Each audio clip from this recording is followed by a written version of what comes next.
This conference will now be recorded. Yeah, hello one and everyone joined in our today's webinar. A very good morning, afternoon and evening to everyone present here. Before proceeding further, first let me introduce myself. This is Emma. Pleased to welcome you to this conference. First, I would like to thank the researchers from their respective field of research for taking their precious time out and making to this event. It will be my pleasure to introduce you all the speakers who came to attend today to share their knowledge. Before we begin with today's sessions, please allow me to deliver a brief introduction about our organization and further instructions to proceed further. Scisynopsis conferences provides the opportunity to discuss latest cutting-edge clinical and basic scientific research from all the elements and fields of life sciences, medical, clinical, chemistry, technology, medicine, pharma, management, engineering, and technology. Gain the expert's opinion on current research and issues across the breadth of science and engineering. We remain curious and passionate towards the providing a forum for scientists and distinguished researchers from universities, research institutes, companies, laboratories with the latest knowledge on intriguing topics with wide range of great events to get the knowledge that can reshape the today's world. Thank you once again to all our attendees of today's conference and hope you will enjoy this and gain knowledge from the sessions. Now, as some of our attendees are new to GoToMeetings app, so I will explain you the few important settings and procedure how to begin with that. As you have joined through the link provided, you can see on the screen where you can find four icons at the bottom of center of the screen. First one is mic. Click on that to mute or unmute yourself. So I request you all to stay muted while our speaker are presenting their research work so that it doesn't cause any disturbance to them. Camera, you can use this button to share or unshare the webcam. If you have the option to share the webcam, you can do it or it is completely your choice. Screen, you can use this button to share your screen. At your schedule, when I will call your name from my side, I will be making you the presenter. When I will give you the access to share the screen, then you need to click on this button and you will find a pop-up window which will ask you to share the screen and you can proceed further. For MacBook or Apple device users, once I make the presenter, then you need to give permission to share the screen in your system preferences. After that, you need to log out from the session and need to join again from the same link and share screen for the presentation. Leave, this is your last icon. Clicking on this button will leave you from the session. On the top right corner, you can find three icons. People, which shows you all the attendees of the webinar. Chat, in this option, you can chat with any other participants and with me for any queries. Settings, you can use this button to check for the settings for your speaker and microphone. And also you have the notes icon where you can note down your points. So as mentioned, kindly remain muted during the presentation so that the presenters don't get disturbed. And for any questions, you can ask me or can write in the message box too. Finally, I would like to request you all to give a brief introduction about yourself before starting with the session so that we can know about you virtually. Now let's move into our sessions of day one program. Yes. So the first session is keynote presentation and it is presented by Dr. Winqing Zhang from founder and chief scientific officer, Clinical Bridge Biotech Limited, China. And the title of the talk is Combining Anti-Angiogenic and Immunotherapeutic Approaches to Achieve Synergistic Efficacy in Cancer Treatment. Hello, Dr. Yang. Oh, Hello. So I have made you the presenter. Can you please click on the share icon on your screen? okay, sure. Let me see.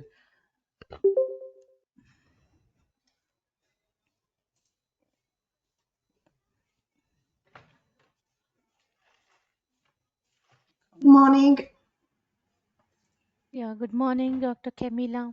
Oh, I think my screen share doesn't work. Still has like a line across. Can I know, like, are you using the MacBook? No, this is a window. Okay, so what it is showing, like when you click on the share icon? Well, so that there's a cross line, I mean, on the screen, right? Doesn't, let me try again.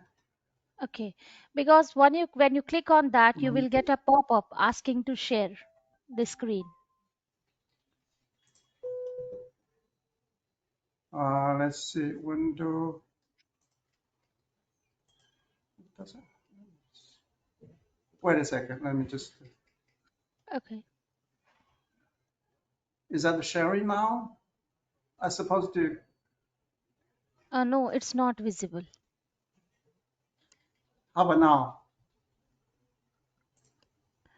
Do you see it? No, no, it's not visible.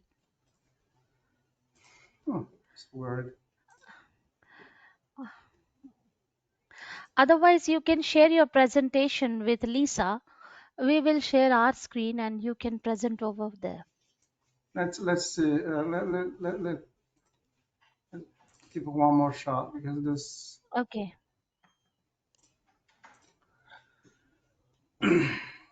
stop share.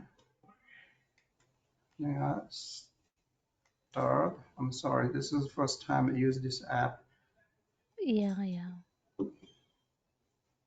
Entire screen. Yeah, entire screen. Okay, maybe I should use the entire screen. Yes. Share audio system. How about, okay. Yes, now it is visible. Do you see it? Yes. You can open your presentation. Okay, how about now? Perfect. Yeah, perfect. You can start your presentation then. Okay, I'm sorry, apologize for the little headache. So yeah, my name is Wen Yang. So today I'm gonna tell you a story about the uh, anti-angiogenic and immunotherapeutic approaches combination to achieve more effective response in cancer treatment. As the host has to say, I'm the founder and the CSO of Cleanbridge Biotech in China. So this is the agenda, the story I'm going to share. First of all, I'm going to give you a little bit of introduction and the promises, challenges of immuno-oncology. Then we'll dive into the IO combination with other modalities, both in global and in China. Then now I'll give you two little examples on the combination of therapeutics with anti-angiogenic therapy and the immunotherapy. Then I'll move on to the preclinical drug assessment requirement for this types of uh, the translational research in the field. And I'll conclude after that. So as you all know that immunotherapy and cancer immunotherapy is not new. So it's old concept. It's actually can track back to like thousands of years ago. Even though at that time people do not use the word, but people can use the pathogen to treat some kind of disorders. As we know that the immunotherapy, cancer immunotherapy did not real thrive until the 2011, where the first immune checkpoint inhibitor has been approved by FDA. Since then, the field is really boom. So the cancer immunotherapy by itself basically made a revolutionary progress. And it's basically prolonged the survival of the patients. However, it's plateaued. So still some of the patients not responding. So nowadays, there are more and more modalities in cancer immunotherapy actually emerged.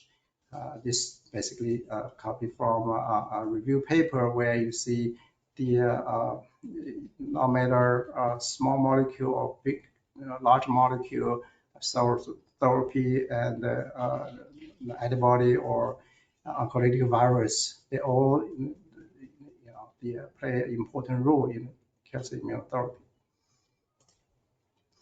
However, there are new challenges for cancer immunotherapy.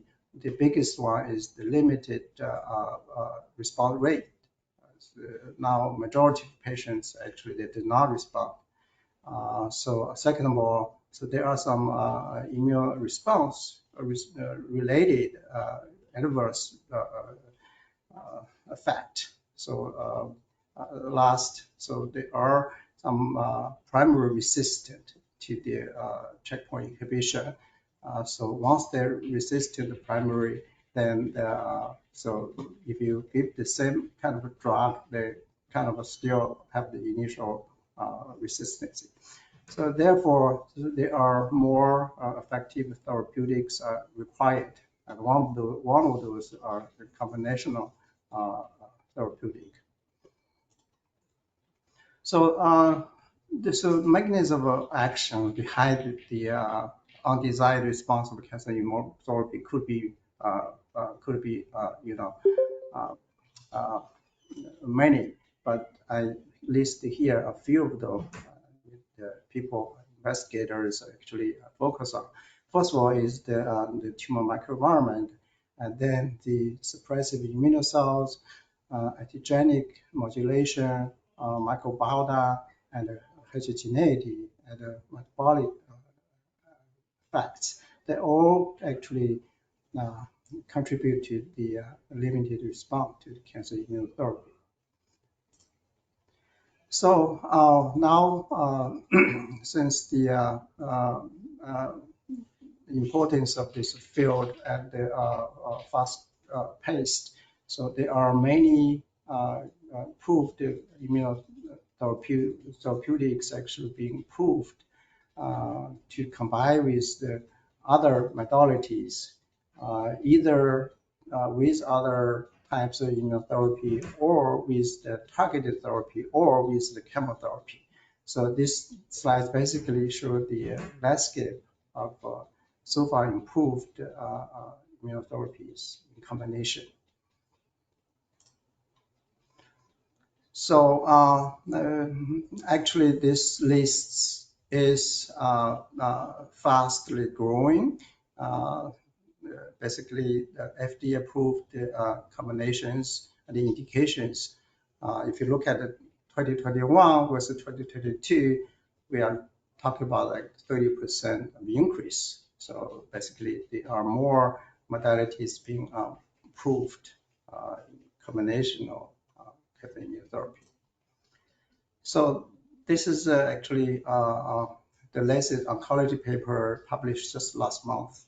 Actually, it's talking about the rise of immuno-oncology in China, the challenge to Western dominance, which is a kind of interesting topic.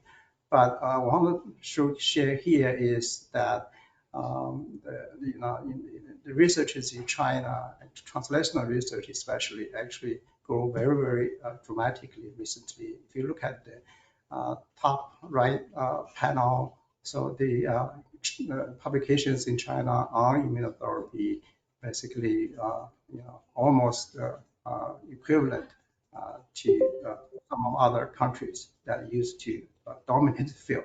So this is a good signal. But however, the Chinese domestic anti-angiogenic and ICI combination, there's no approval so far. So it means that there's still some kind of improvement need to be made. So I'm going to move to the kind of example for the angiogenic therapeutics plus the immunotherapy. So so what's the field is moving and what's the challenges? So so ICI plus anti-angiogenic combination. So there are usually three types of kind of a concept. Usually people are looking. First of all, there are kind of interactions between the immune system and the tumor angiogenesis in the tumor immune microenvironment. So usually the tumor angiogenesis and the tumor immunomicroenvironment, they proactively interact with each other. So basically, they kind of help each other. If your tumor, have the blood vessels supply, and then usually the generates a suppressive immune microenvironment. So the recent advances of anti-angiogenic therapy in combination is pretty much proof of concept. There are lots of drugs actually being already approved in the world. So I'm going to showcase two of them still in kind of investigation, on the investigation. Most of them actually are developed by a Chinese company. So first of all, I'm going to share with you the influence of tumor angiogenesis on tumor immunomicroenvironment. It's been documented that angiogenesis, especially tumor angiogenesis, can negatively impact the tumor immunity. For example, so angiogenesis can promote some of the regulatory T cells and the tumor-associated macrophages, and therefore they can produce some kind of immunosuppressive response. Also can inhibit the sort of toxic T cell reactivity. Additionally, so angiogenesis can attenuate some of the anti-tumor immunity through the signal pathway such as the VEGF, TGF-beta, and the PGT pathway.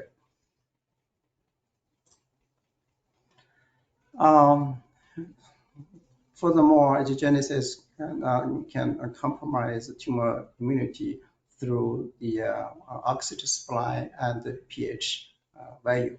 For example, through some kind of acidic tumor microenvironment and generate some of the suppressive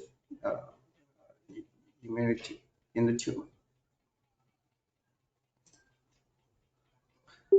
On the other hand, anti-angiogenesis can lead to the vasculature normalization, and which leads to immunosuppressive TME in tumors.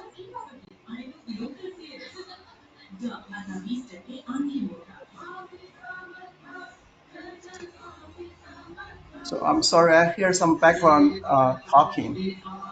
Can anybody hear me? Hi. Hello. Are we okay to move on? Okay. So then that's the one side of the equation. So what's another side of the equation? So as a matter of fact, not only that angiogenesis can impact on the immune system, actually immune components can have some effect on tumor angiogenesis. This slide basically shows that almost all of the suppressive immune cells actually stimulate tumor angiogenesis. So, for example, the tumor-associated macrophages, neutrophils, some T regulatory cells, and MDSCs, they can feed into angiogenesis. So these are just some of the research data showing that the M2-like macrophages they promote angiogenesis in. I won't go into the details. Basically, just show that they have some kind of preclinical models, and they show that if you have the alpha induced M2 in the test, basically the angiogenesis capacities increased. So this is another piece of data showing that the CD4 cells promote the tumor angiogenesis, vessel and vasculature formation in the tumor microenvironment, also in preclinical models study.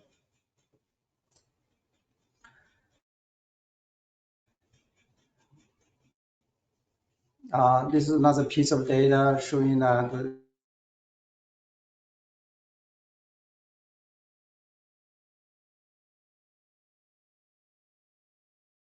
for example, interferon gamma agent can inhibit tumor angiogenesis, also in the preclinical. So then I move to the recent advances and anti-angiogenic therapy in combination with the immunotherapy in clinical setting. So there are lots of evidence, and we already demonstrated the VEGF, the VEGFR blockage in combination with immunotherapy achieved clinical benefits. So I think best example is the Avastin plus ICI. So there are many lines of evidence actually already showed earlier similar to the preclinical data that if you combine the a T cell with Avastin, basically can enhance the antigen-specific T cell migration, also the enhance the cytotoxic T cell activity, not only in the HCC but also on other types of indication. Here are the complete the clinical trials, so it's demonstrating the benefits of the combination therapy of the anti-angiogenic agent and ICIs. This is, I think, updated, I think so, like 2020. So I think more of the combinations has been completed already. These are the ongoing the clinical trials. So I think this is still going.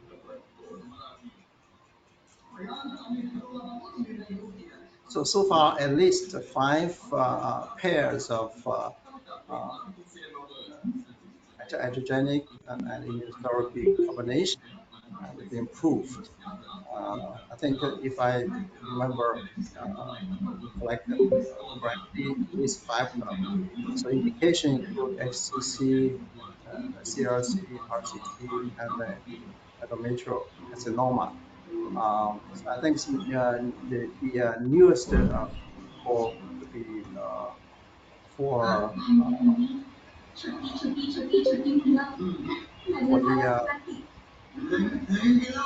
for the I think pepro plus the Avastin was approved in 2021, and in China, I think as I mentioned earlier, there is no domestic anti-angiogenic agents being proved for immuno-oncology combinational therapy.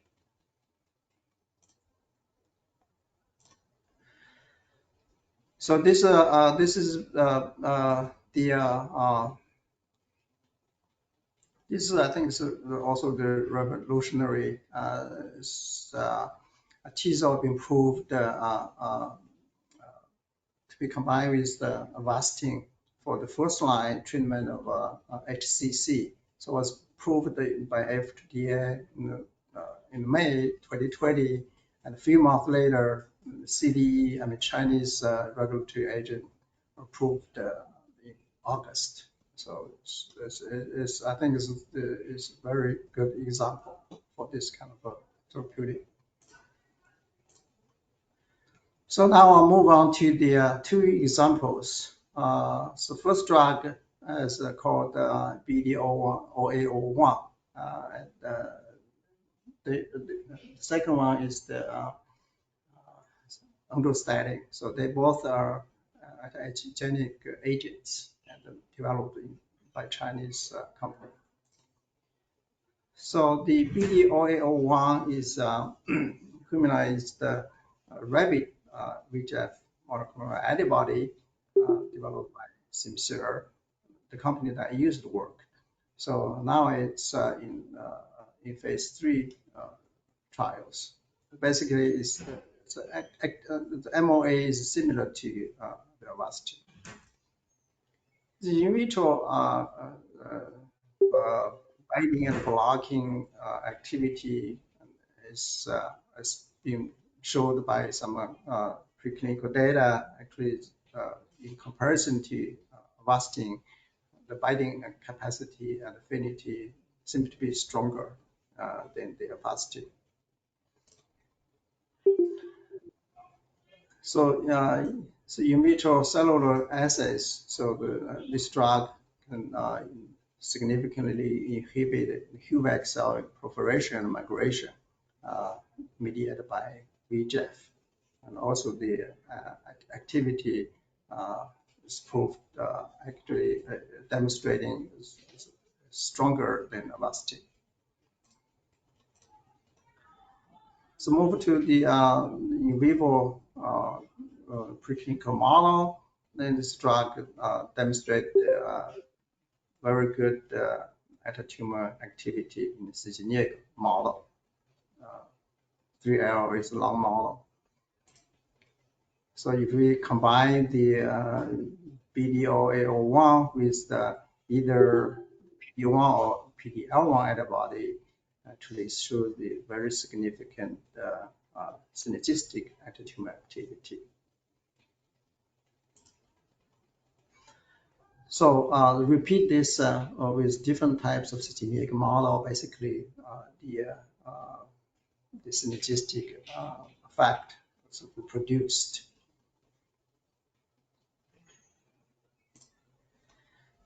So if we look into the tumor microenvironment, some kind of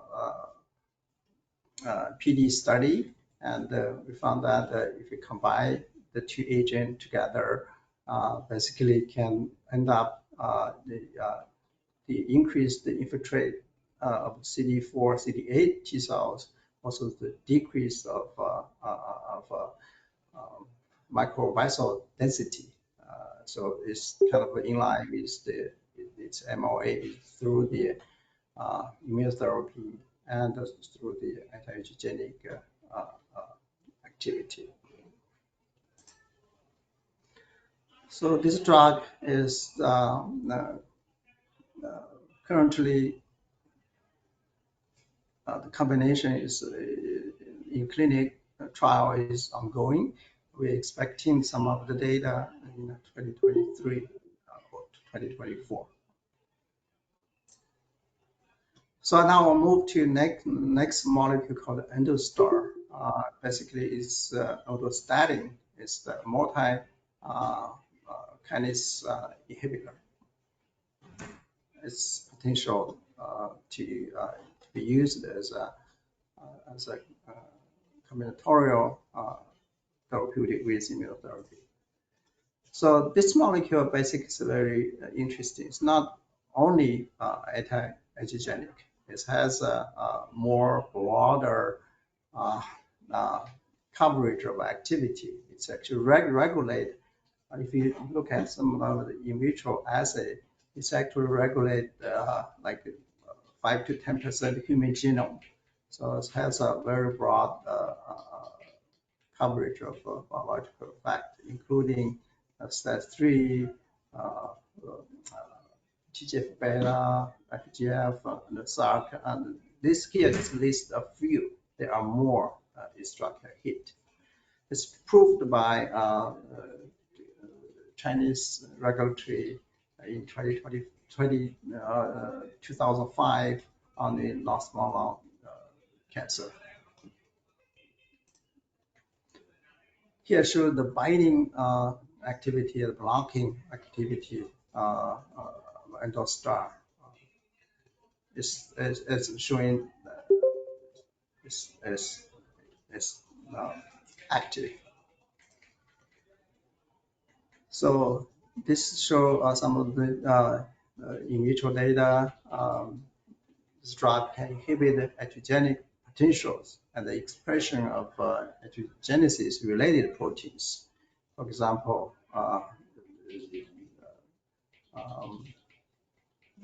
EGFR, FGF, and angioprotein 1. So basically, has the angiogenic potentiality.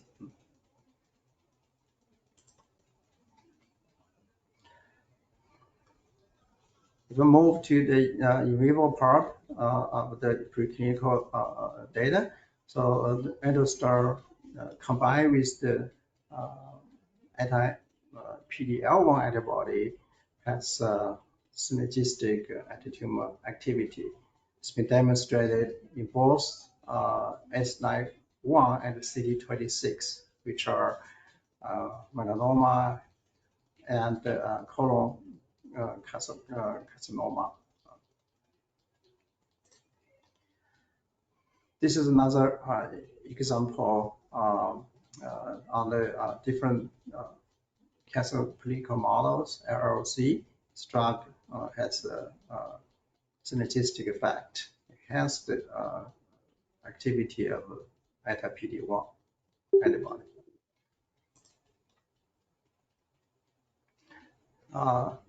This basically shows that the combination promote the CD8 T cells and the dendritic cells and suppress the MDSCs in the TME. It's also in preclinical setting.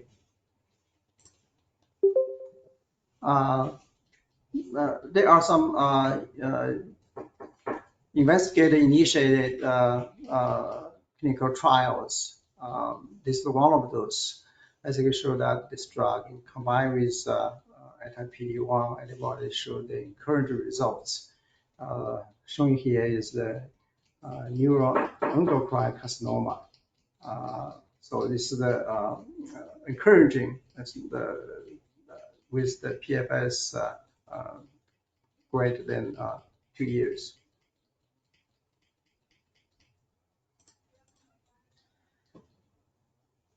So now this drug in combination with the immunotherapy is ongoing. The first indication basically is actually on the malignant assays. Second one is the non-small cell lung cancer. So the results again is expected to be the 2023-2024. So here I'm going to kind of summarize. Hope I kind of pass the message that the anti-angiogenic and the immunotherapies combination holds promise to enhance the current immunotherapy status. The anti-angiogenesis and the immune components interact with each other. Basically, we need to block both signals to make the response better. And I gave two examples. One OA01, another one is endostar. They have good potentials, good candidate to combine with the immunotherapy, have some synergistic tumor activities. So although there are great future for the combination, but there are some unanswered questions for ICI at AA combination. First of all, so we need to optimize the synchronization between these two treatment. So this is the now not clear that how to synchronize two monotherapies. Another one is the actually there are many investigations show that to prevent the overcorrection or normalization, especially for the vasculature, the angiogenesis blockage. Another one is that there is no effective biomarkers identified now, so we need more work to do it. So the last one is that there are some adverse drug reactions. For example, interstitial lung disease, hypertension, and some kind of GI bleeding. Those are all adverse effects need to be addressed. So I'll move to the next section. So in clinically, what kind of tools, what kind of system we kind of design in order to help to translate some of those new combinations and new modalities in immunotherapy, especially for the cancer immunotherapy combinations. So as we know that preclinical assessments play a critical role in the drug development. So basically from the target identification to the PCC identification to the clinical trials and to the market.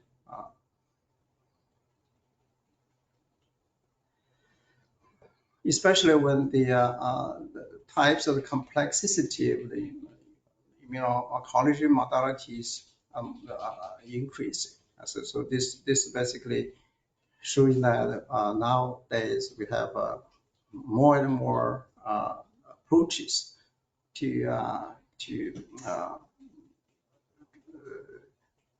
improve the outcome for the patients, no matter what to use, the cell therapy or cytokines, oncolytic viruses, tumor vaccines, or ICBs, ICDs, and metabolic inhibitors. So they all make the preclinical assessment of the new drug or new therapeutic more difficult and challenging.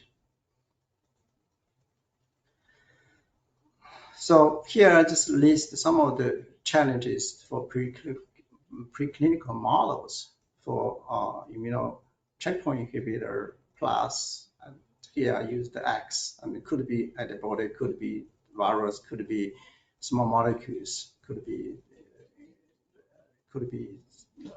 vaccines, right? So what are challenges now the field is facing? So first of all, we need a true human target plus human immune components. So these are now some of the systems they use in green, the mouse or rat. So we need a true human because they are different. Then we need a deeper understand of the tumor immune microenvironment, not just tumor microenvironment, the immune microenvironment is time. And we need better understanding and differentiation of and the toxicity, especially the immune toxicity. And we need to rationalize the synchronization and sequential of two modalities, like I mentioned earlier. And now there's a lacking of a screening animal model to mitigate the immunotox. So now we are relying too much on non-human prey. So we need a faster screening animal model. And then lack of human patient tumor specific microenvironment profile. So these are very critical as well. And we need a better, meaningful biomarkers and the tumor heterogeneity. So in light of what we are facing, so we are setting up a new the company. So this company that I'm working with as a founder and CSO. So it's CleanBridge. We have a kind of an end-to-end service of the drug discovery, but we have special focus on the immuno-oncology platform. For example, we have the largest collection of orthotopic humanized orthotopic in vivo models. I just thought this is going to solve some of the problems that the challenges we are facing for the field. So this slide shows some of the platform we have, and then special efforts on the left hand. So we have humanization strategy. We have a choice of immune cell population, which relate to the target, and we hope we have a system that is closer to patient, which have the topic transplantation of the tumors from the cancer patient. Then we're constructing the patient tumor tissue specific tumor time microenvironment. So basically, we combine the PDX with the orthotopic and with the components humanization. So we hope that these approaches can help to address some of the questions and challenges I mentioned earlier. This is the one of the platform of the topic humanization platform, just I mentioned earlier. So the different point is that basically we have the human components, also the orthotopic, also the immunocomponents that relate to the targets. So our goal, I believe there are other they are called companies or platform companies also doing the similar thing, but we hope that we can provide the coverage and the drug assessment activities to most of the immuno-oncology needs. So this is basically the take-home messages from my whole presentation. So I won't go very details. Basically, the first 3 points already mentioned earlier is the importance and the proof of concept of the anti-angiogenic and the immunotherapy combination. And I gave you 2 examples of angiogenic agents. They have a great potential to be a candidate to be combined with the immunotherapy. And then I list some of the challenges the field is facing, especially for the preclinical modeling system. And we hope that as the field is moving and more complex modalities appearing, so we have matched preclinical capacities can help to address some of the questions that we have now. So this is my last slide. So I hope that the future, the immunotherapy combination can be real personalized or individualized. So this actually I got from Science cover page. So each of those drug, has the signature for each of the individuals. I hope that one day we can have this as a reality. So I close up my presentation pretty soon. So I'd like to thank my previous colleagues and my current company scientists for the great support. So I stop here. I'm not sure of my time, but I can stop here to answer questions if you have. Thank you for your attention as well. Thank you, Dr. Win-Quin Zhang. Do you, anyone have any questions?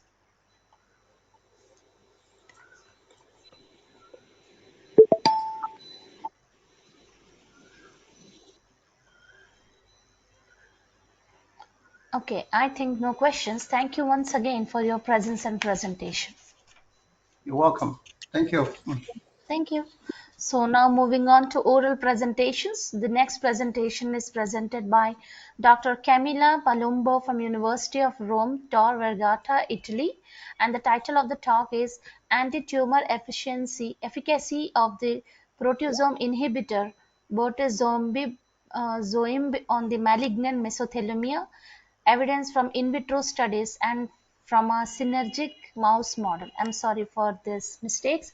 So Dr. Camilla, are you ready with your presentation? Yes, I am ready. Good morning to everybody. First of all, I think that I may have the same problem. Yeah, now you can try with sharing the screen. Okay, now let me try to share the screen. Yeah, perfect. I can see your Okay, screen. You can open your presentation. okay, so here we are. Yeah, And perfect. Start. okay, I work at the Department of Clinical Sciences and Translational Medicine of the Tor Vergata University of Rome, and the results that I'm going to share with you are actually uh, I hear some background noise. Can you please check that all the other microphones are switched off? Okay, thank you. Thank you very much. I was saying that the results that I'm going to show you are actually the fruit of a collaboration between our research group at Tor Vergata, which is directed by Professor Bay, and the research group of Professor Laura Masuelli at the Sapienza University, which is as well in Rome, as you know. And first, I want to briefly introduce some basic features of malignant mesothelioma, since this is a quite rare tumor, and it originates from the mesothelial cells that line the serosal cavities of our body. The first, the more frequent site of occurrence is the pleura, followed by the peritoneal membrane. And it is well known the association between the development of mesothelioma and an history of asbestos exposure. Now, the prognosis for this tumor is quite poor. As you can see, the mean overall survival from diagnosis is of about 1 year. And there are multiple factors which participate to make this poor prognosis. And this include the usually late diagnosis, the intrinsic chemoresistance and also radioresistance of mesothelioma cells. And also the anatomical location of the tumor, which represents a limitation for the complete clearance of the tumor mass by surgery. And you can see, as reported here, that the current standard of care for this tumor is based on the combination of platinum agents and antifolates. Now, in this study, we investigated the therapeutic effectiveness of bortezomib, which is a proteasome inhibitor. And the rational basis for using proteasome inhibitors for cancer therapy comes from the evidence that cancer cells have an increased dependence on the activity of the proteasome and accordingly are more sensitive than non-transformed cells in many cases to the effects of proteasome inhibitors. And in this context, bortezomib is a specific and reversible inhibitor of the proteasome that represents the first of this class of drugs that entered clinical trials. And currently it is approved for the treatment of multiple myeloma and mantle cell lymphoma. However, the clinical study that have tested the efficacy of bortezomib on solid tumors have shown that despite the good activity on some hematological malignancies, the efficacy of these drugs on solid tumors appears limited. And there are several factors responsible for this limited efficacy. And among these factors is the low penetration and distribution of bortezomib into solid tumor tissues following its intravenous administration. And in this respect, clinical data on the efficacy of bortezomib on malignant mesothelioma are already available and are not encouraging. Indeed, this drug has been tested either alone or in combination with cisplatin in clinical trials, and no significant improvements on the clinical outcomes of malignant mesothelioma patients have been demonstrated. So we started from these evidences, but made some further consideration. In this respect, for instance, malignant mesothelioma has specific regional features since it grows by spreading over the serosal surfaces. It also has a peculiar behavior since even though it has a high locally invasive behavior, it has at the same time a low metastatic efficiency. Which means that the outcome for patient is mainly due to the local spread of the tumor in the serosal cavities. And accordingly, mesothelioma is a good candidate for treatment approach involving the intracavitary delivery of drugs.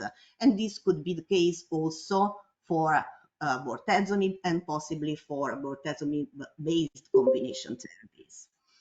And in this regard, to our knowledge, the efficacy of intracavitary bortezomib in mesothelioma patients has not been investigated, but clinical results have been obtained in patients with different neoplastic conditions, and these results indicate that the intracavitary administration of this proteasome inhibitor is feasible, and it has a good anti-tumor activity.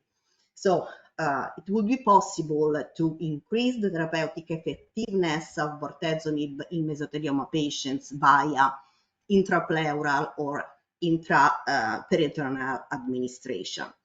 A further avenue to fully exploit the efficacy of this drug for mesothelioma could be via the design of drug combinations that include bortezomib and that may increase its efficacy on tumor cells. So this consideration renewed our interest in this drug, and we performed a study in which we evaluated the in vitro effect of bortezomib in pleural mesothelioma cell lines. We used 3 different human mesothelioma cell lines and also a mouse cell line. And the mouse cell line was also used for in vivo studies in which these cells were intraperitoneally transplanted into syngeneic mice. And okay, so we can start to describe the results of the in vitro studies. Here we have some basic data showing the cell growth inhibitory activity of bortezomib on the 4 mesothelioma cell lines, and showing that the half maximal inhibitory concentration is in the low to mid nanomolar range. And also it is shown here that this drug is able to induce cell death in the 4 cell lines based on the trypan blue exclusion assay.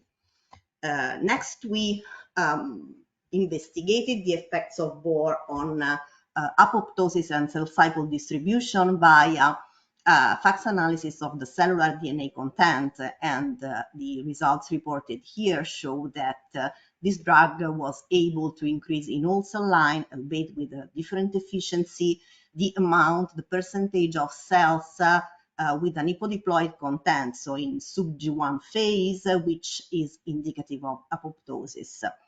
And on the whole, this increase was accompanied by a decrease of the amount of the percentage of cells in the G1, G0, G1 phase of the cell cycle. So this data indicate that cell death induced by bortezomib occurs via apoptosis, and this has been further substantiated via Western blot analysis of well-known apoptosis markers. And as you can see from these results, the drug was able to increase the ratio between the pro-apoptotic box and the apoptotic anti-apoptotic, BCL2 protein. It was also able to cause a significant increase in the amount of the phosphorylated H2IX histone, which is regarded as a marker of apoptotic DNA fragmentation. And it further increased or induced the cleavage of caspase 3 and ARP1. So these are actually quite basic data, but based on this data, we started further investigation which were aimed at exploring the possibility that the activation of processes or of different pathways could modulate the sensitivity of mesothelioma cells to bortezomib. And the first process that we investigated was autophagy. The effects of bortezomib on autophagy, since it is well known that autophagy can act as a rescue pathway able to decrease the sensitivity of tumor cells to different antineoplastic agents, including proteasomic inhibitors. And so we performed Western blot studies investigating the levels of different autophagy markers, including the LC2 protein, which is a marker for autophagosomes, the P62 selective autophagy substrate, and Becklin-1 that is involved and positively regulate different steps in autophagy. And however, the results of these studies indicate that when taking into account the concurrent changes in the amount of these proteins, BOR interferes with the autophagic activity in human mesothelioma cells, which is evident if you consider the increase in the amount of the autophagosome marker LC32, that, however, is not associated with significant changes in the amount of the autophagy substrate P62. Only in the mouse cell line, there was a clear effect of inhibition of autophagy by bortezomib, since in this case there was an actual and significant increase in the amount of the autophagy substrate P62. So bortezomib in these cell lines was not able to activate autophagy, but at the opposite, caused some interference or a clear inhibition of autophagy. And this means that autophagy cannot be regarded as a possible mechanism able to decrease the propoptotic activity of bortezomib in these cell lines. A different situation instead was evident when we investigated the effects of bortezomib on markers of endoplasmic reticulum stress. Now, proteasome inhibitors are known to be able to induce endoplasmic reticulum stress, which in turn can activate the unfolded protein response. And GRP78 is a chaperone protein that resides in the endoplasmic reticulum and is a master regulator of the unfolded protein response. And as you know, this response involved the downstream activation of different pathways that are aimed at enabling, at relieving the stress and enabling survival of cells. However, in case of sustained or prolonged endoplasmic reticulum stress, the UPR response as a propoptotic arm which is activated, and the propoptotic branch of the unfolded protein response, an important player in this respect is the CHOP transcription factor. So we investigated the levels of GRP78 and CHOP in bortezomib treated cells as markers of activation of the unfolded protein response and as marker of the pro-survival arm and propoptotic arm of this response. And as it is illustrated in this bottom left histogram, you can appreciate that the drug was able to increase the level of GRP78 in all cell lines, consistent with an actual activation of the unfolded protein response. However, in all three human mesothelioma cell lines, at the same time, we observed a decrease, in the expression of the pro-apoptotic CHOP transcription factor. And so these data are interesting since they indicate the type of endoplasmic reticulum stress induced by Bohr in mesothelioma cells likely has a pro-survival function, and it may actually participate to lower the sensitivity of these cells to the pro-apoptotic and cytotoxic effects of bortezomib. We further investigated other signaling pathways that may be activated or modulated by bortezomib and that may participate to regulate the threshold for apoptosis induction following proteasome inhibition. And in this respect, we focused on the expression of ERB receptors and the activation of downstream pro-survival signaling effectors, since it is known that in a variable but good proportion of mesothelioma, there is an overexpression of EGFR and also the ERB2 receptor. And the main findings of these studies were that bortezomib was actually able to reduce the expression of at least one among the two receptors in 3 out of the 4 cell lines investigated. And this was also mirrored by decreased activation of the ERK1 and ERK2 MAP kinases based on the ratio between their phosphorylated level and the total unphosphorylated level. However, at the same time, we found that Bohr was able to increase the activation level of the pro-survival kinase AKT. And this occurred in all 3 human mesothelioma cell lines, but not in the mouse cell line. So this is interesting to observe that this change occurred in the cell lines in which there was also the downregulation of the CHOP pro-apoptotic factor.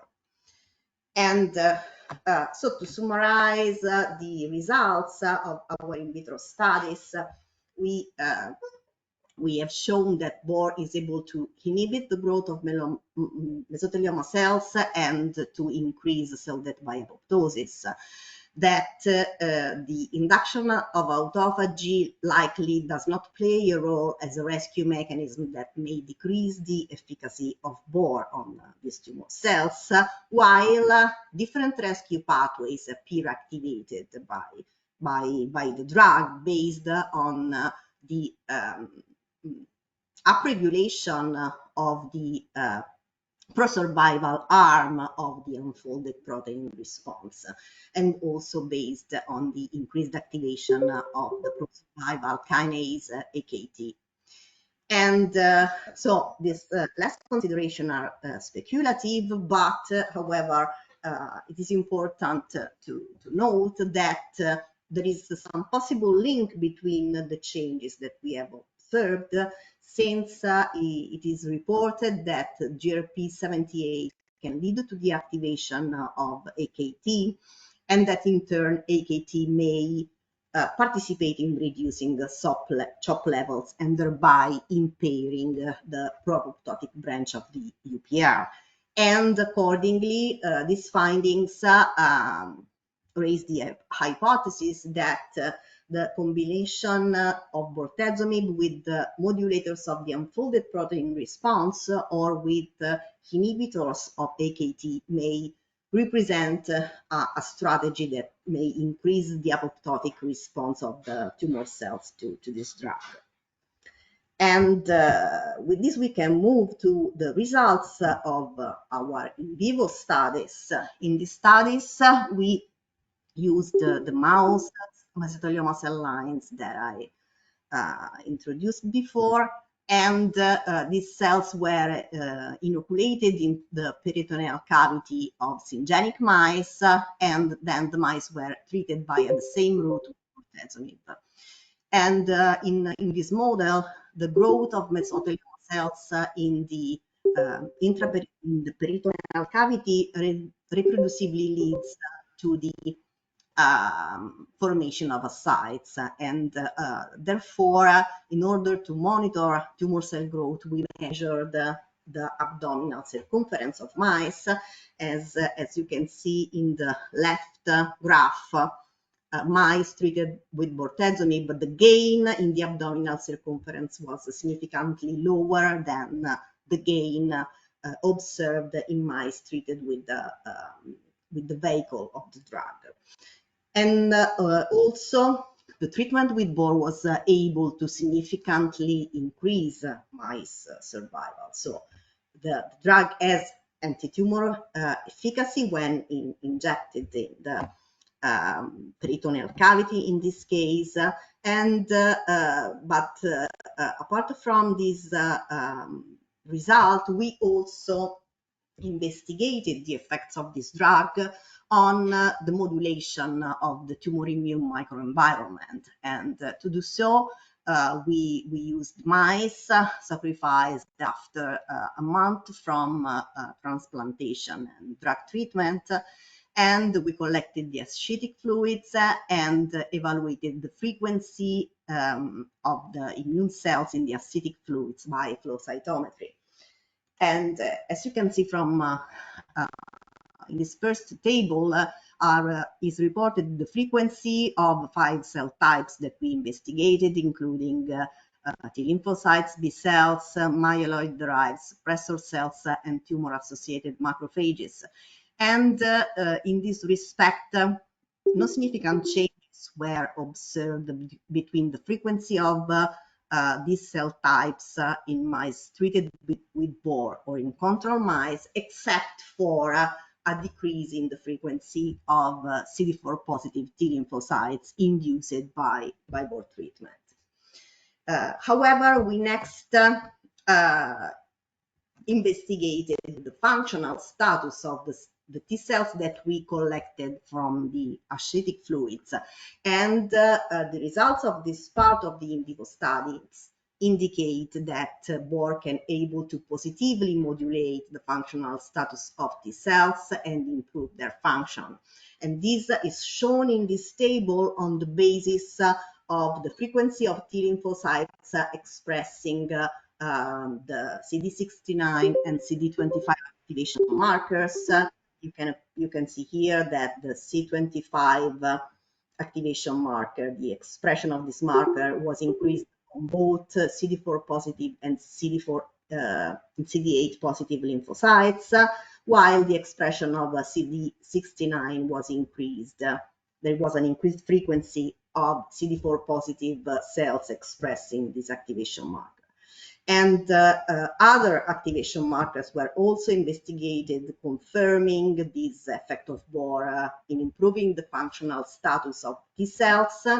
And indeed, the frequency of lymphocytes expressing positive for the anti-cancer cytokine interferon gamma was significantly increased in mice treated with bortezomib versus control mice. And the other marker that we investigated was the PD-1 immune checkpoint inhibitory receptor, and in this respect we found a decreased expression of this receptor, a decreased amount of CD8 positive lymphocyte expressing the receptor in the BOR treated group of mice.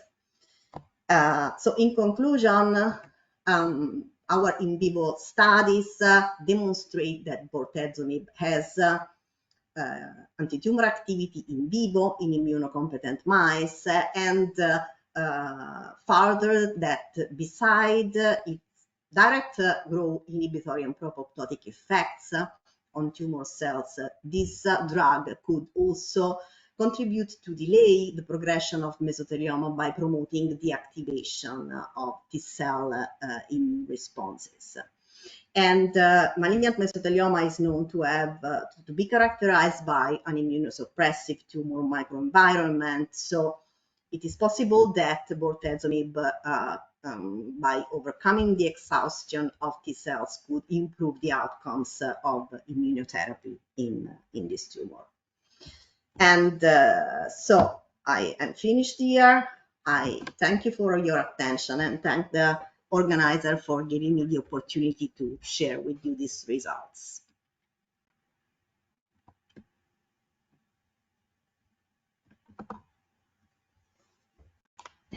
Yeah, thank you, Dr. Camilla, for your presentation. So, any queries? Any questions from anyone?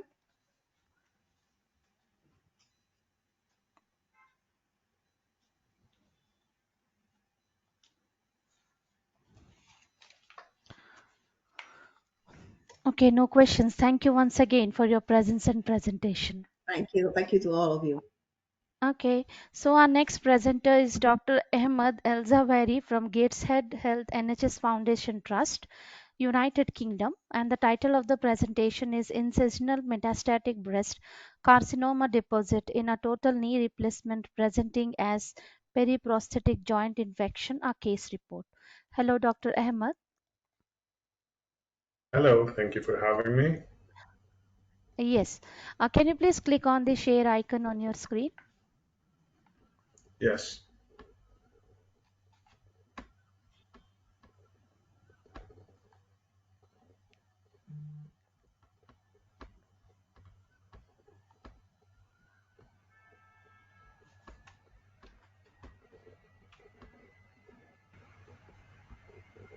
Yes, we can able to see your screen. You can click on the full icon.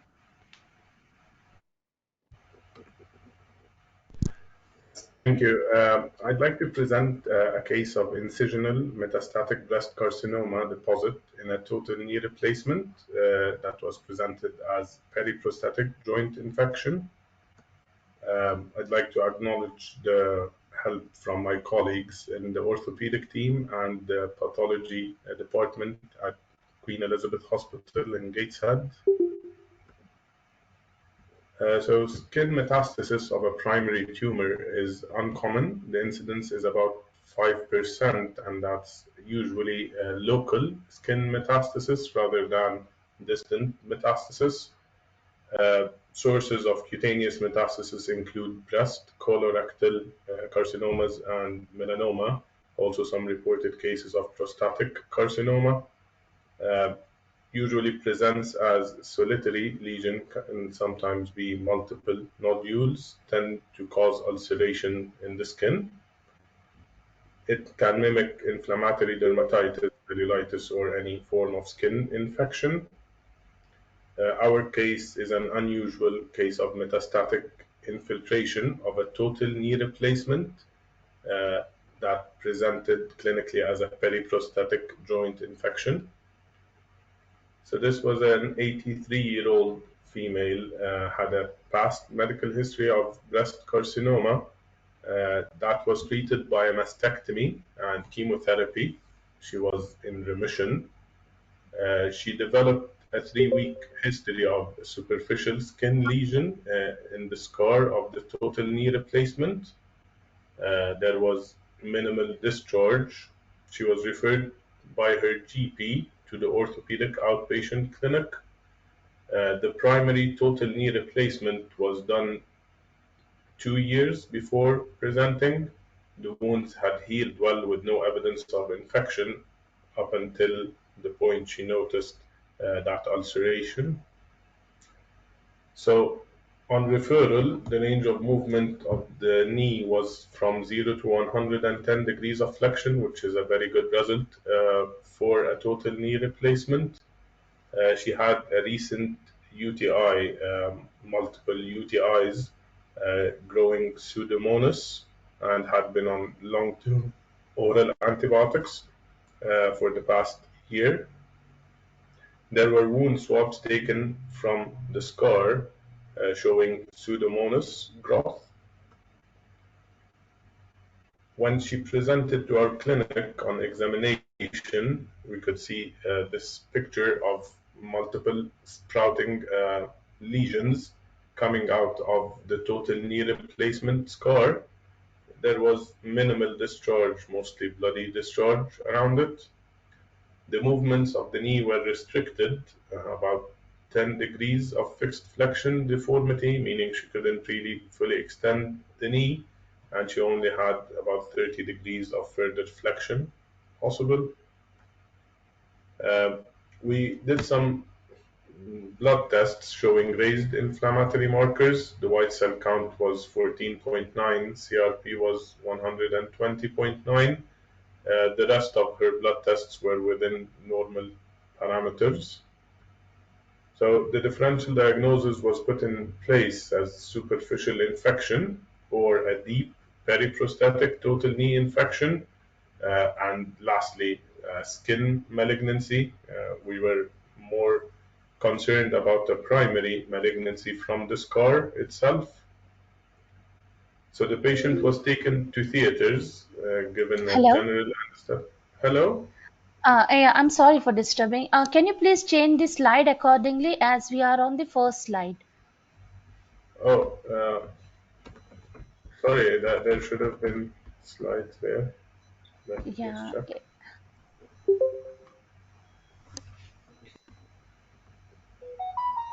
Yes. You can change the slide as you go on to this talk. Okay, sorry about that. Okay. It's mostly this picture from the examination of the total knee replacement scar showing the sprouting granulation lesions.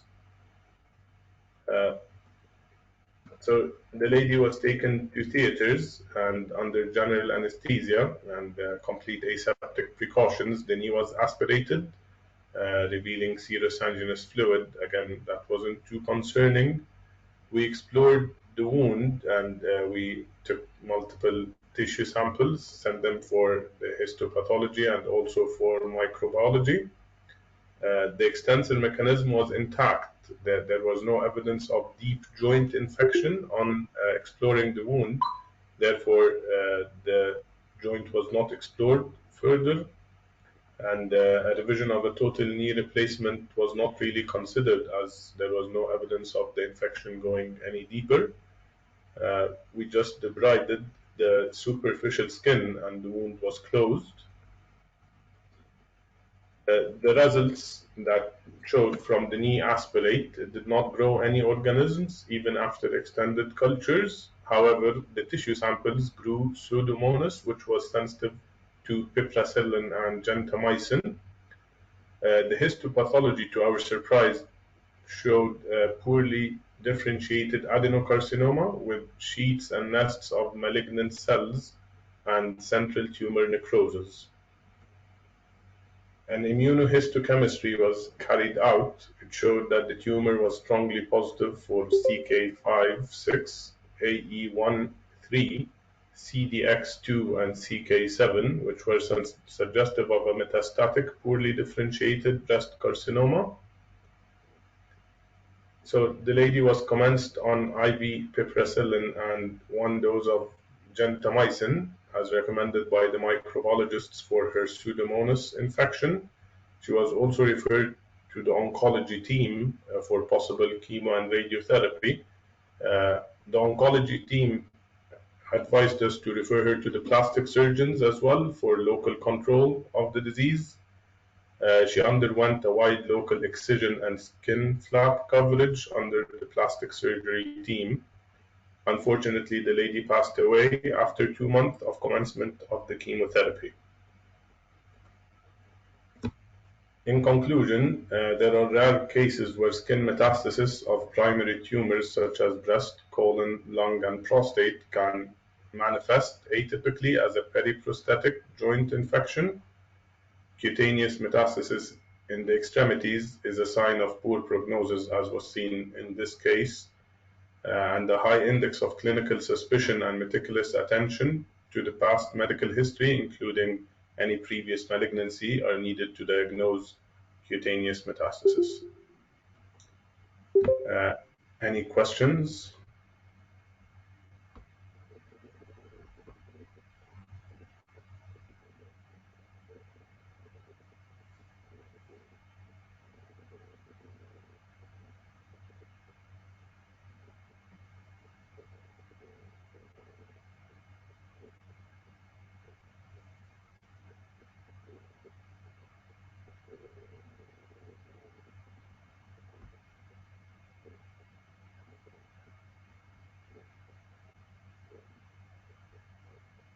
Thank you.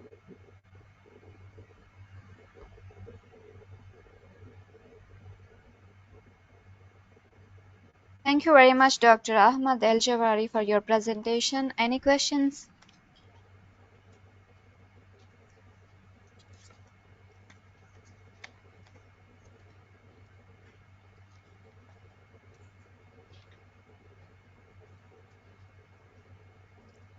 I hope there are no questions. We are moving on to the next presentation by Dr. Maria Magdalena Berica from University of Palermo, Italy. The presentation title is The Long Non-Coding RNA Regulates RBFOX2-Mediated Alternative Splicing in Colorectal Cancer.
Hello. Hello, I have some problem with the app. Okay. I can share my presentation.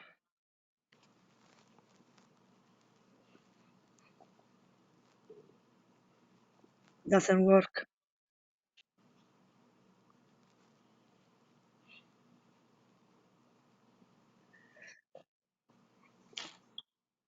Sorry, my share button is not active. Okay, just give me a second. I'm making you the presenter. You can share the slides Okay. now. Okay.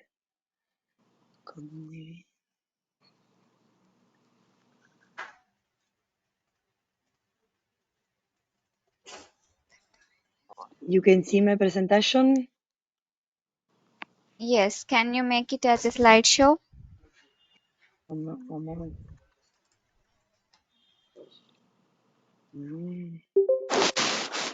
Okay.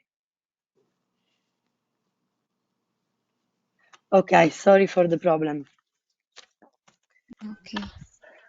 You Good can morning to continue. everyone. Okay, good morning to everyone, and sorry for this problem. I would like, first of all, to thank the scientific board for giving me today the opportunity to present here my research work. In particular, I will show you the new interesting results about the possible role of long non-coding RNA H19 in RB-Fox mediated alternative splicing in colorectal cancer. The long non-coding H19 was the first discovered long non-coding RNA, is encoded by H19 gene located on chromosome 1. It is known as an imprinted gene expressed only from the maternal allele. Is highly expressed during the embryonic development, and it is repressed shortly after birth. Furthermore, H19 was found to be re-expressed in different tumor types. In cancer biology, it was found that long non-coding H19 is involved in inducing cell proliferation, cell migration, cell invasion, and metastasis.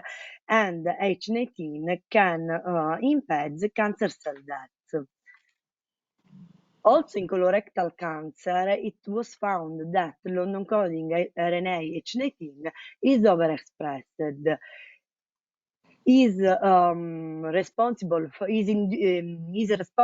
for an increased cell proliferation and cell migration, is involved in colon cancer recurrence, and is responsible for an unfavorable prognosis in patients with colorectal cancer. In general, it is known that non-encoding RNAs are able to modulate gene expression at the epigenetic, translational, and post-transcriptional levels. Some non-encoding RNAs can coordinate with RNA binding proteins to regulate this mRNA stability. RNA binding protein is a group of protein that interacts with different RNAs, including long-encoding RNAs. These interactions may facilitate the RNA binding protein's role in different cell processes, such as alternative splicing mechanism involved in tumor progression, tumor development and progression. It is proved that non-encoding H19 is involved in cancer progression, but the mechanism by which it acts, it is not completely elucidated. The oncogenic roles of non-encoding H19 could be associated with its function as a microRNA precursor. It could act as a splicing factor modulator, or it can function as a shuttle for RNA binding proteins. Until now, we have investigated the role of long-encoding H19 as a microRNA precursor. It is known that long-encoding H19 is a precursor for two microRNAs, miR675-5P and miR675-3P. We have demonstrated that hypoxic condition that plays an important role in tumor progression and in epithelial transition induces an upregulation of miR675-5P. Moreover, this microRNA is able to promote and sustain hypoxic condition and tumor growth by stabilizing IF1 alpha factor.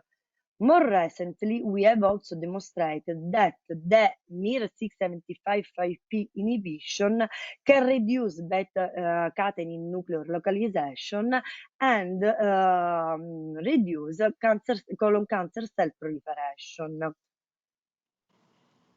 Now we are focusing our attention on the possible role of the long-encoding H19 as a splicing factor modulator, due to the results obtained from an RNA pull-down for long-encoding H19.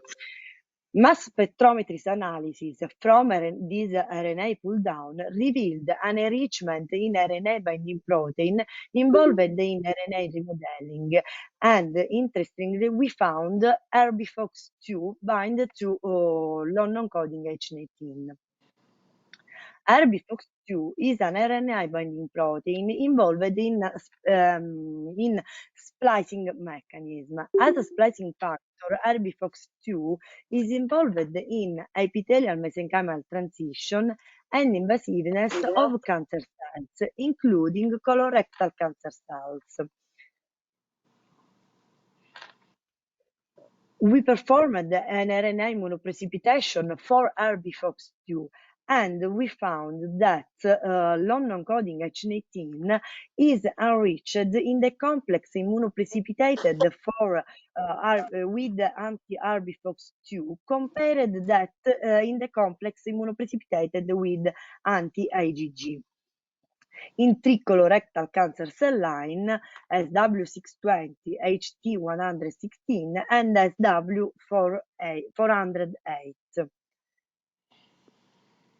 It is known by literature data that RBFOX2 function within a laser complex, a large assembly of regulatory complex containing other splicing factor.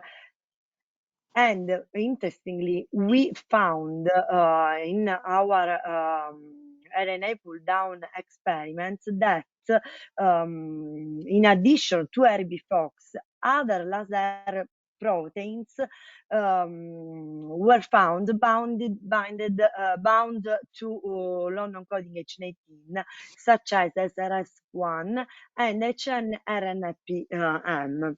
A formal proof of the binding between long-non-coding H18 and this splicing factor was obtained by protein investigation after RNA pull-down for H19. And as you can see here, we observe specific bands of HNRNPM, RBFOX2, and SRS1 in the sample immunoprecipitated with the antisense oligo for H19. Given that RBFOX2 is an RNA binding protein functioning as a splicing factor and long-non-coding H19 can bind different RNA binding protein, we investigated if long-non-coding H19 might affect RBFOX activity, acting as a molecular platform for RBFOX2 laser complex transports to target genes, thus modulating its role in alternative splicing. In particular, we focused our attention on RAC1b. Who is RAC1b? RAC1b is the alternative splicing isoform of the monomeric GTPase RAC1, involved in a RAS pathway that is able to modulate different cell processes, such as cell proliferation and survival, and epithelial mesenchymal transition. This isoform is constitutively active, so it is involved in tumor development and progression. Through the RNA immunoprecipitation for RBFOX2, we evaluated if the mRNA of RAC1 and RAC1b is bound to RBFOX. And as you can see here in the colorectal cancer cell line used for this research project, we observe an enrichment of the mRNA in the complex immunoprecipitated with anti-RBFOX compared with that immunoprecipitated with IgG. Moreover, through RNA immunopull-down with the antisense oligo for H19, we confirmed the binding between RAC1b mRNA and the non-coding H19. And as you can see here in SW620, we obtained a formal proof of this interaction. As you can see in this picture, we observe a specific bands for RAC1b in the sample precipitated with the antisense oligo for H19. Then we have established a colorectal cancer cell line silenced for non-coding H19, and we evaluated the expression level of RAC1b, both at gene and protein level. As you can see here, when we silenced the non-coding H19, both the gene expression and the protein level were reduced, thus supporting the pivotal role of non-coding H19 in RBFOX-mediated alternative splicing. Now we are investigating for other RBFOX alternative splicing targets to support these results. In conclusion, our data strongly support our hypothesis that long-non-coding RNA could function as a molecular shuttle for splicing factor for an RNA binding protein involved in splicing mechanism. These results confirm the role of long non-coding H19, suggest the possible use of this long non-coding RNA as a putative target for cancer gene therapy. Finally, I would to thank the research group with which I collaborate, led by Professor Alice Conigliaro, the Italian Association for Research Cancer that supported founded my research project, and you for your attention. Thank you very much, Dr. Maria, for your presentation. Thank you. Any questions?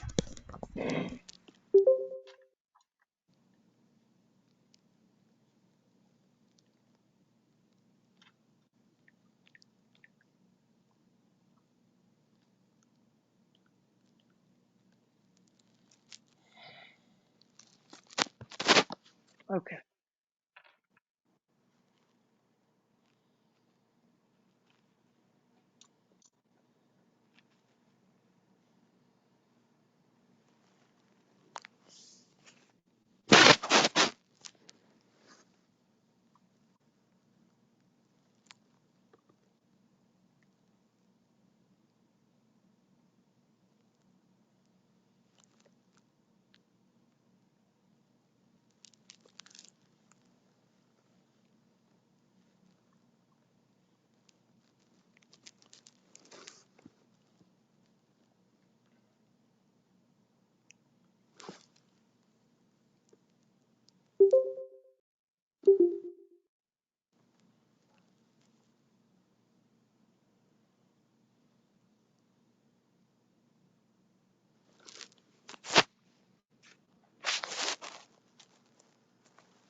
I hope there are no questions. We are moving on to the next presentation by Evdokimova Sevens from Hudson Moscow Oncology Research Institute, Russia. The presentation title is Post-Operative Chemotherapy After Surgical Resection of Metachronous Metastasis of Colorectal Cancer.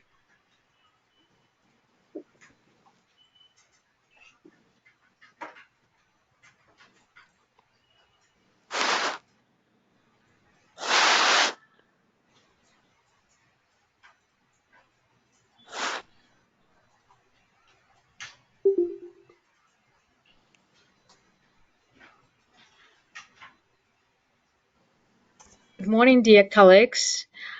I'm hoping you see my presentation Yes. and you hear me.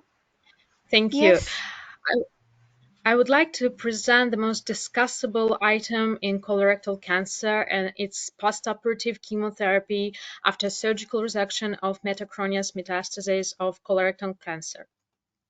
As we know, for many years, colorectal cancer has representing the second most common cause of cancer death in the world and in our country too.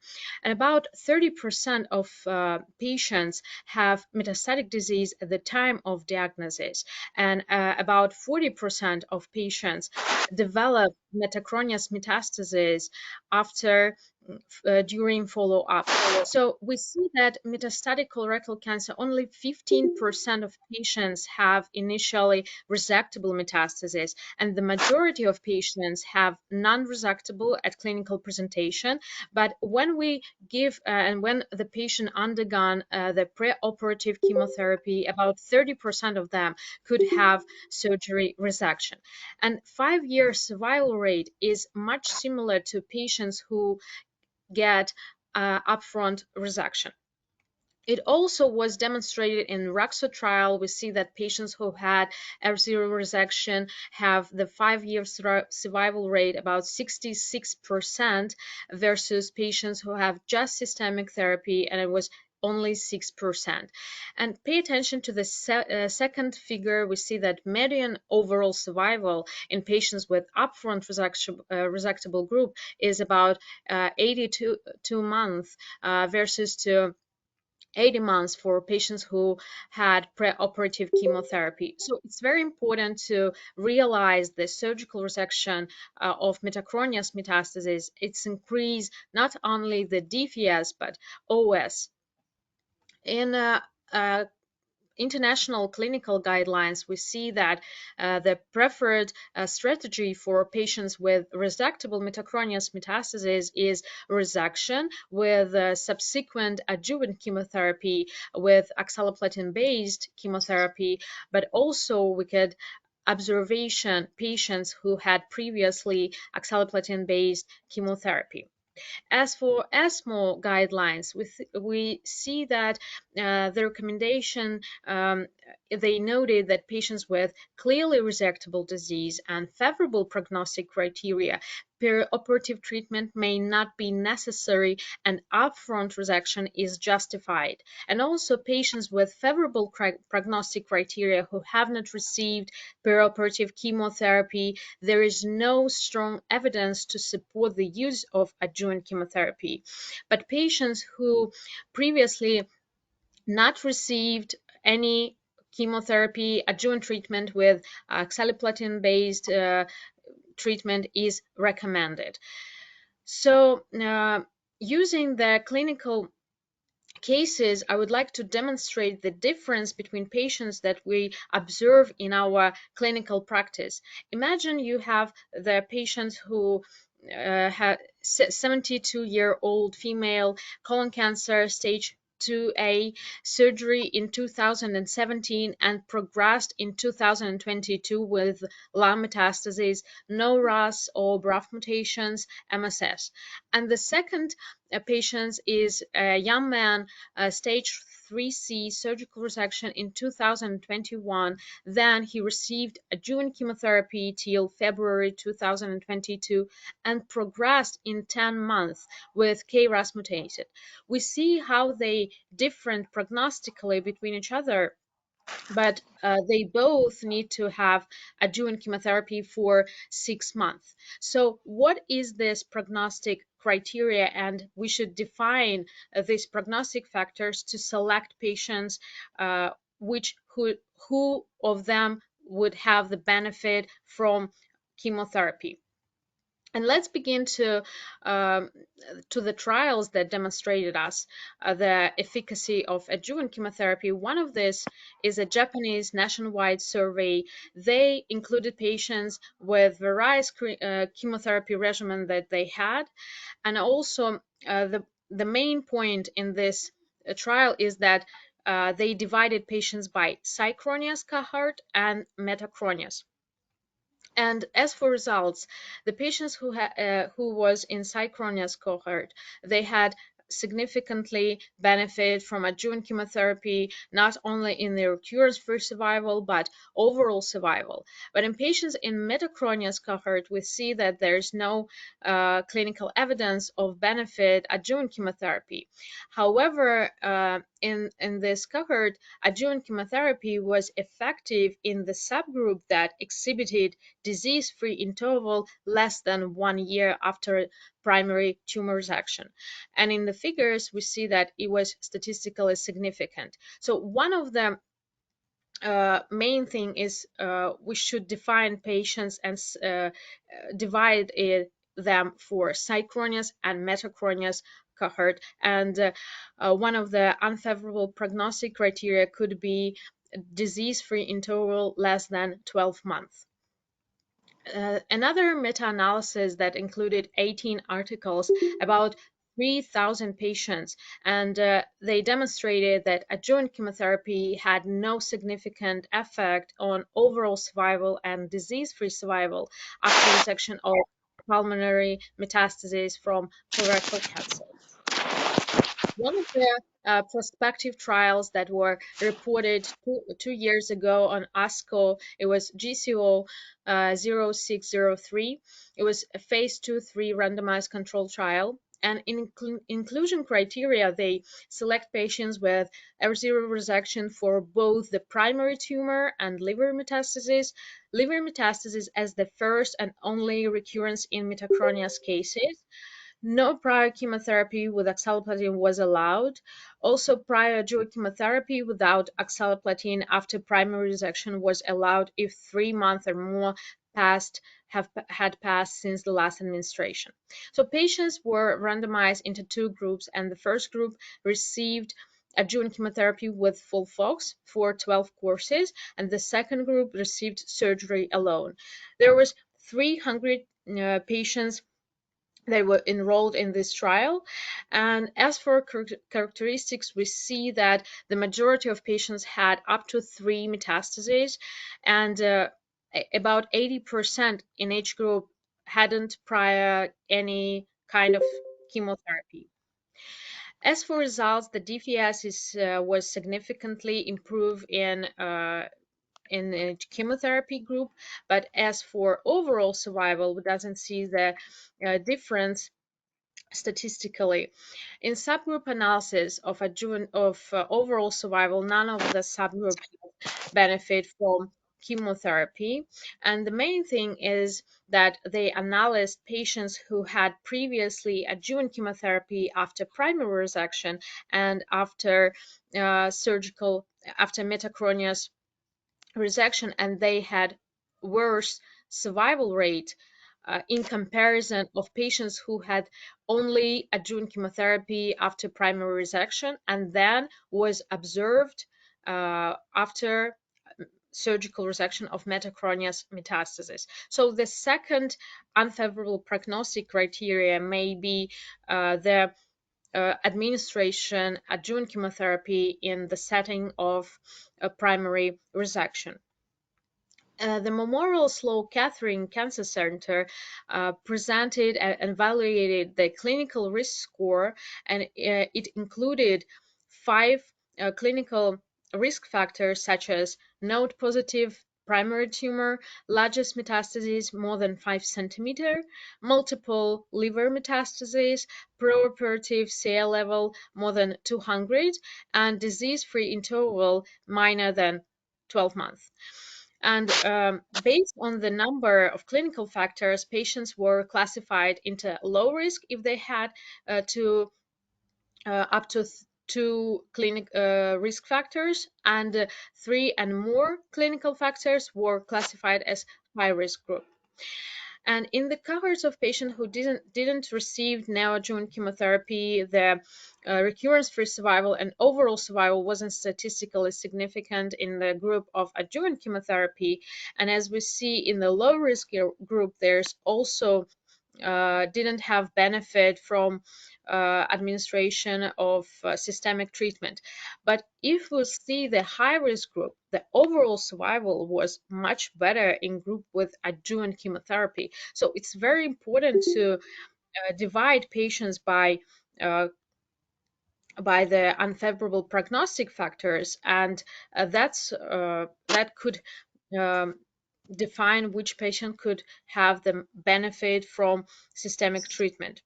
And the question is, why did adjuvant chemotherapy become a standard treatment option for patients after radical resection of metacronius metastases?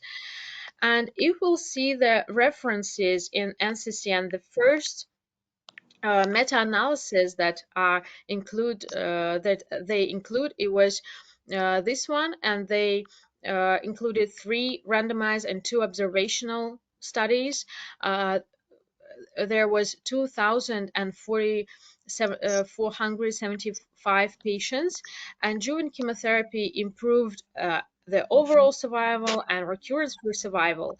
But when we see the trials that they are included, there's Langer, Porter, Parks, and Nordlinder, and these trials included patients with perioperative chemotherapy, and also they included patients with synchronious metastases. The second reference that they include is this meta-analysis. We see that there's also the same trials, and they divided patients into three subgroups. The first subgroup was on 3 trials on hepatic arterial infusion chemotherapy. The second subgroup received regional chemotherapy with systemic chemotherapy, and the third one only systemic chemotherapy. As for results, the DPS was significantly improved only in the subgroup of patients who received systemic chemotherapy, but the overall survival didn't have statistical benefit from chemotherapy. And the last one, the last reference was the same meta-analysis with the same studies. And here we see that PFS and DFS is better in the group of adjuvant chemotherapy, but not overall survival. Another technique that could help us to decide which patient could have the benefit is the circulating tumor DNA. This trial was reported last year, and they enrolled 76 patients. 39 of them had circulated tumor DNA positive, and 33 out of them had disease relapse. Median free survival was 12 months versus 27 months of patients who also progressed but didn't have circulated tumor DNA. So it could be as unfavorable. The positive circulated tumor DNA could be an unfavorable prognostic factor and could help us. So in summary, I want to say that not all patients should have adjuvant chemotherapy after radical resection of metachronous metastases. We should select patients by unfavorable prognostic factors, and also in the future we could use circulated tumor DNA as a prognostic marker. Thank you for your attention.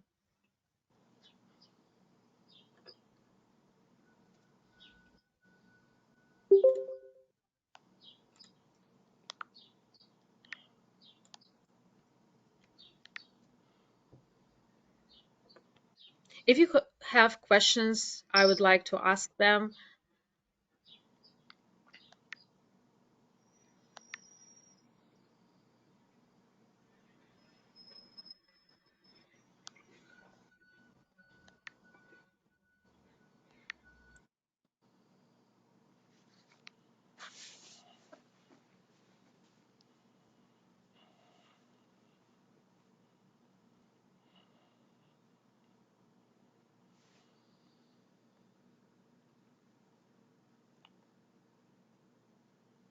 Hello, hello, hello, hello. Hello, yes. What is the significance of circulating tumor DNA in resection? Yes, this trial was after surgical resection of metachronous metastases, liver metastasis, only the liver metastasis, and they showed that patients who had circulated tumor DNA positive, majority of them relapsed, and also they had the worst recurrence-free survival in comparison with patients who had not circulated tumor DNA uh, after resection. Thank you, thank you. Thank you for asking.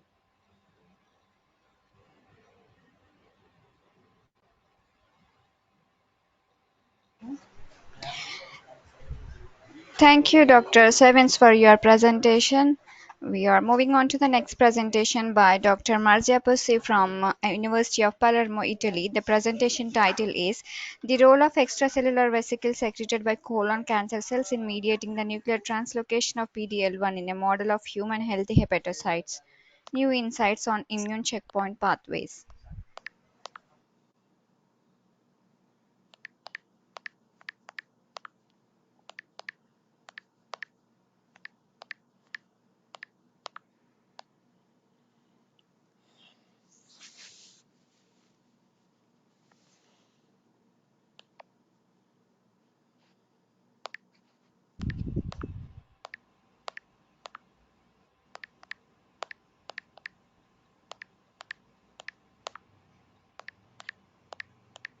Hi, good morning. Good morning, Dr. Marzia.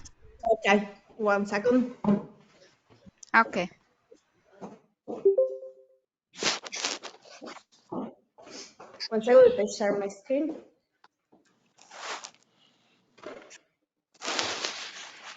Ok. Allora. How I can share my screen? Ah, forse sì. I can't share. Chiara, vedi se mi, no, se mi aiuti.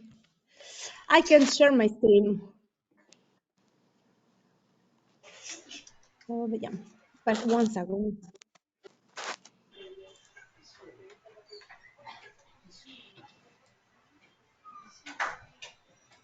L'autorizzazione sullo schermo.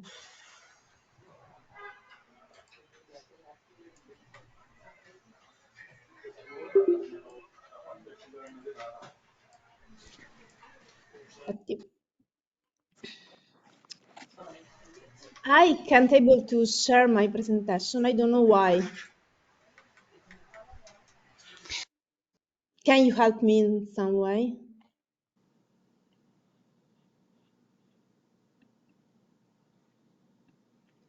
Condividere lo schermo. Hello, Dr. Okay. Marzia. I have already made you the presenter. Uh, yes, but I am not able to share my screen. I don't know why, but it can say that I can share. Okay, have you logged in I don't from know. MacBook? Yes, yes. So the system preferences are different for that. Can you check your system preferences? Okay. And I want to consider authorization, but I don't know why, but it's impossible to. Just check your system preferences so that it will be sorted out. Yes, yes, ma, no. I don't know why, but is a bloccatore, fatto una modifica.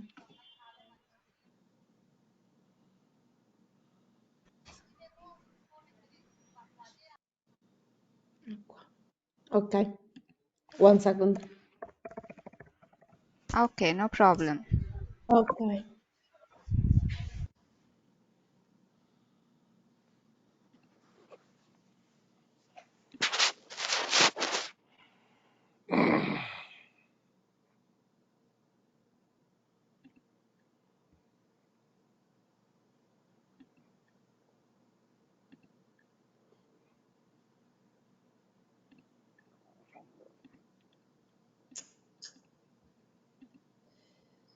I don't know why.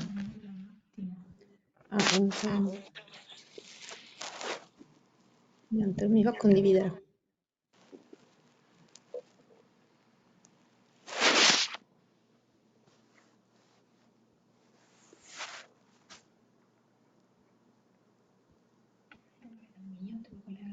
Uh, 1 second. Vediamo se sta cosa. Aspetta.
It's possible to go to the other speaker, and I can later, if it's possible, that I change PC.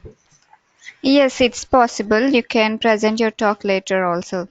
Okay, so I move to another computer. Okay, thanks. Okay, so we'll move on to the next presentation by Dr. Jessim Jahinsha from Qatar Thank you. University.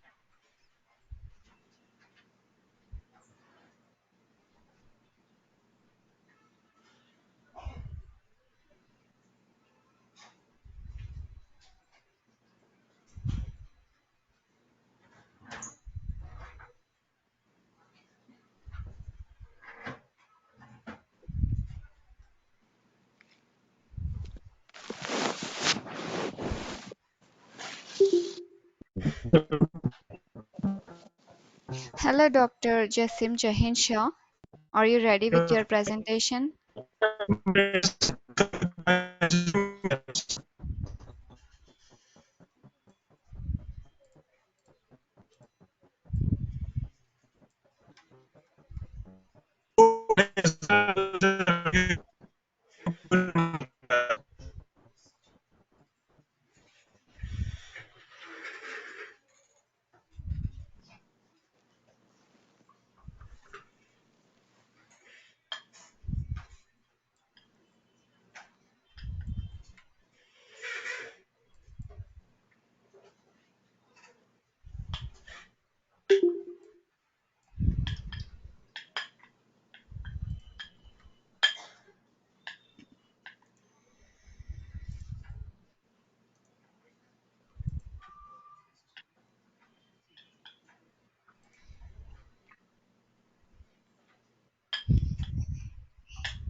ఆమెనే చేయమని చెప్పింది.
Sorry, can you hear me?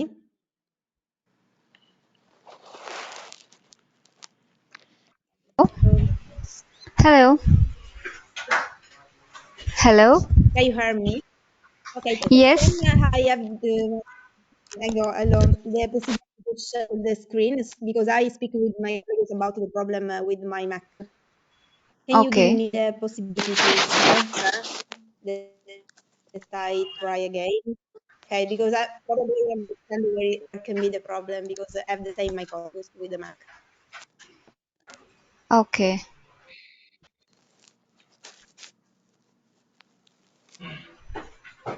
I can try.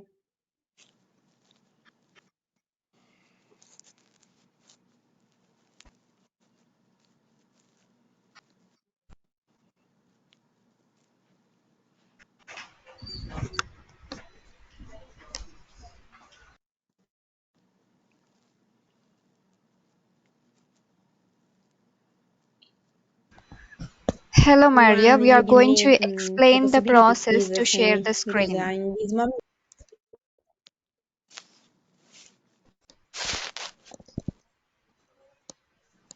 Yes, yes, if you give me this possibility, I probably understand what is the problem with my computer. Yes, we will explain the process so that you can share your screen easily.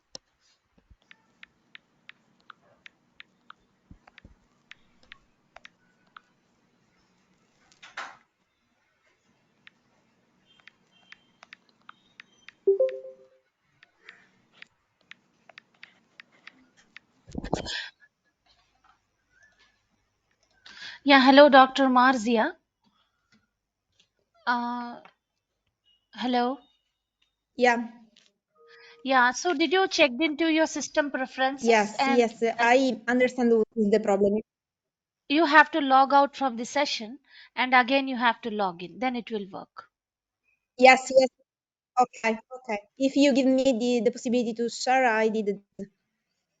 Yeah, sure, we will wait. You can once log out and you can log in again. Okay. So I log out. Okay.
Okay. Can I try? Yeah, yeah, Dr. Mazia. Yeah, you are the presenter now. Now you try to share Okay. the screen. Now it will work, I think. Okay.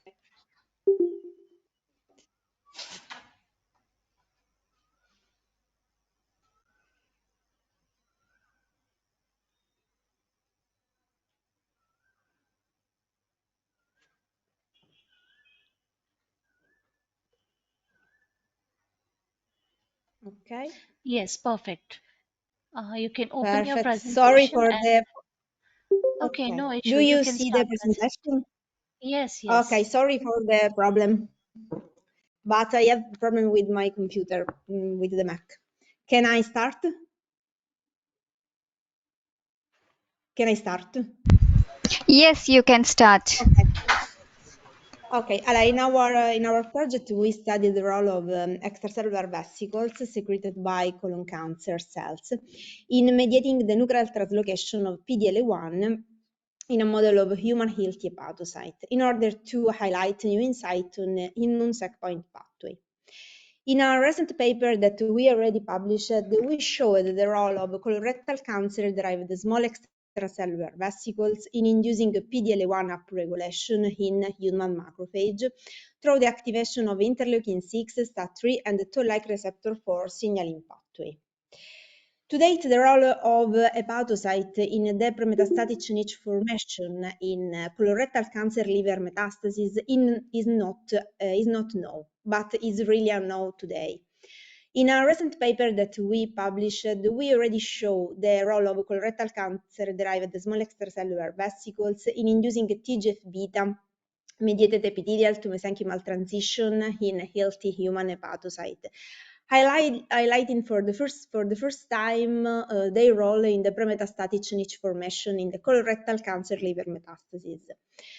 Our aim now is to evaluate if the colorectal cancer-derived small extracellular vesicles are able to affect the hepatocyte properties by modulating their immunological properties.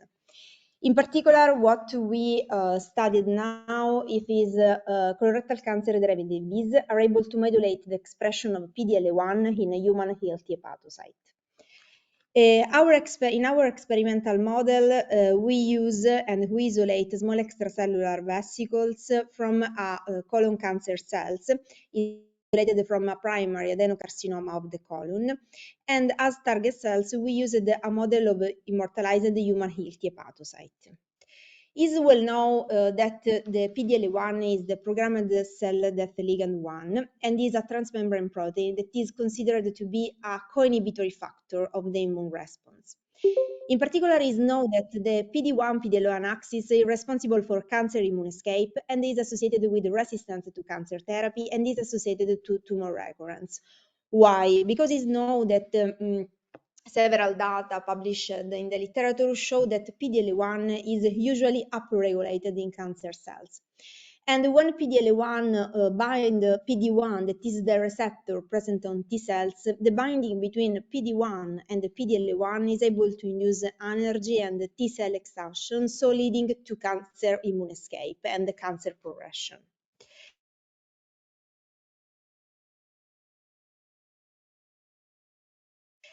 What we show is that our colorectal cancer-derived small extracellular vesicles can.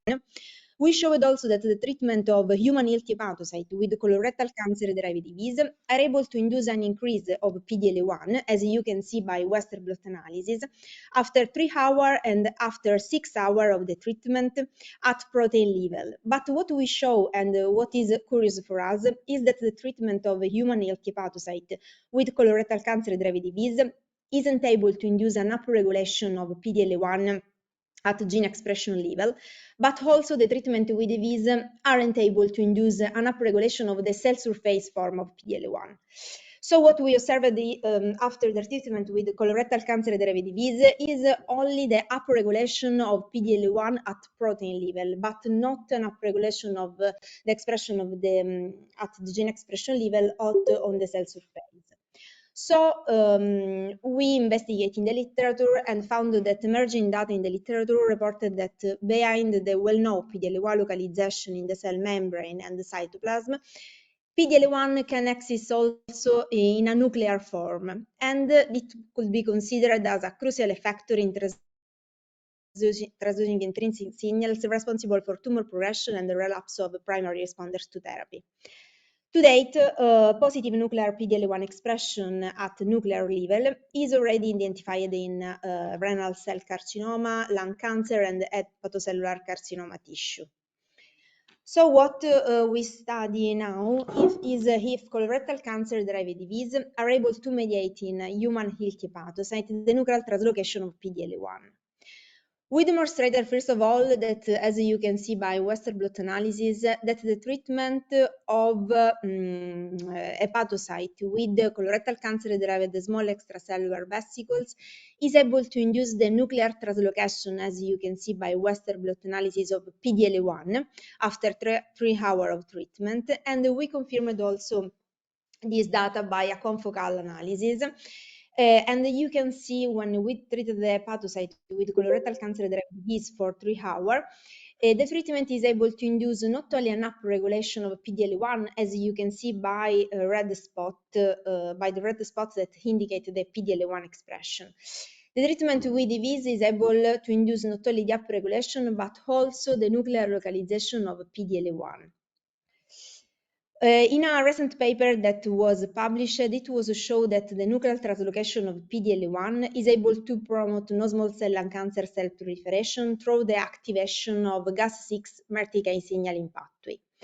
In this paper, it was demonstrated that nuclear PDL1 has been reported to regulate the transcription of Gas6.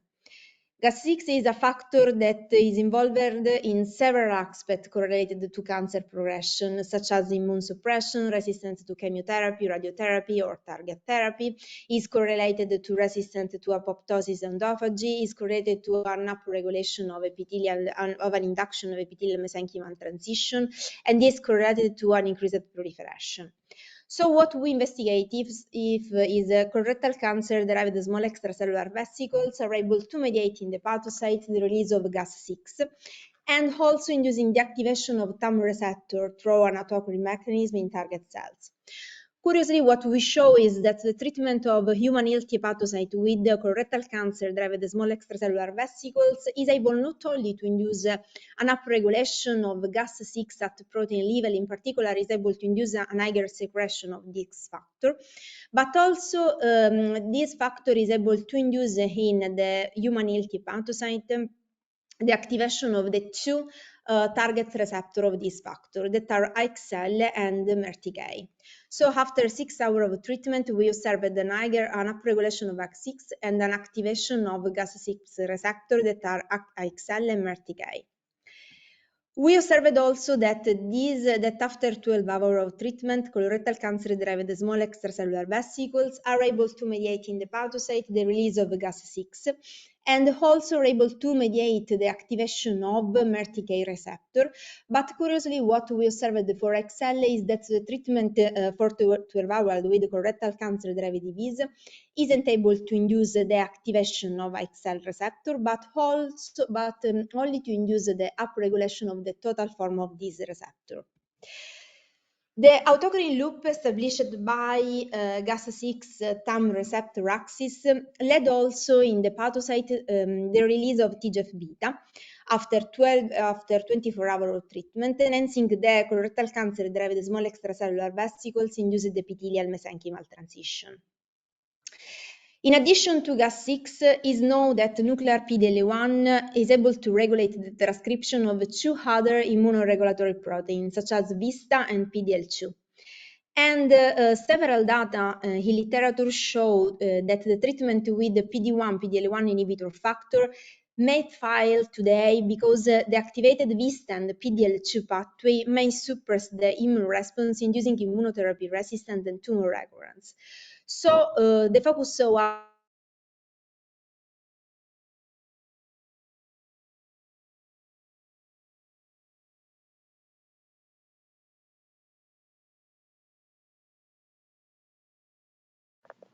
is that colorectal cancer-derived small extracellular vesicles is able to mediate in the hepatocyte a marked upregulation of VISTA. In particular, VISTA is expressed.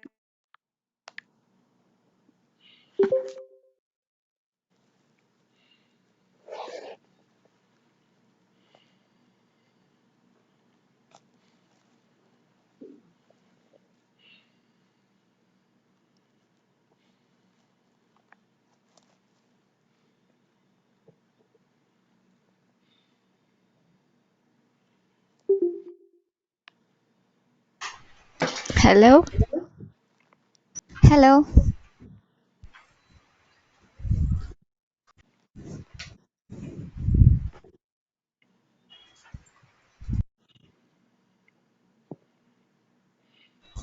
Hello?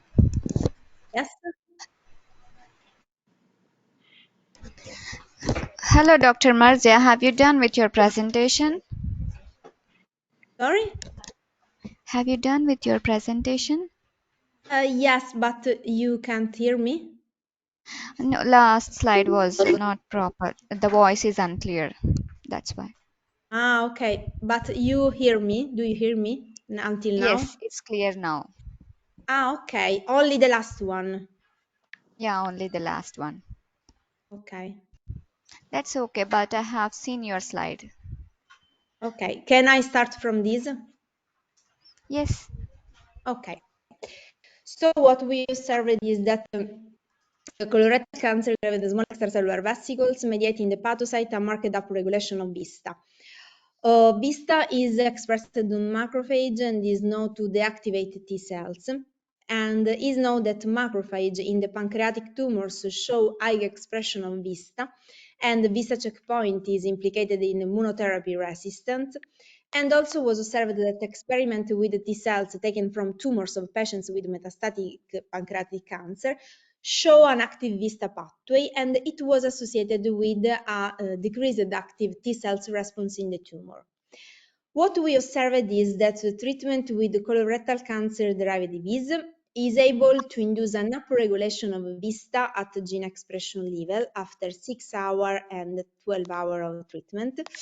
But also we confirmed the data of real-time PCR through Western blot analysis, in which we confirmed that, in which we observed really upregulation of VISTA after 9 hours of treatment with colorectal cancer-derived disease.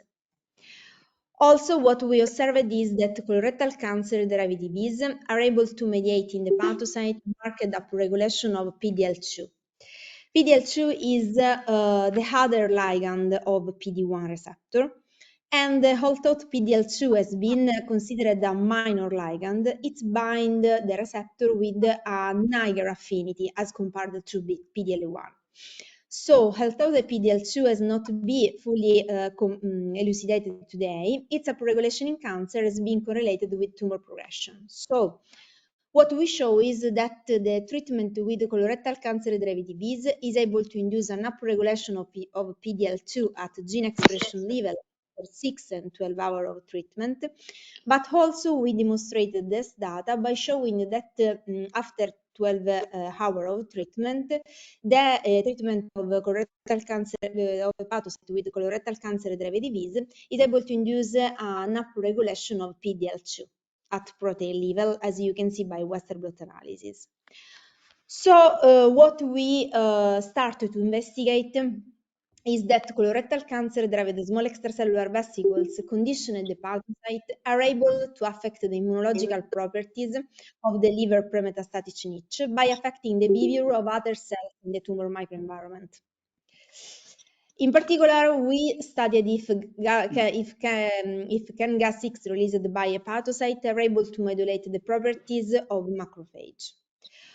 What we do and what we demonstrate is that the treatment of macrophage for 1 hour with the conditioned media of hepatocyte treated for 12 hours with colorectal cancer-derived disease are able to induce an upregulation and an activation of phosphomerticase signaling in healthy macrophage. A recent study published in the literature showed that GAS6-XL signaling pathway participates in the switch of TAM towards an M2 phenotype with pro-tumoral characters, such as an elevated expression of M2 cytokines, such as interleukin-1 beta and interleukin-6, an increased expression of VEGF and metalloproteinases, an increase of CD206 and CD68. In according to this published data, what we observed is that if we treated the macrophage for 24 hours with the conditioned media of hepatocyte treated for 12 hours with small derived extracellular vesicles, this treatment is able to induce in the macrophage the upregulation of interleukin-6, TNF-alpha, and interleukin-10. And also in a curious way, but we did this experiment only one time, an increased expression of TGF-beta. So the paracrine loop established by GAS6 MERTK activation in macrophage can lead to their polarization toward a pro-tumor phenotype, for example, in our opinion, but we have to investigate this, towards a phenotype M2B. So in conclusion, the obtained results highlight that colorectal cancer derived disease are able to induce in the hepatocyte an alternative of, activity of so PDL1, so a nuclear activity of PDL1, able to switch the behavior not only of the hepatocyte but also of the surrounding macrophage toward a protumoral phenotype. And this data in this moment are just preliminary data, but could open new avenues to better understanding the mechanism of an alternative immunocheckpoint activation in order to develop a new therapy for the early treatment of colorectal cancer liver metastases and improve the response rate to therapy. Thank you for the attention and sorry for the problem that I have with my computer. Thank you, Dr. Marzia, for your presentation. Any questions?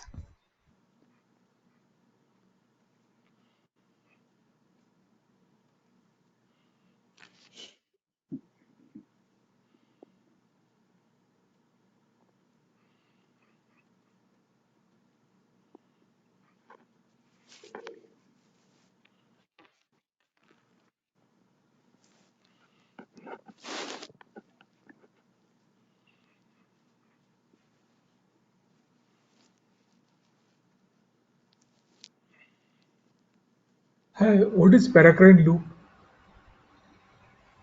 Sorry? What is paracrine loop? What is? Paracrine loop.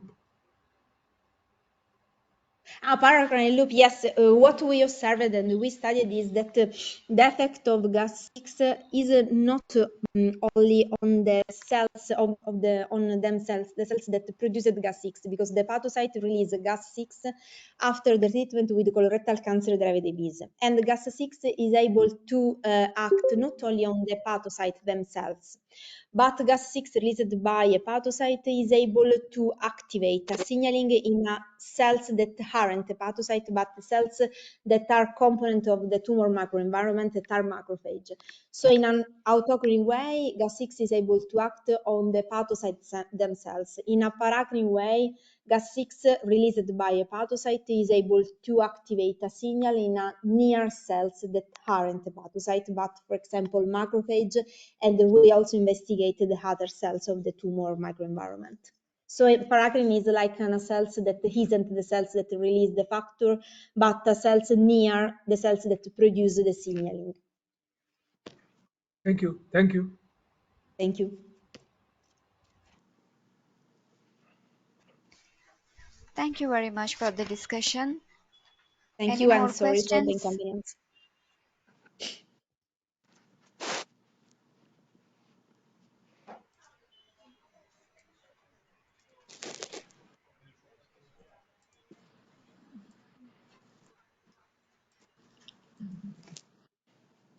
I hope there are no questions. We are moving on to the next presentation by Dr. Jessim Thank Jahin you. Shah from Qatar University.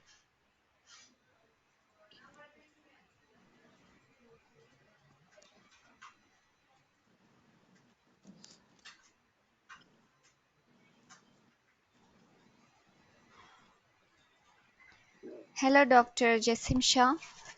Hi, just I'm trying to share my presentation. Okay, Yes.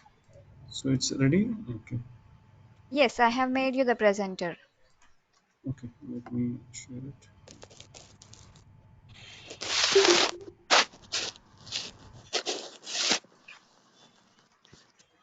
So can you see my slides? Yes, can you make it as a slideshow? Yeah, so I made it slideshow now. Yes. Okay, so can I start? Yes. Okay, so good afternoon, everyone.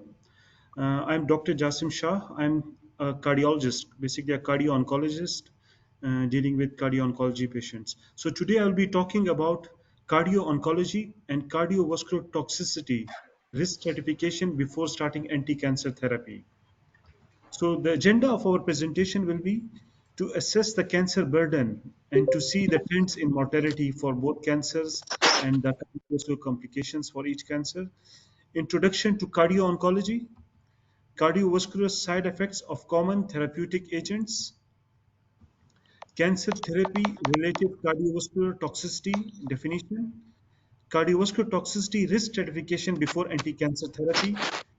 So first of all, we will go through some statistics to understand why cardio-oncology is important. So here it's a very nice figure from the Cancer Journal, which is showing in the top panel, it's showing the top cancers in males and females. So from here we can know that the most common cancer in male is prostate cancer, which is around 29%, followed by lung cancer. Whereas in females, the most common cancer is breast cancer, with a prevalence or incidence of 31%, followed by lung cancer. In the below in the figure, you can see the mortality for cancers. So the mortality is highest for lung cancer, which is around 21% in both male and females. This is another study which is showing the trends in cancer mortality rates. If you look at the left hand side figure, here it's showing that the incidence of cancer in males, in females, and both male and females. And we can see here the incidence of cancer over the years from 1975 till 2020 is slowly increasing. But here in the middle, in 1990s, you can see that there was an increase in the incidence of cancer for males, and that was because of the improvement in the technology for detection of prostate cancer. Here in the down in the figure, we can see the mortality for male, female, and for both male and females, the mortality is decreasing. So here we can see the incidence for cancer is increasing, whereas the mortality for cancer is decreasing. And this is because of the advancements in the treatment for cancer. In the right hand side, we can see here the blue line, which is showing that the current mortality rates for cancer, and in the red line you can see the expected mortality rates according to the growth from 1975, as the mortality was increasing. So this was the expected rise in the mortality. But here we can see that the total number of cancer deaths have averted from 1991 till 2020 in both men and women. It's because of the improvement in the cancer treatment. Here, this is another important figure. It is from a cohort, population-based cohort study, which is showing that when a cancer is diagnosed, at that time, the all-cause mortality and cardiovascular mortality, heart failure, stroke, acute MI, and pulmonary embolism, all are at high risk when the cancer is diagnosed. And as the year passes, the incidence of these are decreasing, but they remain persistently elevated at 10 years. So a cancer diagnosis is associated with high all-cause mortality, cardiovascular mortality, and cardiovascular morbidity at the time of diagnosis, but it remains persistently elevated at 10 years following diagnosis. This is another slide from another population-based cohort study from Italian cancer patients. Here again, you can see that the cancer's death in male and females in the red line is decreasing throughout the years from 1996 to 2019, whereas the death from cardiovascular disease in blue line is increasing gradually over the years. Here on the right hand side, the figure in the right hand side is showing that if you're looking at the cancer deaths, so if the diagnosis is less than 2 years, the cancer death is high, and as the year passes from diagnosis, the cancer death is decreasing. But in here, if you look at the cardiovascular death, again, the cardiovascular death years after the diagnosis of cancers are increasing. So the cancer patients, those who are cancer survivors, they are at high risk of cardiovascular death following the years of diagnosis. From the same study here, we can see for each site cancers, the cancer death for breast cancer, prostate, colorectal, bladder, melanoma, lymphoma, lungs, and kidney, stomach in the red line are decreasing. The cancer deaths are decreasing, whereas in the blue lines, you can see that the cardiovascular deaths for all kind of cancers are increasing over the years. This is because of the cardiovascular toxicity of the cancer treatment. Here we can see that the prostate cancer is having the highest cardiovascular mortality, whereas if you are looking for the cancer death, pancreas cancer followed by lung cancer are having the high cancer deaths. So now we'll go to the introduction of cardio-oncology. So advances in the cancer treatment have led to improved survival of patients with cancer, but have also increased morbidity and mortality due to the treatment side effects. Cardiovascular disease are one of the most frequent of these side effects, and there is a growing concern that they may lead to premature morbidity and death among cancer survivors. Cardiovascular complications of cancer therapy can be divided into one of the 9 main categories. So it can manifest as myocardial dysfunction and heart failure. It can present as coronary artery disease or valvular disease, arrhythmia, especially those induced by the QT prolonging drugs, arterial hypertension, thromboembolic disease, peripheral vascular disease and stroke, pulmonary hypertension, and pericardial complications. The goal of the cardio-oncology discipline is to allow patients with cancer to receive the best possible cancer treatment safely and minimizing the cancer therapy-related cardiovascular toxicity across the entire continuum of cancer care.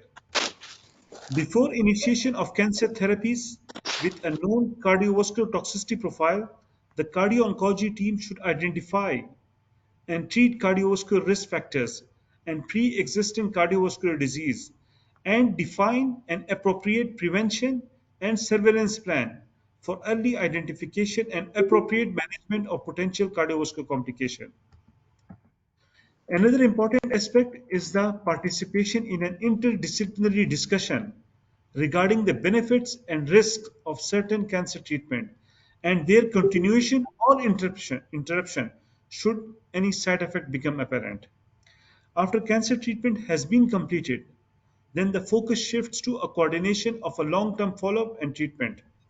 For patients on long-term cancer therapies with cardiovascular toxicity risk, surveillance should continue until the treatment is finished. There is also the need for reassessment of cardiovascular risk in patients requiring treatment for secondary malignancies. So here in this figure, you can see the most important thing in the cardio-oncology care is the baseline risk assessment. So here you have to take a comprehensive history, physical examination, and you have to address the cardiovascular risk profile. And based on this cardiovascular risk profile, you divide the patient to either a low risk or high risk patient. And then you have to look at the chemotherapeutic agents also. Are they known to cause cardiovascular toxicity or they are not known to cause cardiovascular toxicity? And based on that, we divide the patient into high risk cardiovascular toxicity profile or low risk cardiovascular toxicity profile. So this is the baseline assessment. And during the cancer therapy, we have to do the surveillance of these patients. We have to monitor the patient for any toxicity if it happens, and then we have to manage if there is any toxicity. And then comes the long-term care of the cancer survivorship program. So here, whenever there is a new diagnosis of cancer, you do a baseline assessment of cardiovascular risk and then divide the patient either to low risk, moderate risk patient, or high or very high risk patient for cardiovascular toxicity. And then you start the patient on treatment. If it's a low risk patient, then it needs a standard surveillance. And you refer the patient to the cardio oncology team if any complication happen. If the patient is at moderate risk of cardiovascular toxicity, then you refer the patient to the cardiology clinic and then you monitor the patient closely. If a patient is at very high risk or high risk or very high risk, then the patient has to be referred to the cardio oncology clinic and we have to make a combined plan on the nature of chemotherapy medication to be used and how to monitor these patients. So the principle of cardio-oncology is the integration of clinical disciplines. Cardio-oncology providers must have knowledge of the broad scope of cardiology, oncology, and hematology management. Recommendations are formed regarding the most permissible from cardiovascular disease perspective and the most effective from an oncological perspective cancer treatment. Adjudication of cardiovascular events occurring in patient on active therapy is an important aspect of cardio-oncology practice. So cancer therapy related cardiovascular toxicity can be symptomatic or can be asymptomatic. And then we have to divide the patient. If it is symptomatic, is it a mild symptomatic toxicity or is it a very severe toxicity? And there are different criteria to label it. And asymptomatic patient again can have mild cardiovascular toxicity or can have severe cardiovascular toxicity. And then we have to make an individualized plan for each patient according to the toxicity they have developed. So the most important thing, as I've mentioned in the previous slide, is the baseline cardiovascular toxicity risk assessment, so which include a comprehensive history, then a cancer treatment history, assessment of the cardiovascular risk factors, a comprehensive physical examination, and vital sign assessment. Then in the complementary test, we have to do cardiac biomarkers, which include the BNP or NT-proBNP, cardiac troponin, ECG, fasting plasma glucose or HbA1c, kidney function or eGFR, lipid profile, and transthoracic echocardiogram. And based on all these factors and the initial evaluation, we divide the patient into either low risk, intermediate, or high risk for developing cardiovascular toxicity. So this is a schemata from the guidelines, which include again the baseline assessment, and then we have to do an ECG, physical examination, and cardiac biomarkers. And based on the result, we refer the patient to either cardio-oncology team or we start the anti-cancer treatment. So recommendation for ECG, baseline ECG, and ECG is recommended in all patients starting cancer therapy as a part of their baseline cardiovascular risk assessment, which has a class 1 level of C recommendation. In patient with an abnormal baseline ECG, referral to a cardiologist is recommended. It's again class 1 level of C recommendation. For cardiac biomarkers, baseline measurement of natriuretic peptide or cardiac troponin is recommended in all patients with cancer at risk of cancer therapy related cardiac dysfunction if these biomarkers are going to be measured during treatment to detect cancer therapy related cardiac dysfunction. So it's again class 1 level of C recommendation. Recommendation for cardiac imaging. So echocardiogram is recommended as the first line modality for assessment of cardiac function in patients with cancer. Ideally, 3D echocardiography is recommended as the preferred echocardiography modality to measure the LV ejection fraction. Global longitudinal strain GLS is recommended in all patients with cancer having echocardiography if available. Cardiac MRI should be considered for assessment of cardiac function when echocardiography is unavailable or non-diagnostic, which is class 2 A level of recommendation. Um, Baseline comprehensive transthoracic echo is recommended in all patients with cancer at high risk and very high risk of cardiovascular toxicity before starting anti-cancer therapy. Now, cardiovascular risk evaluation before cancer surgery. So, cancer surgery remains the primary treatment modality for many cancers. Cardio-oncology teams should be involved in a pre-operative cardiovascular risk stratification to identify and provide appropriate management and surveillance of the potential risk factors. Patients undergoing oncological surgery, perioperative cardiac complications are determined by the patient-related risk factors and tumor type, concomitant cancer therapy, and expected surgical risk.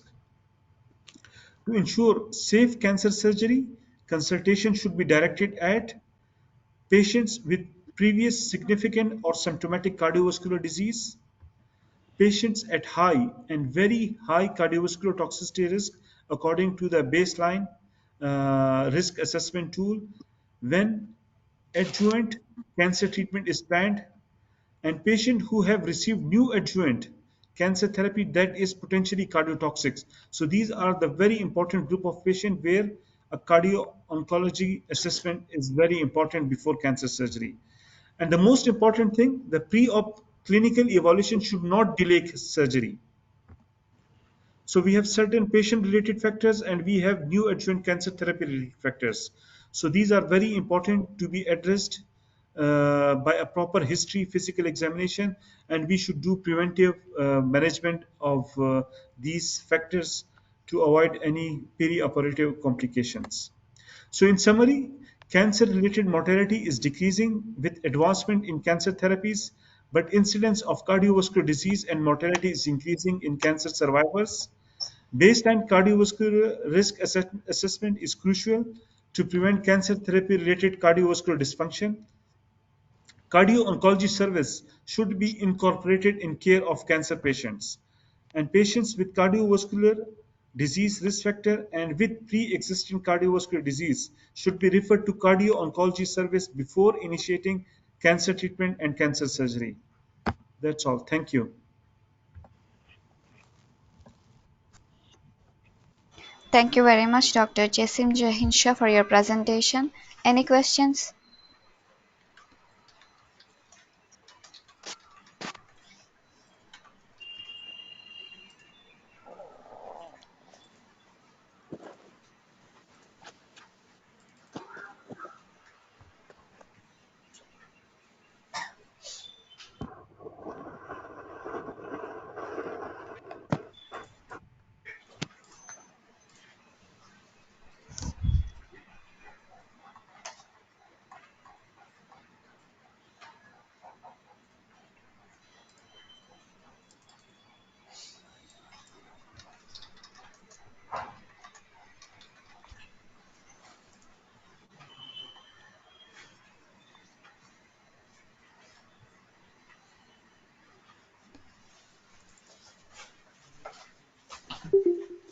I hope there are no questions. We are moving on to the next presentation by Dr. Marwa Suleiman Mashi from King Abdulaziz University, Saudi Arabia.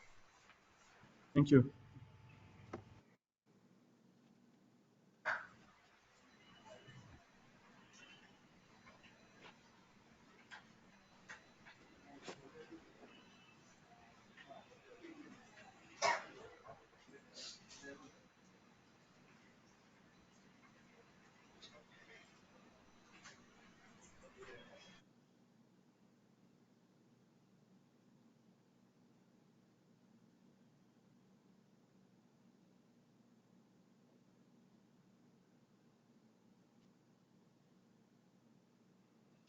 Hello, good afternoon. Is my voice clear? Yes, we can see your screen. Okay. So, shall I start? Yes. Okay. Good afternoon, all friends and colleagues. So, the topic today I'm gonna present on characterization the role of STRA6 in tumor suppression mechanism. This work done in University of Leicester and associate professor in clinical chemistry in King Abdulaziz University. So I'm gonna start about mentioning some fact about STRA6, which is a signaling receptor and transporter of retinol. It's a protein coding gene, and it's originally characterized in cancer cells as a retinic acid stimulated gene. So there was in 1970 evidence for the existence of this receptor in as cell surface receptor for retinol binding protein. Then later on, it was first characterized as a retinic acid induced gene that's stimulated by retinic acid. Later on, it was characterized as retinol binding protein receptors with a multi-transmembrane protein with unknown function. So it's both signal and a receptor and transporter for vitamin A. Some of mutation was identified related to human STRA6 mutation, and it was also identified that this protein work on the retinol binding protein on STRA6, JAK2, and STAT5 signaling cascade to inhibit insulin signaling and enhance lipid accumulation. From our working group was found that STRA6 participates in p53 induced apoptosis after DNA damage, and from that point my research was going on, and today I will present some of interesting results regarding that. So this is the STRA6 is with the transmembrane protein with these 9 domains, and it's have the N terminus and the C terminus, and you will find me later on and will focus on identify the C terminus of this protein in some of my results and identified its functional biological effect in apoptosis in special way. The STRA6, when it was in cell membrane, facilitate the taking up of the retinol by binding to whole retinol binding protein, and then go inside the cell, going to do the whole function of gene regulation, growth inhibition, differentiation, the regular mechanism of retinol. But today we will see how the STRA6 its work in tumor suppression by say that the retinoid induce the arrest in the G1 phase by upregulation the B21. Just a minute. Then retinoic acid induce apoptosis through the FAS, DR4 and DR5. Uh, Atra, it was the chemical compound that used in our project to show the effect of the upregulation of STRA6, and it was known to have effect on acute promyelocytic leukemia that block the fusion protein PML-RAR alpha. Okay, some background. From our group, they found that STRA6 enhances the B53 induced apoptosis.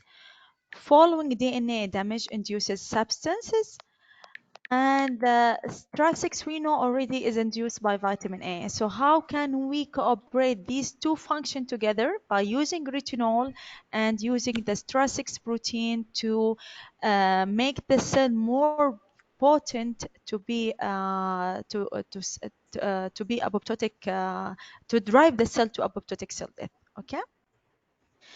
So the hypothesis it was that STRA6 induction by retinoic acid will be sensitize the tumor cells to B53 induced apoptosis after treatment with DNA damaging agents. The aims it was to suggest a novel retinoid-based adjuvant strategies for cancer treatment and to establish STRA6 as a potential predictive marker as an important tumor suppressor protein in response to B53. I just pick your then just a few seconds, please. Thank you.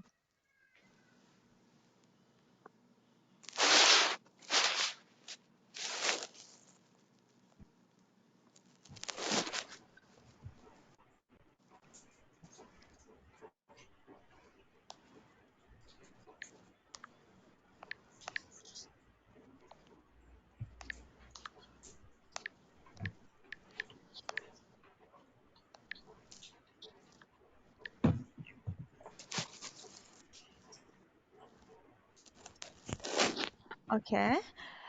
Sorry for interruption. So I was saying that the aim for this project is to suggest a novel retinoid-based adjuvant a strategy for cancer treatment by using this STRA6, a potential predictive marker, as an important tumor suppression protein in response to B53.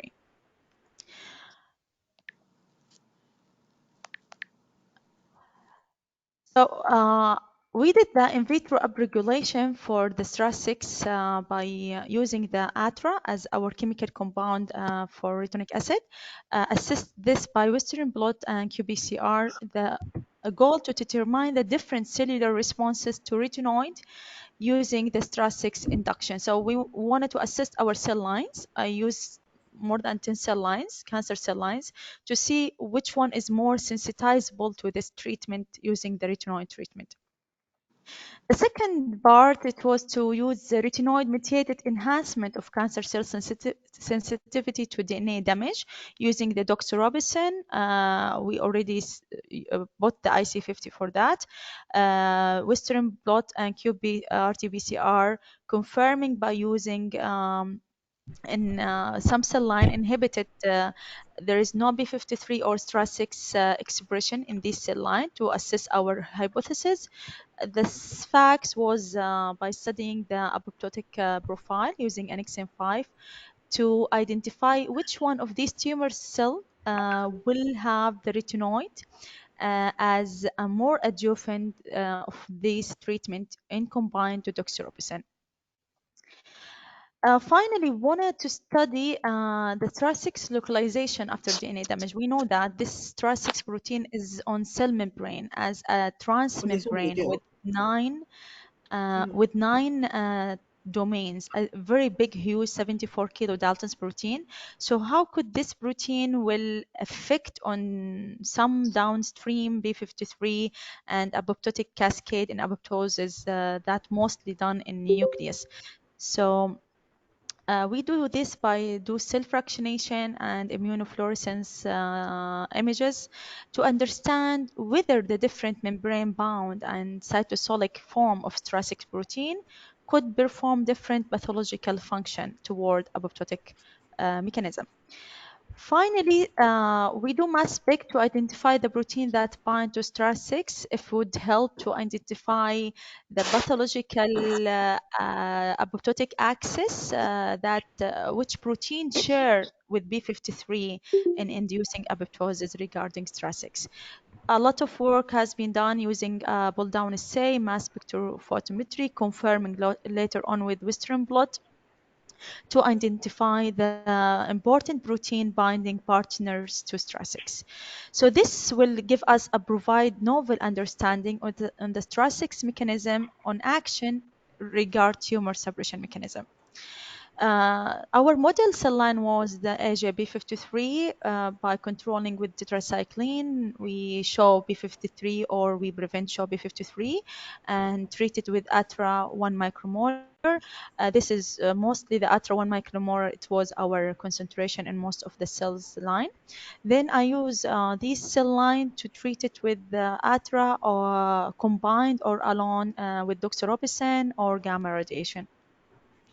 So first, of our result on the model cell line, the AGB53, when we take the tetracycline off, also the B53 would show, and when we have the tetracycline, there is no B53. When we have treated the cell with the A plus, that mean ATRA, the treatment with ATRA retinoid here, the retinoid upregulation the STRA6, so that's obvious because it's transmembrane protein receptors to take up the retinol. But what would be the effect when we have the B53 together with the ATRA treatment? The B53 is increasing here and the STRA6 is a little bit increasing here. So we take this hypothesis and treatment applied in human colon cancer cell line with wild type B53, we saw that the B53 under DNA damage is obviously here and inducing the STRA6 protein comparing to the control. ATRA inducing more STRA6 because it's transmembrane protein receptors. There is no upregulation to B53. That is what we should show here. And then when we have both treatment after DNA damage, we have more upregulation between B53 and STRA6. So this is give us to think more deeply. Is there a relationship between B53 and STRA6? Dependent on DNA damage or without DNA damage, so we have to create more cell line without STRA6 to see if that effect there or this is a false effect. So we use STRA6 cell line knockdown to assist our hypothesis. If the B53 and STRA6 there is a relation between them after treatment with ATRA and doxorubicin, and here the B53 it downregulated without the effect of ATRA treatment and STRA6 presence. So STRA6 somehow push B53 to stabilize this protein on expression level, and this effect goes to suggest maybe there is a positive feedback loop between these two proteins. And also the PAX was assessed here and it show more cell death toward apoptosis. Later on, the same model line with knockdown STRA6 was studied widely and have the same effect that suggests the B53 when it was no STRA6 is go down. So STRA6 have more stabilizing the B53 when it was in the cell. We transfected here a STRA6 full-length protein to see the effect if we use exogenous protein, and we found the exogenous protein of the STRA6 comparing to the empty vector. The B53, it was more induced here, with more induced for STRA6, even when we have here empty vector to convert. So that suggests more that there is a positive feedback loop between these two proteins. What is their partners proteins? Still, until this stage, we don't know.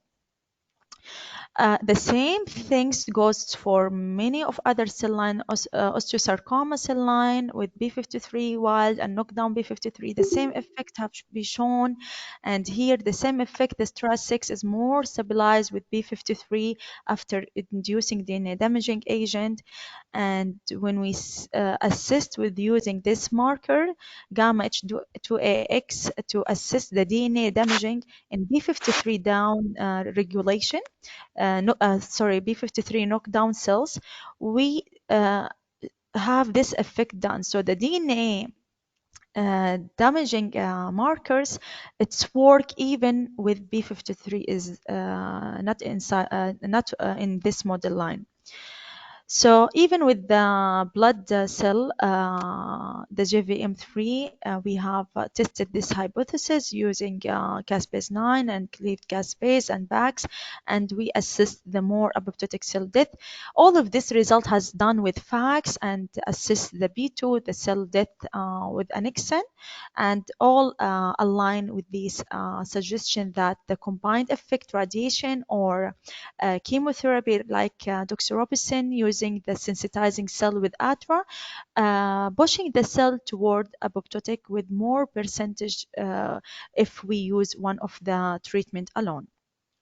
Then to see what is the partner here, we done pull down assays, and then I cut with the gel, cut the bands and sent it to mass spec to identify of the protein. A huge data came out, trying to study this data for a long time, came up with short list and small list. The long list, these all of the protein that work toward apoptotic cell death, and we choose just a few of them that highlighted with red to test it in next experiment.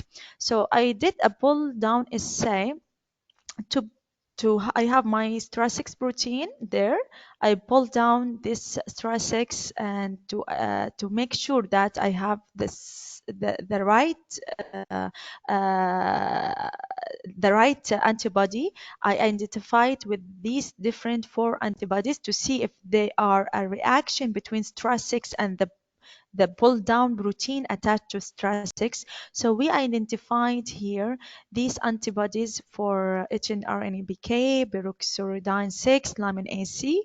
All of them, they are present when using compare the control, negative control, the input, and the IP for our STRA6.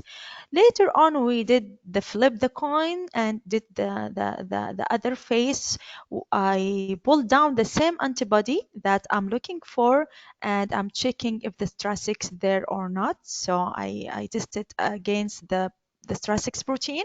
So I found it there to make sure the protein STRA6 attached to these proteins from the mass spec data.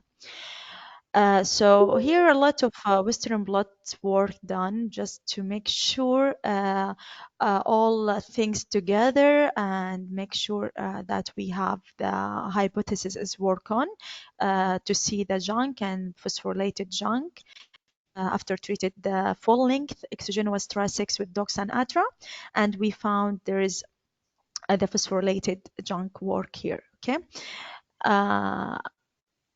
Later on, I used the prediction data to see if there is a phosphorylation or post-transitional modification for serine, threonine, or tyrosine in this part, the C-terminus protein.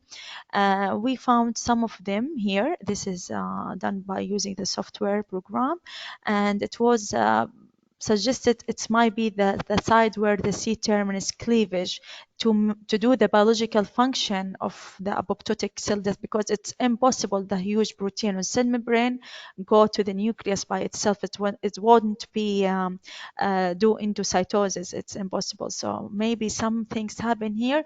So we hypothesize that the C terminus here is cleavage somehow by one of the post-transitional modification, tyrosine or threonine, according to the suggestion software program. Later on, we do using the full length of the protein, cut the protein on the C terminus, make sure we have the sequencing this protein, we have the same sequencing of the C terminus, then we test the C terminus alone, not the full length, to see if it's work in apoptotic cell death pathway or not. So the only C terminus here, not the full length of the protein, which is 25 kilodalton, we have found that here the 35 kilodalton of the protein, here the STRA6, it work with the barb and cleaved barb caspase and apoptotic cascade. So we wanted to see the localization of STRA6 by different things. First, we have, we have here the endogenous STRA6, the same STRA6, nothing put inside the cell. So what happened here in STRA6? So when we treat it with ATRA, this is the cell membrane, is shining green because we tag it with GFP. When we use the doxorubicin, it goes inside here the nucleus, and ATRA inside the nucleus. Okay. And we use the full-length STRA6 to compare it with the indigenous. The full-length STRA6 goes inside the cytosol in control. Then using the ATRA in cell membrane, then when you use the doxorubicin, it goes inside the nucleus. And here the combined dox and ATRA is shift the STRA6 from the cell membrane and toward the nucleus. So could be the C terminus work here to going inside the nucleus. We use here the short form of STRA6 tagged with GFP here in the control in the cytosol, here on the cell membrane. And when we use it with doxorubicin, goes inside the nucleus, and here the toxin ATRA inside the nucleus as well. So that showing our hypothesis that the STRA6, the transmembrane protein, the huge transmembrane protein with 74 kilodalton, is cut to small short form in C terminus toward nucleus and localized in nucleus toward cell death, apoptotic cell death. And when we wanted to more studying if that effect going through ROS, reactive oxygen species, because I studied the reaction, the ROS with some data. I have no time to present it here. And we use the NCA and glutathione, and we see these here. The P53 is going down comparing to the STRA6 full length here, and that suggests that first to our knowledge that STRA6 induces P53 independent of DNA damage, and has identified ROS generation as mechanism by which STRA6 induces P53 protein. So STRA6 induces P53 protein and stabilize the P53 protein independent of DNA damage. In summary, the P53 upregulates STRA6 and STRA6 upregulate P53 as well. That suggests the positive feedback loop. STRA6 can induce P53 independent of DNA damage. Also, STRA6 induced P53 mainly through ROS generation mechanism, and STRA6 induced sensitizing the cell to DNA damaging agent.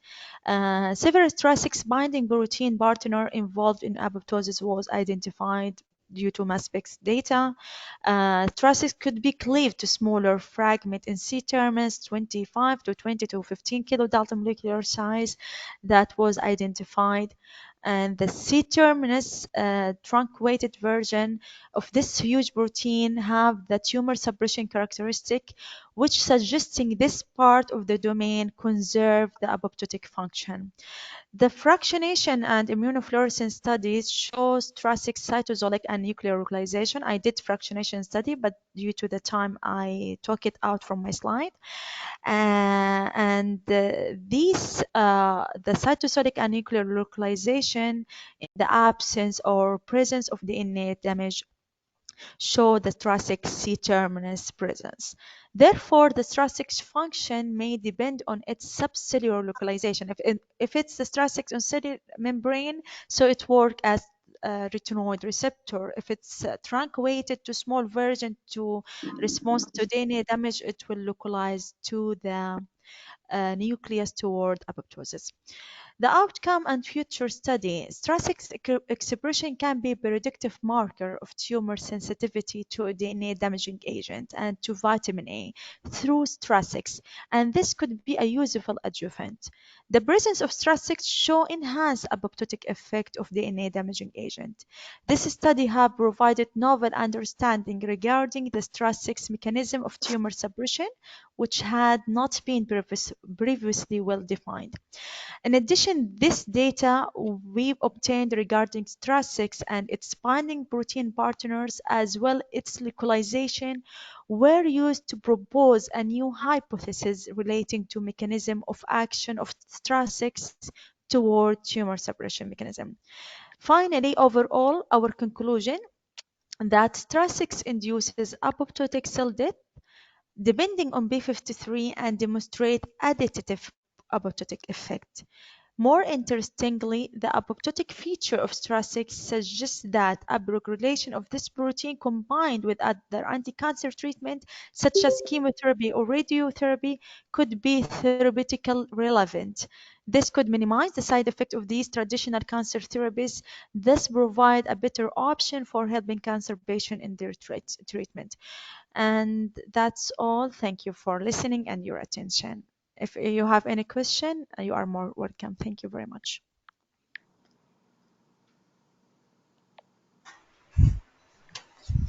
Thank you, Dr. Marwa Suleiman, for your presentation. Any questions?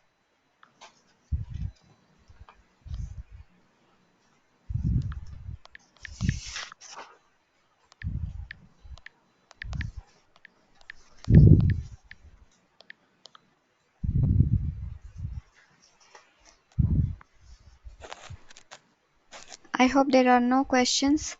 So we'll have a break of 45 minutes and I request everyone to be stay connected. We'll continue the sessions after a break of 45 minutes. Thank you. 45 minutes break, sorry. Break Hello? of 45 minutes and we'll continue the session after 45 minutes. Okay. Please stay connected. Okay, thank you.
Appelle à tout bout de champ.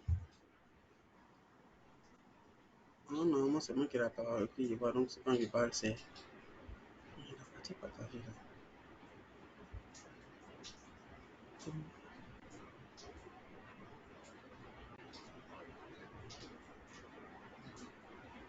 Ça, c'est désolé parce que je sais même pas comment partager.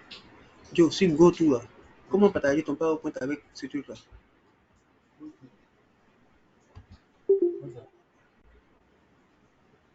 C'est désolé ce truc là parce que comment partager?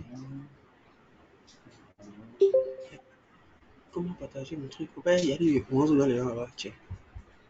Partager ton écran ou partager? Ouais, c'est vraiment ça qu'il a fait normalement. C'est ça qu'il a normalement.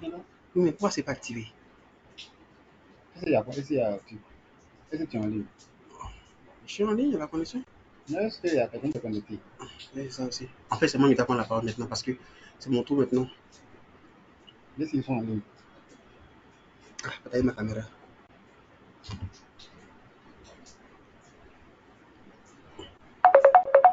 Celui-là dit là, il y a un problème. Faut attendre la prochaine chose. On a affaire à qui là? Euh,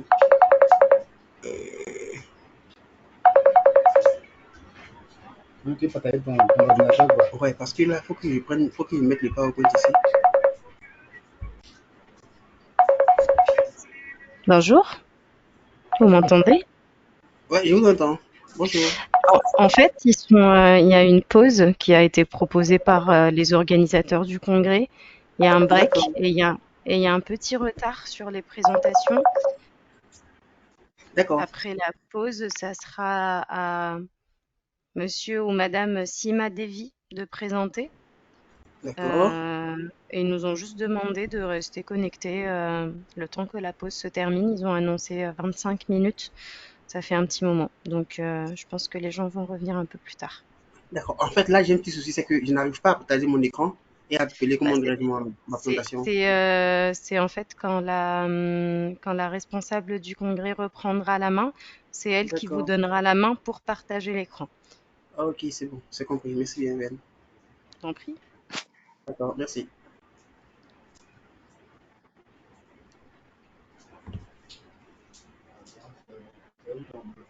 Ah, c'est ton truc à bloquer,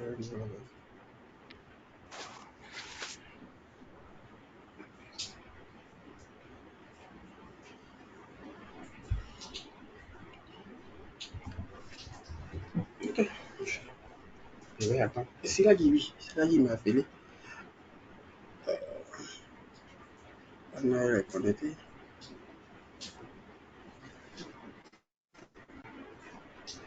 On a le problème.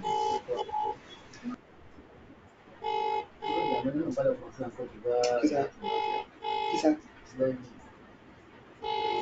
le tout c'est quoi? Le tout c'est que, tu vois, en fait, chez eux là, ils n'ont que trois langues.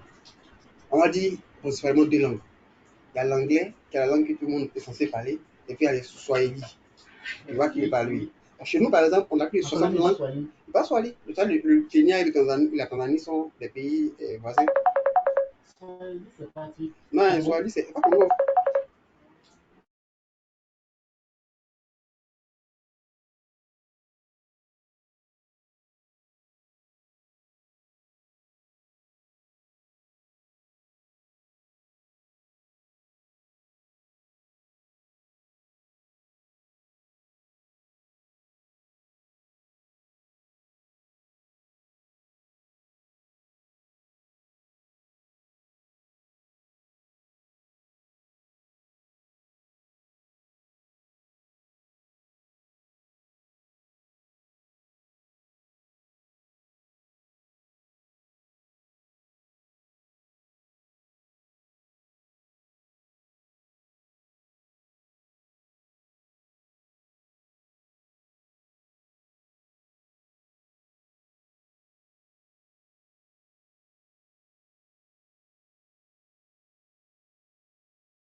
How are you? Could I have a cold coffee, 2 hard-boiled eggs, slice of cheese, and a slice of toast? I'm on waiting for Rome. Okay. They can hear us. Okay. Coffee, toast, eggs, cheese. And what again? What again? What again? Eggs, toast, cold coffee, cheese. Oh,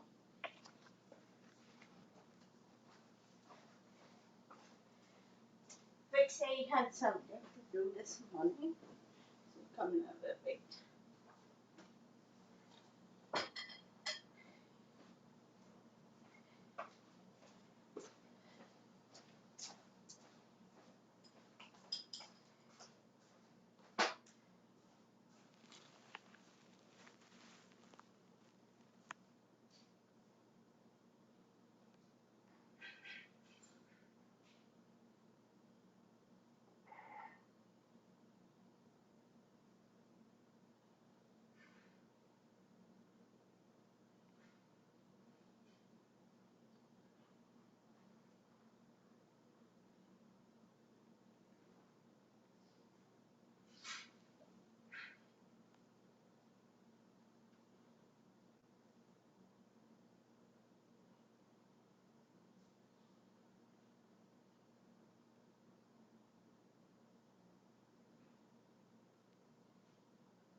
Hello everyone.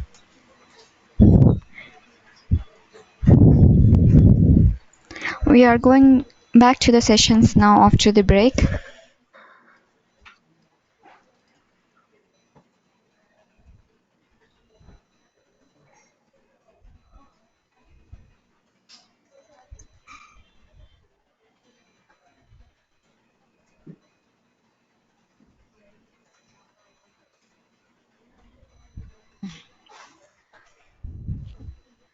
So we are going to start the session with Dr. Bro Richmond Conan from University Felix Houphouët-Boigny Abidjan from Côte d'Ivoire.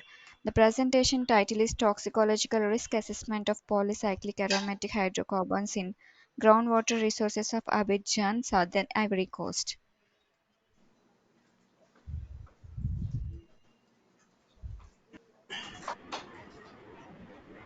But I can't. Thank you. I can share. I can share my PowerPoint with. Or yes. What? Yes, we have made you the presenter. You can share the slides now. Okay.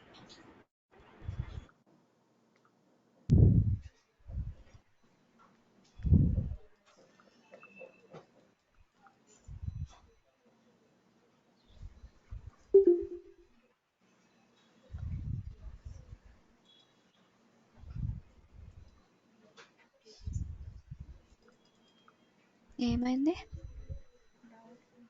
రావట్లేదు.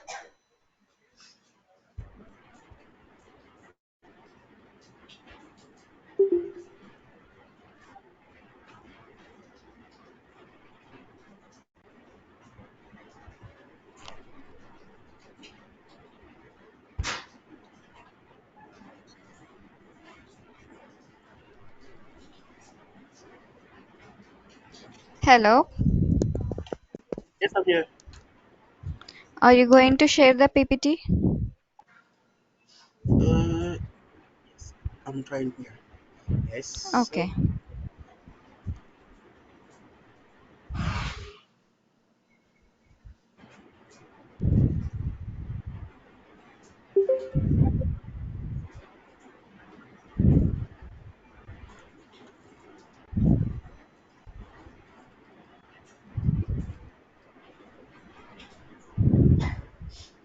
We can see your slides, but make it as a slideshow. Okay.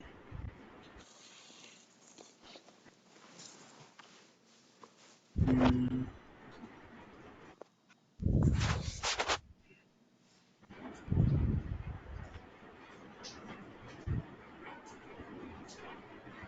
can you see it? Is okay? No?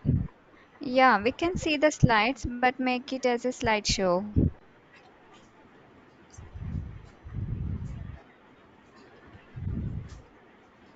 I'm trying to do it. Um.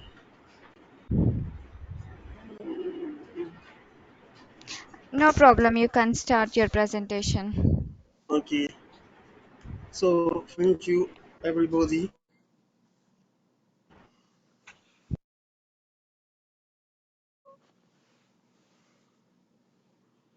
Mokono, I'm Ivorian scientist working in the field of water, soil, and environment in the University of Pennsylvania. So we have to make these trains do some studies prevent me. I think we will have some opportunities in which we can discuss together physically. Going back to these presentations, we are working on for 2 years on some polythene that are recognized by some organizations as given some cancer. So we are working on normally polycyclic aromatic hydrocarbon. Our field, our field studies take into include air ambient, rainwater, and groundwater. But for this presentation, we limit ourselves for groundwater because it is this water which are used from by some populations for many use. As planned, we will start by a small introduction, which we give smallly a brief uh, generality take into the the pollution in general in the world, and on the human earth. After it, we will give its formula used by for protections and the International Agency for Research on Cancer. These two organizations use this formula to demonstrate the potential for this PAH. After it, we will give a small result of our studies in our countries to conclude these presentations. In general, it is important to show that the pollution of atmosphere continues to grow in the world. This growing is the fact of the development of the industrializations. Some particles are emitted in the earth through the winds. Some of these pollutants, such as the PAH, are growing on the soil. On the hand, in other hand, some of these pollutants are undergo transformation under the sun and interact directly with some chemical components present in the earth, including the oxide.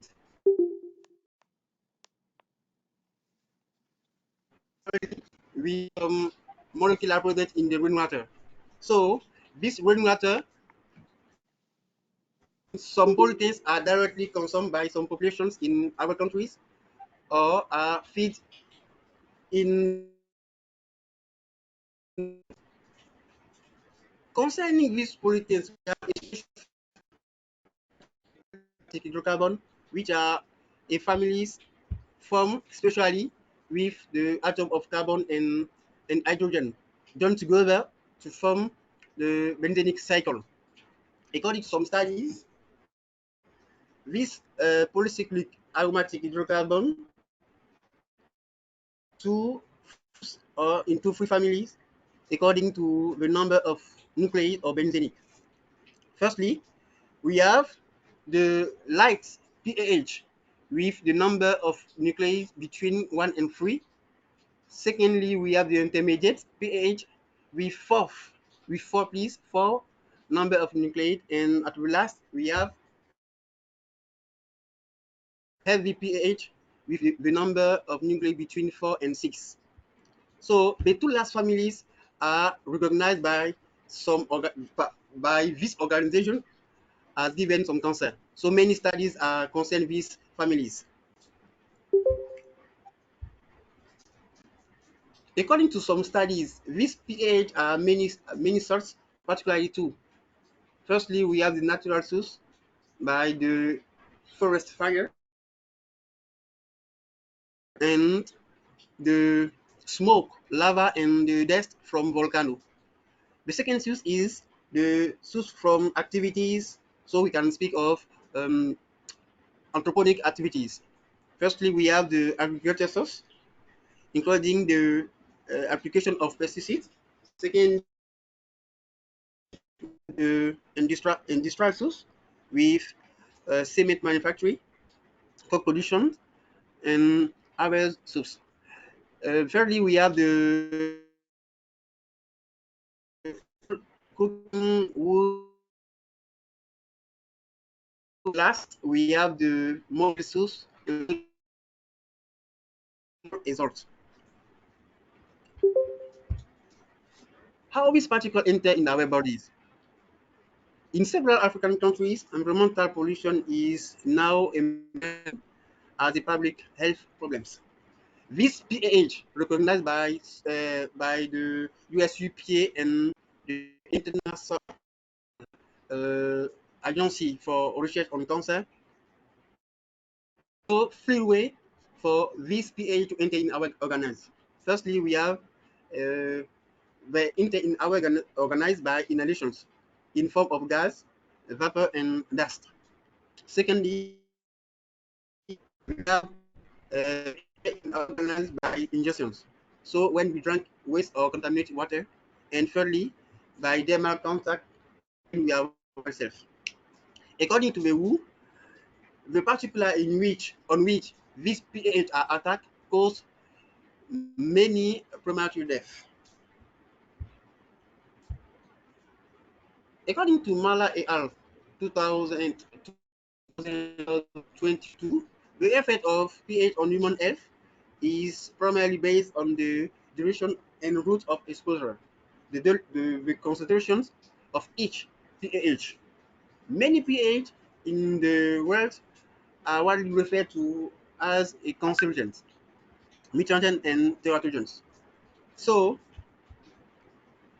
the aim of our studies is firstly to identify the pH in the receiving environment of the district of Abidjan. Secondly, track the source of the pollution of this element in the water and the and thirdly, evaluate the effects of this pH on the population F. As our work take include the green water, we want to show the status of this water in our streets. So we studied in Abidjan cities. Abidjan is the political capital of Ivory Coast, located between longitude 3 degree 45 west and 4 degree 21 west, and latitude 5 degree 10 and 5 degree 38. As we work with groundwater, we are sampling many points in the cities. Totally 20 points are being sampling.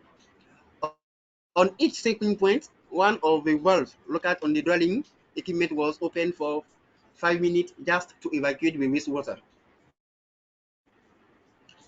As the methodology, we use some index used by many researchers to highlight the potential consumption of this pH. Firstly, we use the hazard index. Hazard index are used for pH which are not cancerogenic but can lead to harvest disease, especially for use for pH. Secondly, we use the R formula. R is the index of risk of cancer. Formula are used especially for the two last families, which are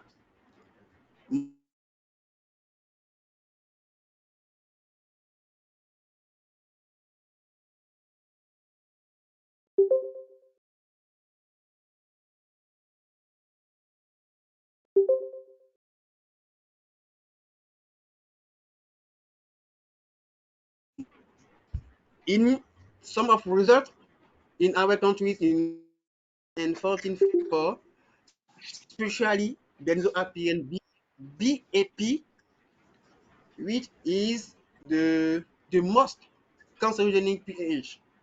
That is why more studies are concerned these elements in the literature. Concerning the cancer risk, we remind that all the values observed on the children are greater than those of adults. So cancer risk is determined by adding the risk of dermal cancer and the risk of oral cancer. The values are compared to those of the standard values defined by USUPA or by the International Agency for Cancer Research. When we compare our values than those defined by USUPA, we remind that all the values are greater than the standard values. The same results are obtained when we study in the rainwater. Our results have been made first article published in the Journal of Water and Health the last years.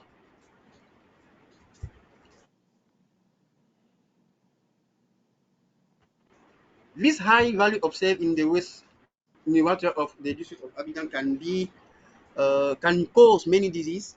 In this, one of the human bodies, pH acts on cellular functions, which can influence organ development and lead to tissue degradation and affect the lung and liver, a problem by IDDS. According to Iwegue, who worked on the groundwater in Nigeria. The ingestion and dermal exposure of this pH to a formation change over the period of time. As a conclusion, remark that pH vary in groundwater, but the risks of cancer in groundwater are higher than both proposed WHO and the US EPA. So particular attention should be paid to this water used by the populations because the presence of this particular in certain environments can be the cause of cancer. So I have 25 minutes to bite. I so thank you.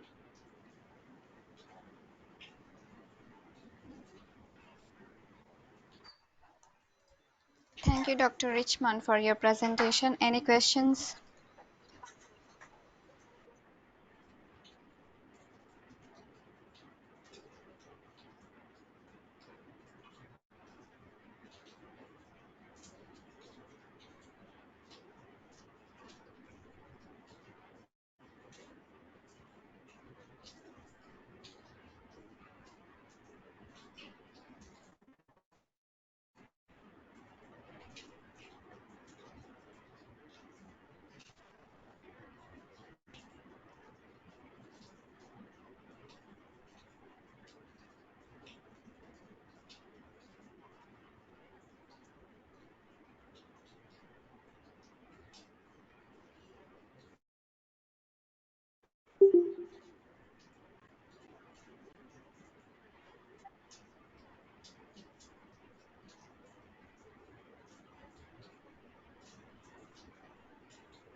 I hope there are no questions. We are moving on to the next presentation by Dr. Saidin Bendia from Antoine Lacasse Center, France. Yes. Hello, do you hear me? Yes, Okay, I need to share my screen. in just a moment, I'll make you the presenter. Thank you.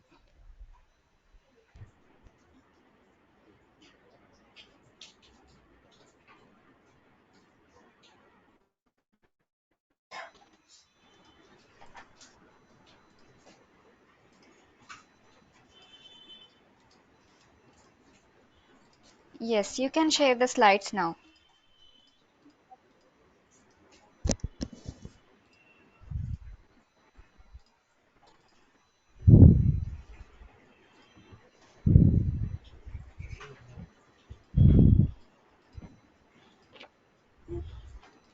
Hello?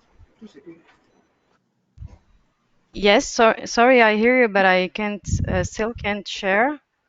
You can share now and present your talk.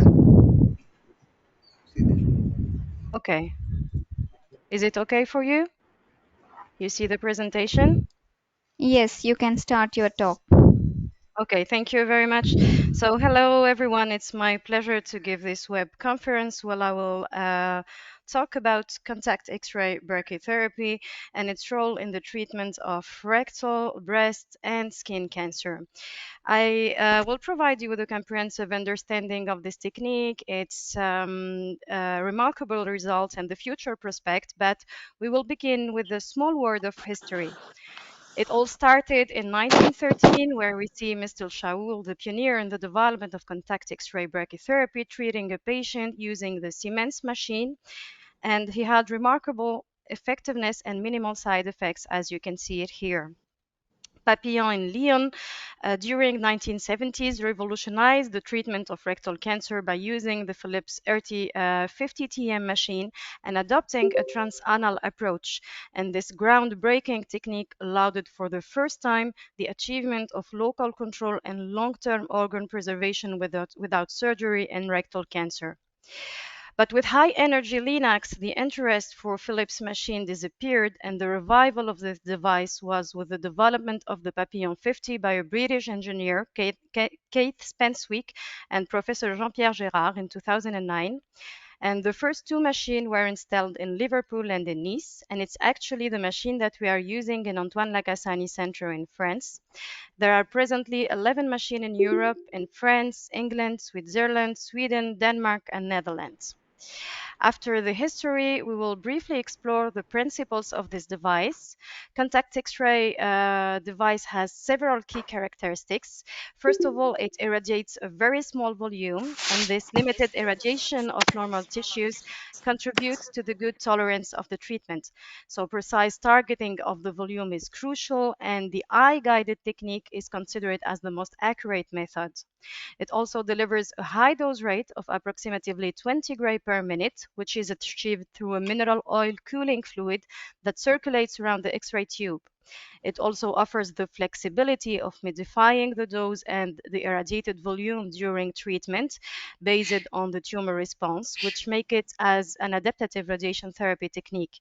And finally, it is very well adapted for accessible tumors, for skin cancers, which are the most straightforward cases, but also natural cavities such as the oral, vaginal, and rectal cavities are very well suited for contact X-ray brachytherapy.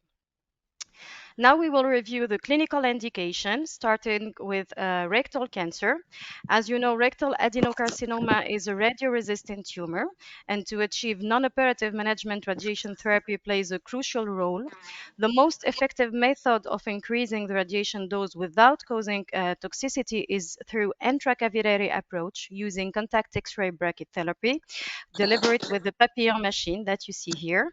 It is an ambulatory treatment which is performed in the knee chest position. It involves an initial examination and rectal rectoscopy, followed by the delivery of a high dose from 80 to 110 gray in 3 to 4 fractions over a period of 3 to 6 weeks and to 4 weeks, and targeting a very small volume with excellent results that we will see together. This technique requires a practice and a learning curve, and I will show you in this video how it is performed at our institution. I hope that everyone can see the video. As mentioned before, it's an ambulatory treatment that starts with rectal examination and a rigid rectoscopy in the knee chest position to localize the tumor and to also evaluate the clinical response between two fractions, which allow us some time to reduce the prescribed dose and the size of the applicators, and as mentioned before, to perform an adaptive radiation therapy. After that, the stainless steel applicator, as you can see it now, is carefully and slowly introduced, and then it is fixed just in front of the tumor. And then the X-ray tube is introduced through the applicator, and the dose is given in 1 to 2 minutes. The first data came from Papillon, which was able to achieve a 5-year local control close to 85% in more than 300 patients with very good bowel function. In the Lion Air 9602 phase trial, which included 88 patients operable presenting a distal T2, T3 stage tumor and who were treated with preoperative external beam radiation therapy followed by total mesorectal surgery, half of these patients were randomized to receive a contact X-ray boost given before radiation therapy. The main endpoint of the trial was sphincter saving surgery, and out of 45 patients receiving the contact boost, the rate of complete clinical response before surgery and the 3-year sphincter preserved survival were, as you can see, it significantly improved, 65% versus 44%, and 10 of them achieved a complete clinical response, and they were treated with a watch and wait strategy with good bowel function and only 1 local recurrences. These data were updated at 10-year follow-up, and the difference still in favor of contact X-ray therapy. Official recognition was guaranteed for contact X-ray therapy for rectal cancer T1, T3 by the French and the British authorities. And in 2010, the ICON group for International Contact Network, including 7 centers, 4 in UK and 3 in France, was created. At present, 3 centers in France are employing contact therapy for rectal cancer treatment, and Gustave Roussy Institute has recently acquired the necessary equipment for this purpose. By adopting the Lion strategy, which advocates this use of contact X-ray brachytherapy for preserving organs in early-stage rectal adenocarcinoma cases, an impressive 5-year overall survival rate of approximately 84% was achieved in a series of 74 patients. This approach combined contact X-ray brachytherapy with chemoradiation therapy, allowing for what we call a planned organ preservation strategy in this specific tumor cases. But the history of rectal organ preservation was marked by Haber Gama, a surgeon from Sao Paulo who introduced it in the 90s, the strategy of watch and wait in case of clinical complete response observed after neoadjuvant chemotherapy. Her protocol includes radiation therapy of 54 gray with concurrent chemotherapy, which extends for additional 3 cycles of chemotherapy. And in case of clinical complete response, the patients are in a watch and wait strategy. Based on her experience, the rate of complete clinical response for T2 and T3 tumors are 72% and 63% respectively, while the rates of local relapses are 80% and 40%. This strategy has gained its interest worldwide as a mean to achieve this opportunistic organ preservation in locally advanced cancers. And in order to bring a high level of evidence, it was decided to initiate in 2014 the OPERA randomized trial with rectal preservation at 3 years as a main endpoint. The results of this study were recently published by Professor Gérard Rendal, and I will provide you with more information about the data.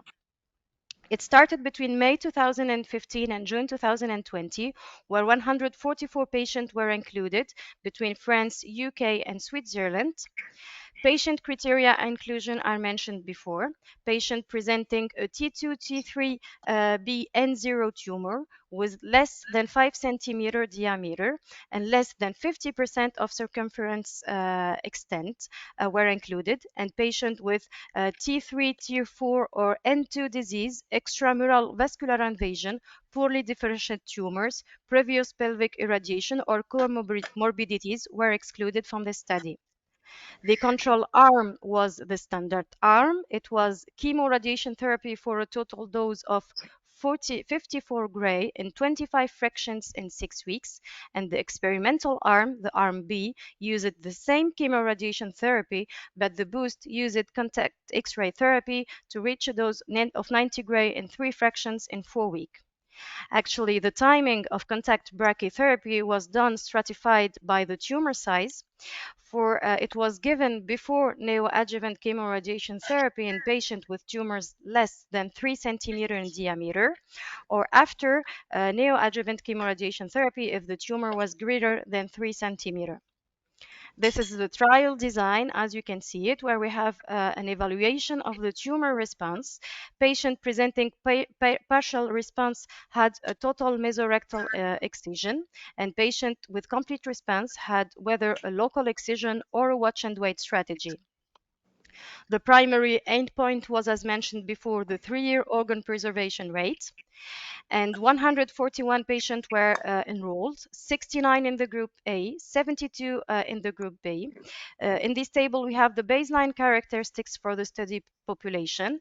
As you can see, the criteria are well balanced between the two groups. 60-year-old as main age, more male than women. We had more T2 and distal rectal tumor. And 29 patients in the group A had tumors less than 3 centimeter, while 32 patients in the group B had a tumor of size less than 3 centimeter. We also had very good compliance to the treatment in both groups.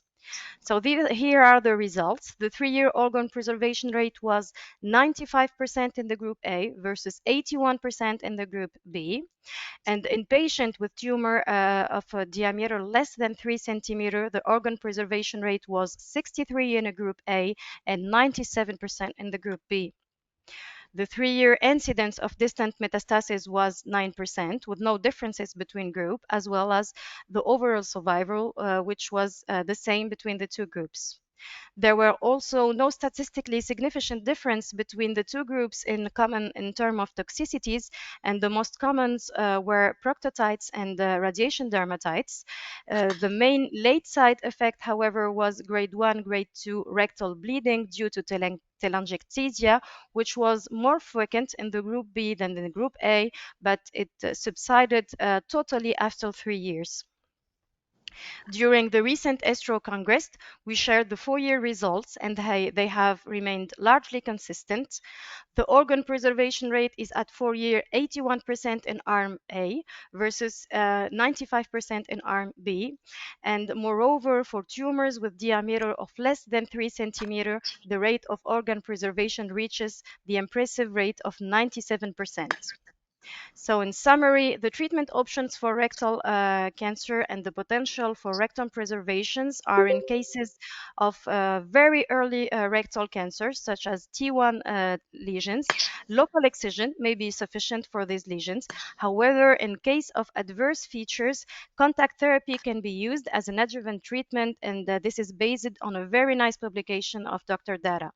For early and good intermediate cases, as we have seen it in the OPERA trial, it has demonstrated that combining chemoradiation therapy with contact therapy provides patients with a high chance of preserving their rectum. In cases of T3 or C or D tumors measuring less than 6 centimeters, which fall into the category of bad intermediate, our goal is to conduct a new trial called a TRESOR trial, and I will provide you further information about this trial. And unfortunately, if all the cases consider it as ugly, there is currently no evidence that suggests organ preservation with satisfactory oncological outcome. So what are the future prospects? Actually, there are several trials underway, and contact therapy in rectal cancer has become a significant area of interest. I would like to introduce to you one in particular, which is the TRESOR trial. It is under the coordination of Jérôme Durand-Labrunie from Gustave Roussy. This trial will include patients aged less than 75 years old with locally advanced rectal cancer with a size above 3.5 centimeter but less than 6 centimeter.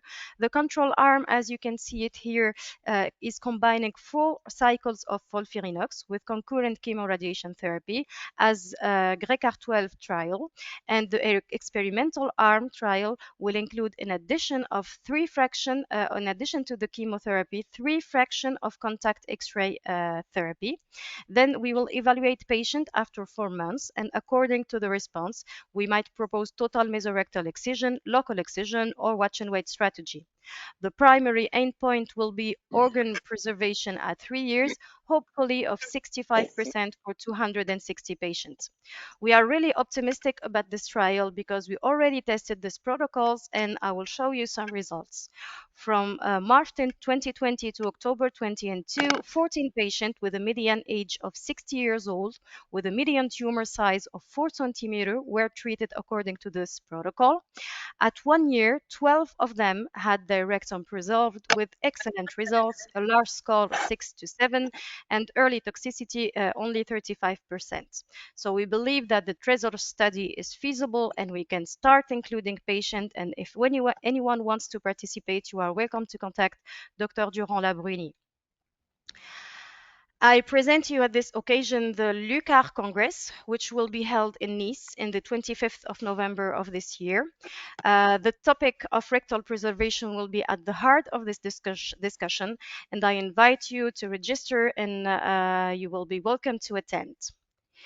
So after rectal cancer, we will explore another application of contact therapy, which is the treatment of cutaneous tumor.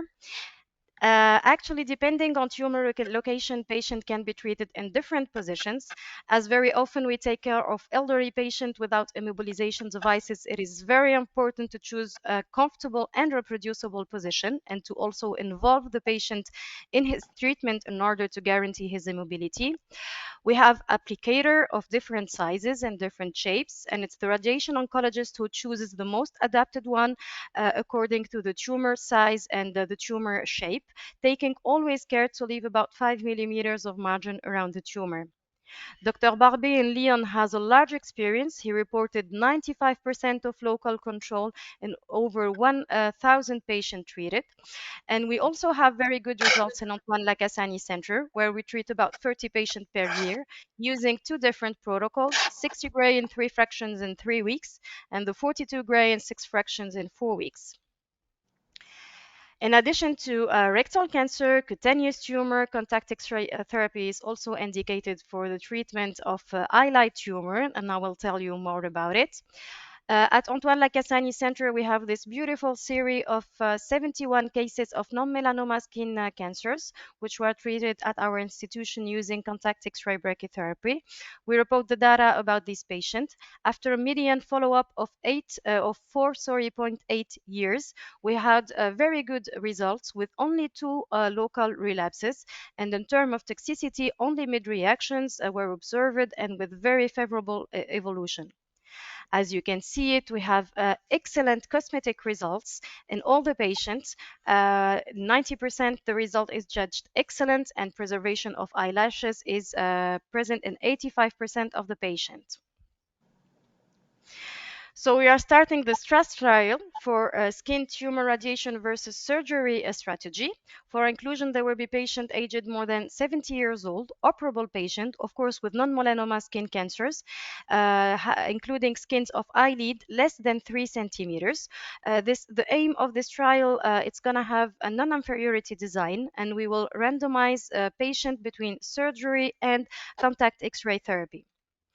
Primary endpoints will be 3-year local relapse-free survivor, and secondary endpoints will be cosmetic results and tolerance.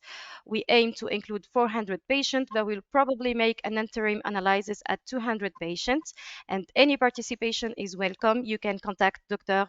Damien Giaquero at Antoine Lacassagny Center. So we end with breast cancer, and I will tell you more about the intraoperative radiation therapy. Actually, this technique has been evaluated with different systems, delivering between 20 and 21 gray, with a treatment time of around 30 minutes. For example, you see here the Antrabeam made by Calzes company. And there is a trial, a phase 3 trial, which is called the Target A trial, that randomized, that compared intraoperative radiation therapy versus external beam radiation therapy in more than 3,000 selected patients. And the absolute risk difference of local recurrences between the two arms was only 2%, which was an acceptable outcome after 65-year-olds.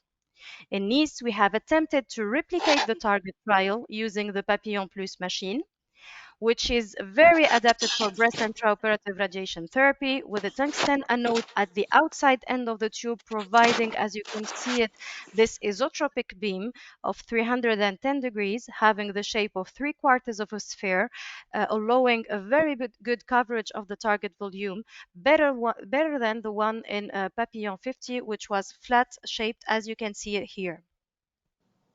We have different spherical breast applicator with different sizes, and I will show you a quick video to better understand this technique. I hope that everyone is able to see it. So it happens in a very close cooperation with the surgeon. After tumor excision and sentinel node biopsy, the radiation oncologist and the surgeon select the applicator together. Then the machine, as you can see, it is covered by a sterile sheet, and it's the radiation oncologist who places it in the appropriate the tumor bed. After that, the surgeon had made this inserted purse string suture that ensures that breast tissues at risk receive the prescribed dose while skin is protected. And 1 minute later, 20 gray are given in the tumor bed, and the patient is able to go home in the late afternoon as an ambulatory treatment. The pilot study with the first prototype was conducted in Nice, and the data were published this year. The main endpoint of the study was the dose measured with graphchromic films. 2 were located at the skin surface and 2 in the excision cavity, and I will show you that. And secondary endpoints were early toxicity and relapse-free survival. So between October 2019 and September 2019, 26 patients were included. The median age was 73 years old.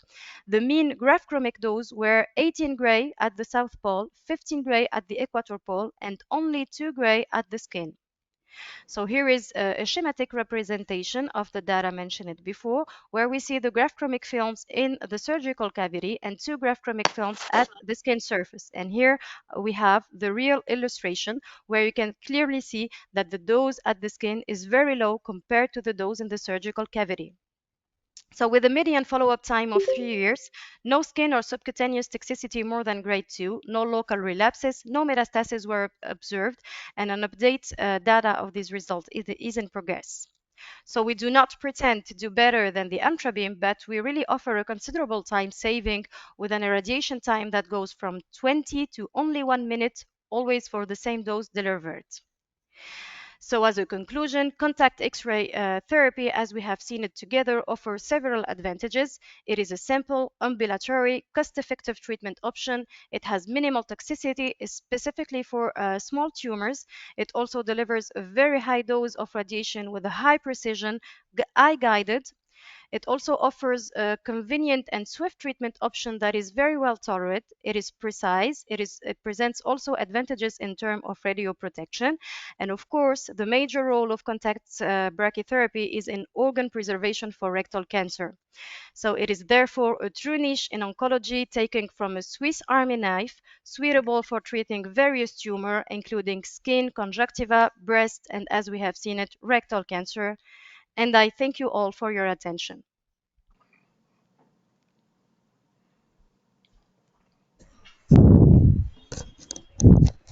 Thank you, Dr. Sarin, for your presentation. Any questions?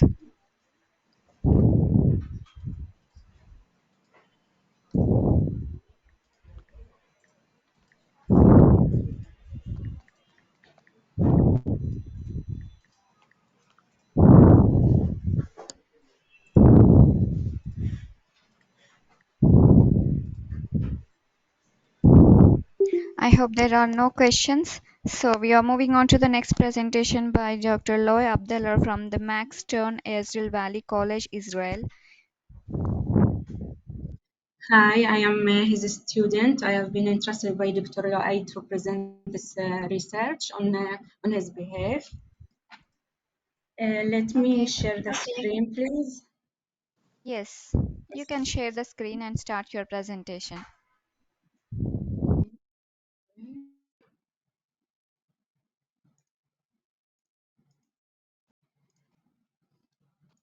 Okay, now you see my screen. Yes, we Do can you see see the my screen? screen. Yes. Okay. Our research is about comparative analysis of machine learning algorithm for cancer prediction. Our team, it's my pleasure to introduce our exceptional team dedicated to cancer prediction research, hailing from the Max Stern Israel Valley College. Our team comprises highly skilled individuals driven by a shared passion for advancing medical knowledge and improving patient outcomes. With diverse backgrounds in data science, our team brings a unique blend of expertise and perspective to his project. I would like to provide you with an overview of cancer prediction and shed light on the significant role that machine learning algorithms play in his field. Cancer prediction aim to identify individuals who are at high risk of developing cancer, enabling early detection. Machine learning algorithms have emerged as a powerful tool in cancer prediction research by recognizing hidden patterns and relationships within the data. Machine learning algorithms can assist in the identification of high-risk individuals, early detection of cancer, and even predicting treatment response. By integrating machine learning algorithms into cancer prediction research, we can harness the potential to save lives and improve patient outcomes. This algorithm can aid in the identification of high-risk populations, allowing for targeted screening and early interventions. The importance of machine learning in medicine. Early detection and diagnosis, they can help healthcare professionals in early detection and diagnosis of various conditions, including cancer, cardiovascular disease, and neurological disorders. Early detection enables timely interventions, potentially leading to better treatment outcomes and improved patient survival rates. Personalized medicine. Machine learning algorithms enable the development of personalized treatment strategies based on an individual's unique characteristics. Feature selection and biomarker identification. Machine learning algorithms can identify relevant features and biomarkers from large data sets, aiding in disease classification and risk assessment. Drug discovery and development. Algorithms can analyze vast amounts of biological and chemical data to identify potential drug targets, optimize drug candidates, and predict drug efficacy. The goal of this research: predict as early as possible if a person is a cancer patient, providing help to the healthcare professionals regarding cancer prediction. Early prediction of cancer increase the chance that a person will recover, reducing the load on the appointment calling center. Ultimately, the overarching goal of this research is to make a meaningful impact on as many lives as possible, as we understand that early cancer detection significantly increases the likelihood of successful patient recovery. Timeline. Our project was executed through a systematic and progressive approach involving distinct stages to ensure a comprehensive and effective outcome. We make a data collection, we collected the data preparation, we prepare the data, running the models on the data and calculate the accuracy and choosing the best model. Data collection.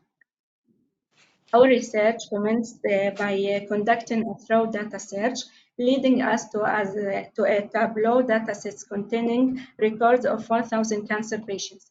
These valuable datasets encompassed various pertinent features, including age, gender, and smoking status. Recognizing the importance of having a comparative group, we designed and distributed a tailored questionnaire using Google Forms to solicit responses specifically from healthy individuals. We received an encouraging response with 72 individuals providing valuable data for our study.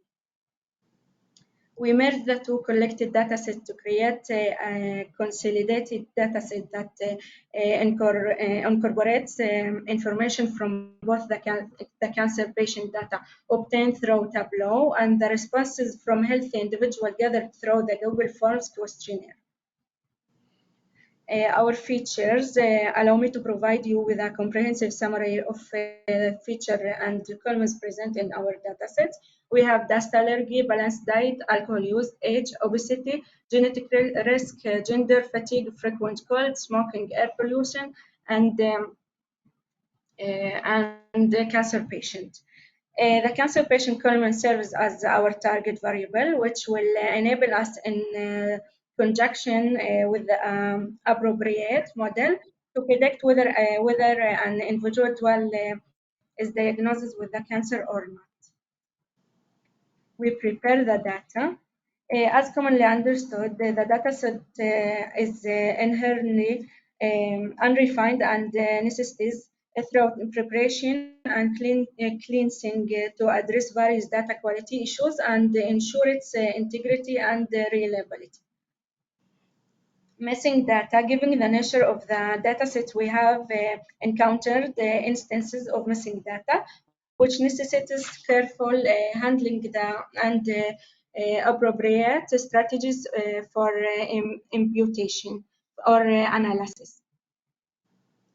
Missing or bad metadata. We have identified instances of missing or incorrect metadata within the datasets, highlighting the need for diligent efforts to rectify and improve the quality of the metadata.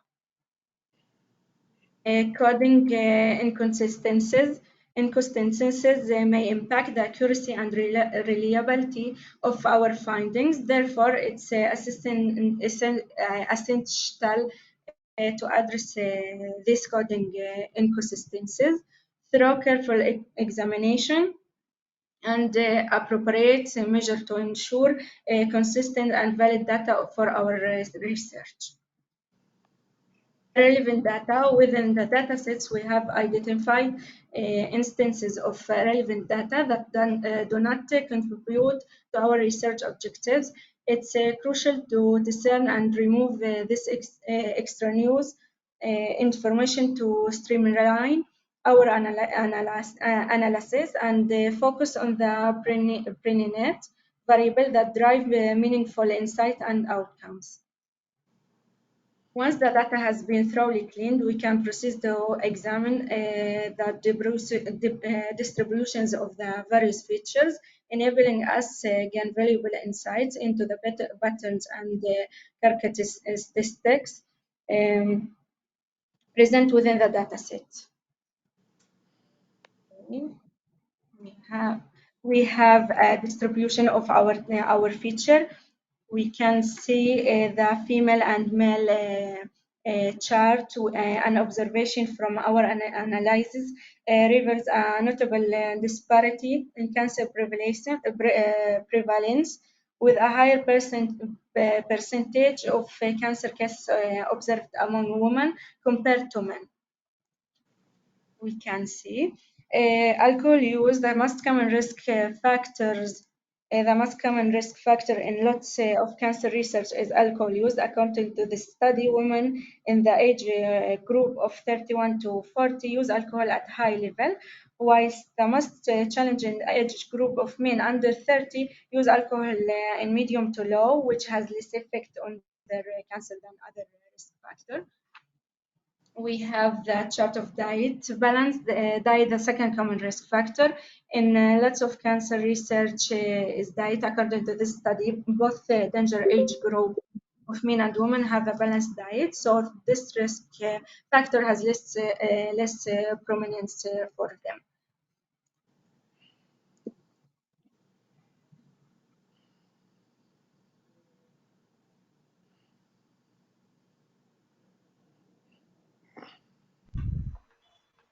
Thank you, Dr. Loy, for your presentation. I didn't.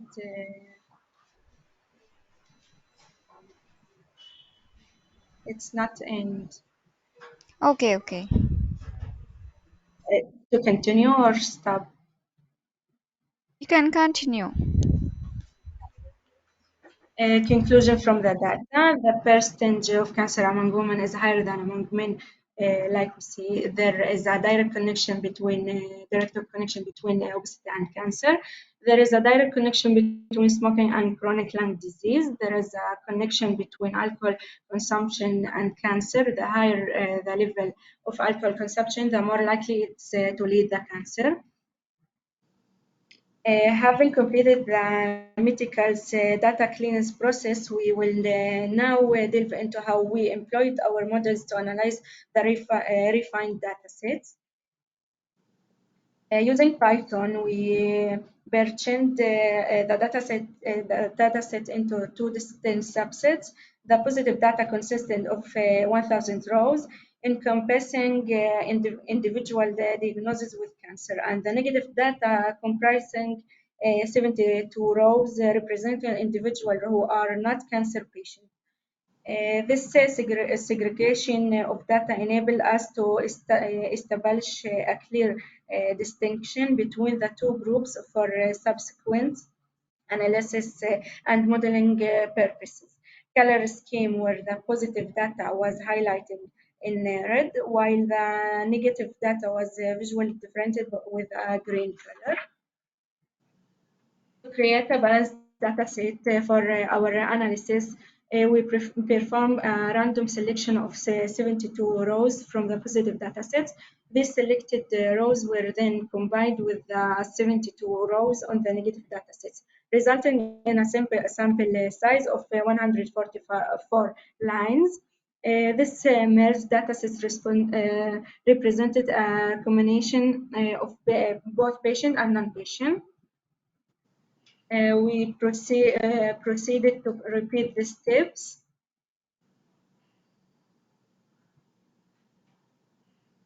We repeated these steps multiple times, and we obtained a total of 10 samples. Each iteration involved randomly selecting an additional 72 rows from the positive data and combining them with the same negative data set. For our data analysis, we employed a variety of classification models to predict and classify the outcomes. The models we utilized on our data set include decision tree, K-nearest-neighbor, AdaPost, gradient posting, naive Bayes, support vector machine, and logistic regression. The models we utilized encompass both regression and classification capabilities. However, in our specific analysis, we employed these models within a classification context. Our objective was to classify individual as either cancer patient or non-patient, making the classification functionally of this model particularly relevant for our research purpose.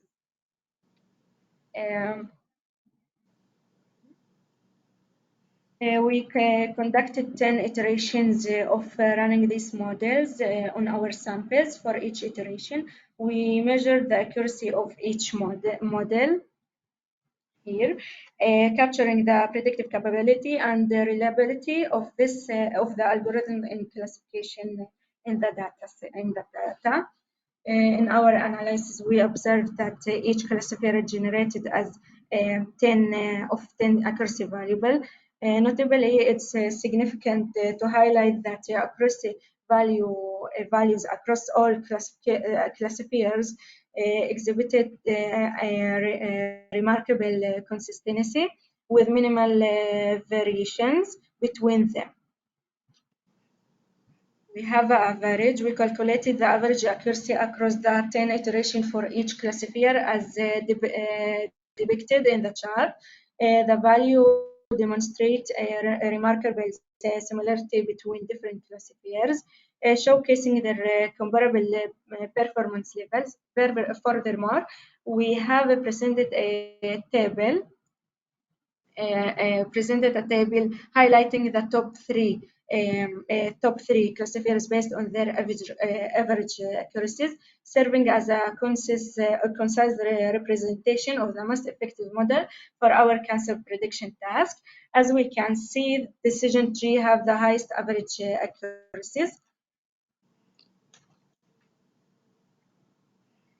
Consistent with the aerial observation, the decision tree model exhibited the highest average accuracies among all the classifiers, indicating its superior performance in accurately predicting cancer outcomes.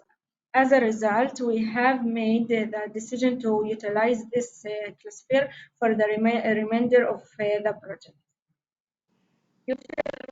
Our future plan involves completing the project and developing a robust system based on our findings. This system will be implemented in community clinics, collaborating with family doctors, community doctors, and specialized cancer physicians.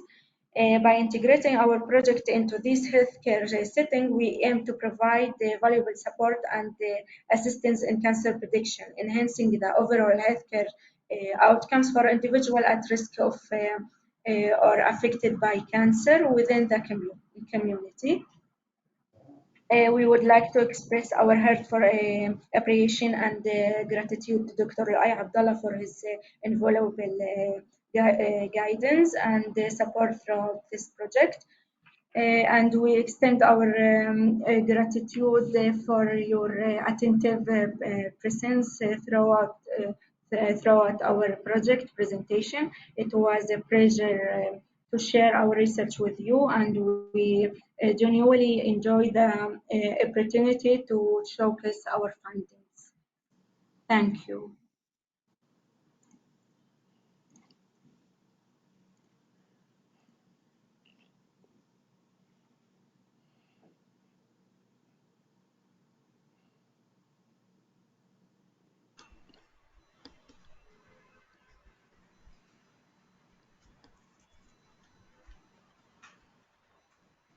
Thank you, Dr. Loy Abdullah, for your presentation. Any questions?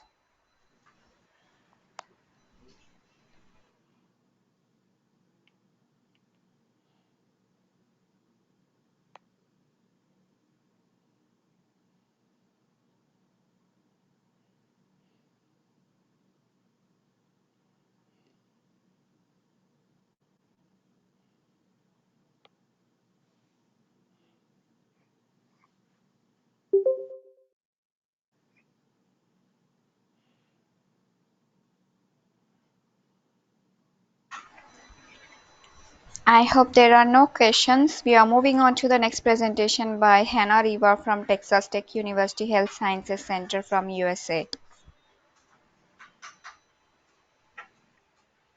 Hello, thank you.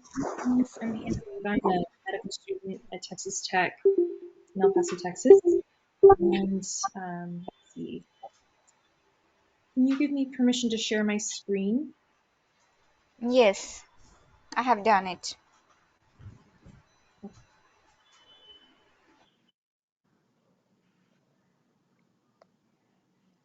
Okay. Let's see.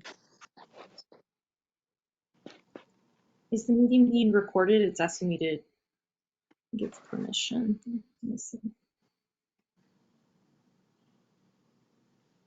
Okay, here we go. Okay.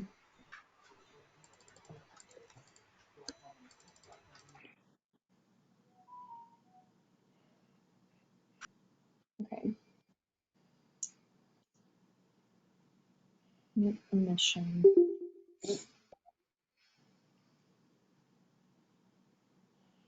Okay, I granted permission.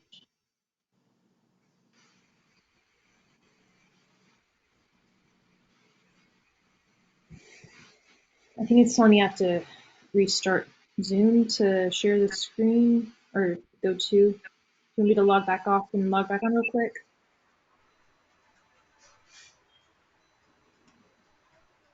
Share screen. Hold on, let me try. Same thing. Let me try to log back in really quick. It's not working for me. I'll be right back. Sorry about that.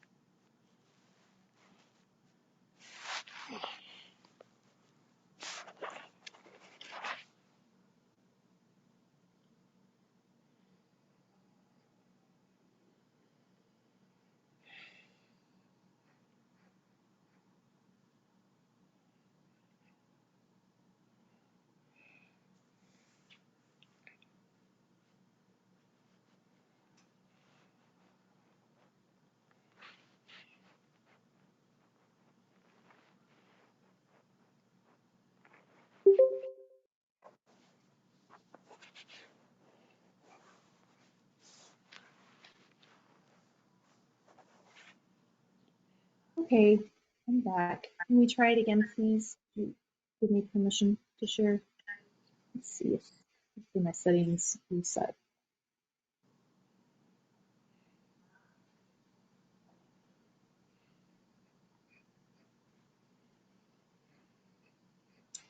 Can you hear me?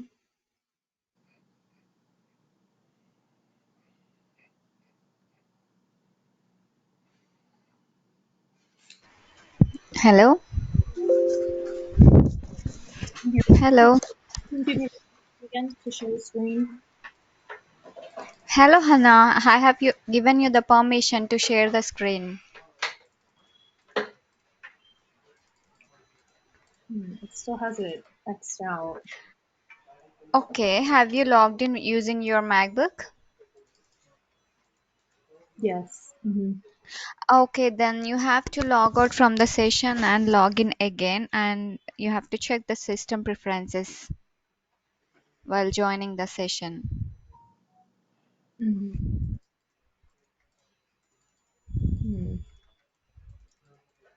When I join, there should be something that comes up that I need to check. Yes. What is that I need to check? System preferences. Yeah, I did change my system preferences to allow to show screen, so I'm not sure why it's not. But maybe to try another time, log out.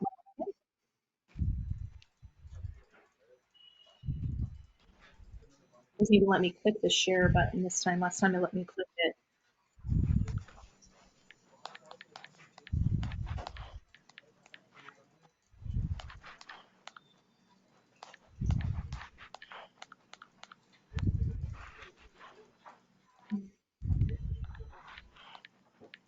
So I'll log out and log back in.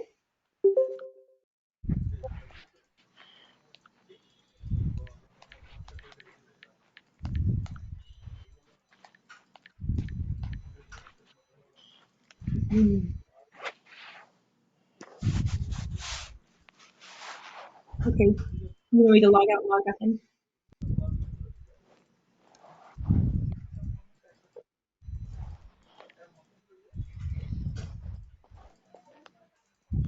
I'm not hearing from you, but I'll try that. I'll be right back.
Chandra.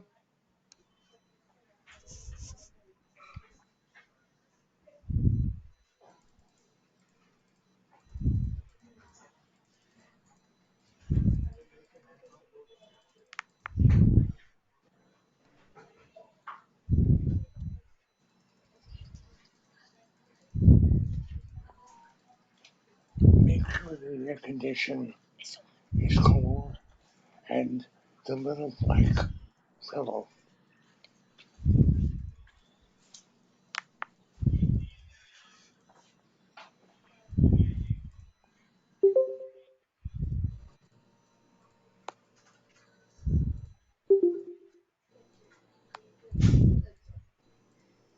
So again, so it says to share, ask the organizer to make you presenter. So I can't even click on the share button still.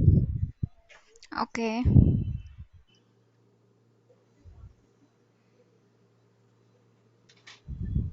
Yes, I have made you the presenter. Now you can share the screen. Okay, great.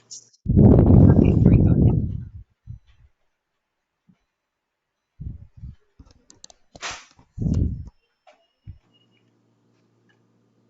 Okay, can you see my screen? Yes. Great, get started. So today I'm going to be talking about treatment for metastatic uveal melanoma. I'm looking at an update of this. A little bit of introduction to uveal melanoma. Although this is rare, it is the most common primary ocular neoplasm. It is distinct from cutaneous melanoma. So usually when we hear the word melanoma, we think of cutaneous melanoma, which is a skin cancer, but this is melanoma of the uvea in the eye. And despite primary radiation or surgical treatment, up to 50% of patients with uveal melanoma may develop metastases within 10 years. So it is a very aggressive cancer, and we don't have a lot of effective treatment for this historically. So it's an area that needs a lot of further research. A little more background on uveal melanoma, or UM. It arises from the melanocytes most frequently in the choroid of the eye. The next most common locations are the iris or the ciliary body. Risk factors for UM include fair skin, light eye color, propensity to sunburn, and some other conditions, including a BRCA1 associated protein 1 mutation. So most cases will present with visual symptoms, so floaters, flashes, or visual field defects. However, up to 30% of patients won't have any symptoms at all. And so that's why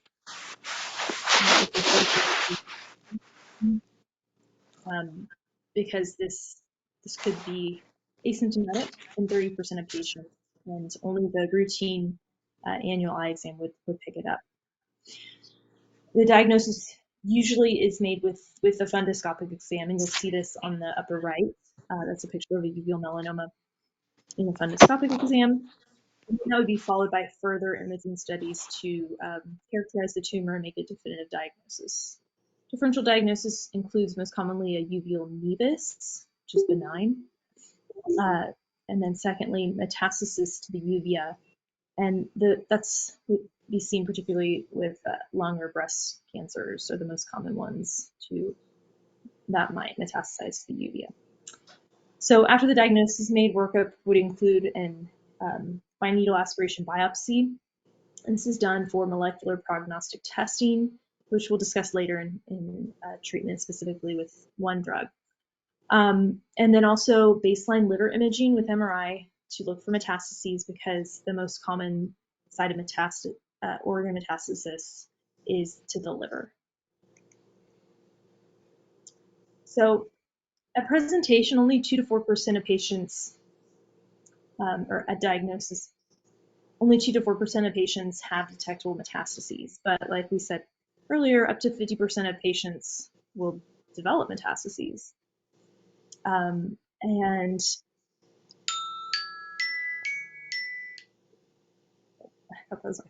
okay, so the metastatic spread occurs hematogenously. Again, as we said, the liver being the main site in 93% of metastases, followed by lung, 24%, and bone, 16%. Lifetime risk of death in these patients from uveal melanoma as the primary cause is estimated at 40 to 43%.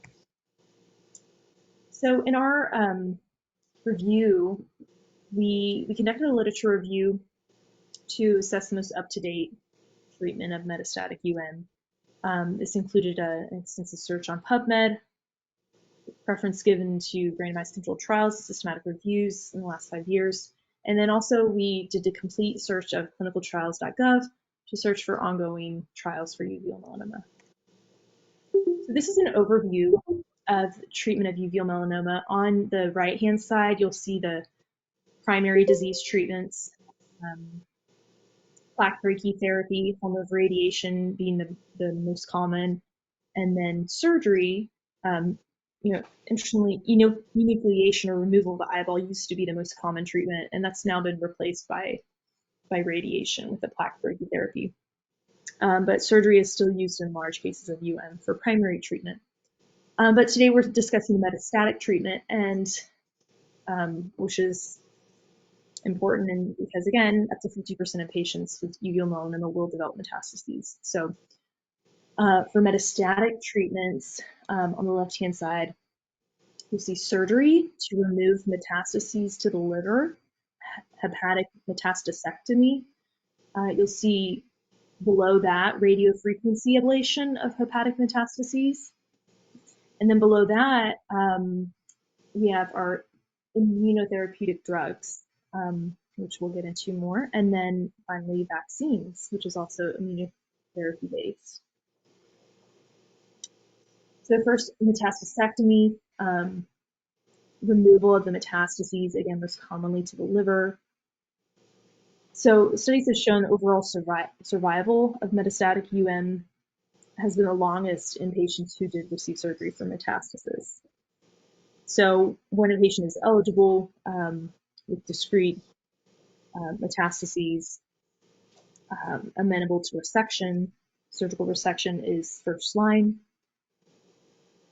Here's survival times comparing between having metastasectomy compared with not, 14 to 90 months compared with 1 to 30 months in survival. And then radiofrequency ablation of the metastases. This can be used in conjunction with surgery. One study found prolonged survival in patients receiving surgery and ablation, looking specifically at first recurrence of an isolated hepatic metastasis. So now we're going to get into some of the immune landscape for metastatic UM. I'm sure a lot of you have possibly heard about immunotherapy for cutaneous melanoma and how that has really changed the game. We've had some remarkable success with developing immunotherapy in cutaneous melanoma, including anti-PD-1. But what we've seen is uveal melanoma is very different. It doesn't behave the same, doesn't have the same molecular markers, and so it really demands its own treatment. We haven't seen great responses with the immunotherapeutic drugs for cutaneous melanoma, trying that in uveal melanoma. So it's its own entity. So these are some of the mutations that might be found more commonly in uveal melanoma: BAP1, SF3B1, EIF1AX, shown to have prognostic significance. EIF1AX mutations show increased survival, and the mutations in BAP1 have a high risk of metastasis. So BAP1 actually is shown to be mutated in up to 85% of individuals with metastatic UM. Patients with this mutation should undergo more frequent screening. So this is part of the testing, right? We said we're going to do an FNA biopsy after the diagnosis for molecular prognostic testing, because it can guide surveillance, frequency of surveillance, and as well as treatment, and in addition to prognosis. A couple more, monosomy 3, polysomy 8q, have shown high risk of metastasis and poor prognosis. Now we're going to get into some of the therapeutic treatments. So with these trials, there are a lot of trials up there right now for metastatic uveal melanoma, and a lot of these do include unresectable uveal melanoma. So large tumors that are not amenable to resection, or the patient's not a surgical candidate for whatever reason, for primary UM, can be enrolled in these trials. And then just the metastatic uveal melanoma patients. So a big talking point of this presentation is the introduction of a recently FDA approved medication specifically for uveal melanoma, and that is tebentafusp. I still have a hard time saying that.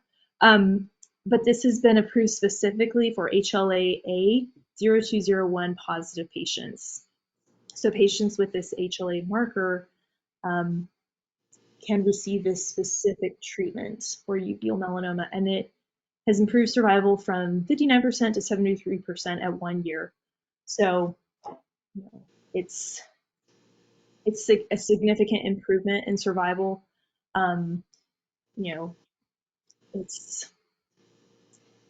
It's the best we have at this point, and it's for this specific HLA marker.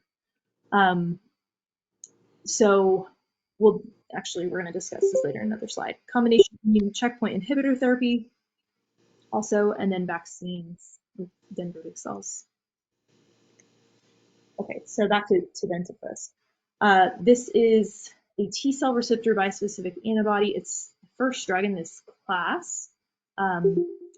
ImmTAC, immunomobilizing monoclonal T-cell receptors against cancer. It's a class of T-cell directed treatment. So received FDA approval in March of last year, metastatic or unresectable for these HLA marker patients. So in a phase 3 trial, treatment with tebentafusp significantly improved overall survival and 6-month progression-free survival compared to treatment with some of these other drugs that were more the standard of care at the time. So this drug does have some limitations, the first one being only a fraction of patients with are positive for HLA-A0201. So, and it is higher in Caucasians, around 50% of Caucasians in the US cohort, about 35% of African Americans. So it is slightly, this HLA marker is slightly higher in Caucasians. Caucasians are the most common group to have uveal melanoma, but then within those that have uveal melanoma, a slightly higher percentage do have this HLA marker. So it's not as likely for some of the minority populations to have this HLA marker to be able to take this drug. So next, combination immune checkpoint inhibitors. These, if you're not eligible for tebentafusp, this is still the standard of care, and has shown a survival benefit over single agent immune checkpoint inhibitor therapy. And then lastly, vaccines. There are several trials underway looking at the role of dendritic cell vaccines. And some of these are even indicated for patients who have not developed metastases in an effort to prevent metastatic spread. So that's a whole area in of itself. Again, just a summary slide, what we discussed: hepatic metastasectomy, radiofrequency ablation of metastases, and then our immunotherapy. So in conclusion, PIM is a challenging disease to treat. It's entirely its own entity. Up to 50% of cases are expected to metastasize within 10 years of diagnosis. First line for metastases is a hepatic metastasectomy, plus or minus radiofrequency ablation, eligible patients. Again, the molecular prognostic testing, tebentafusp for HLA-A0201 positive patients, and combination immune checkpoint inhibitor therapy for those that do not qualify for tebentafusp. Finally, vaccines involving dendritic cells are under investigation. Many ongoing trials and further research is needed to better manage this difficult disease. That is the end of my presentation. These are my references. Thank you so much.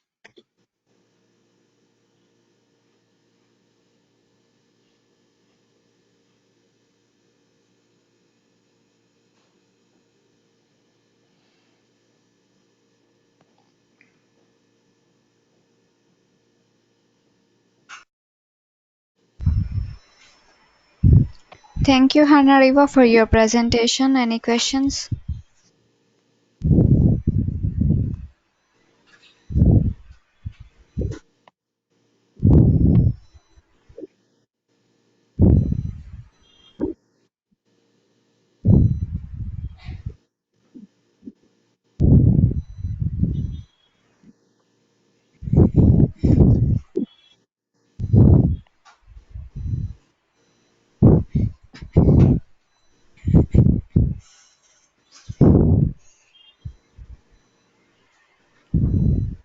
I hope there are no questions. We are moving on to the poster presentations now.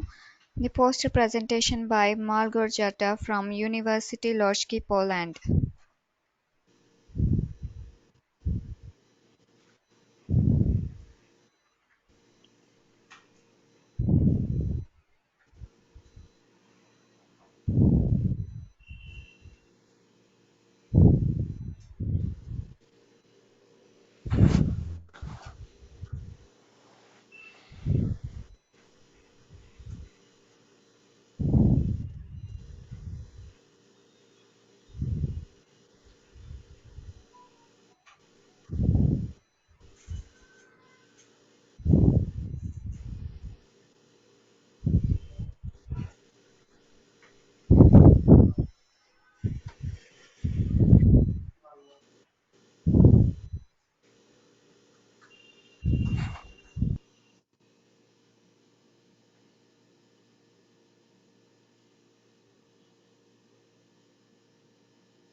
Hello, good afternoon. Can I share my poster?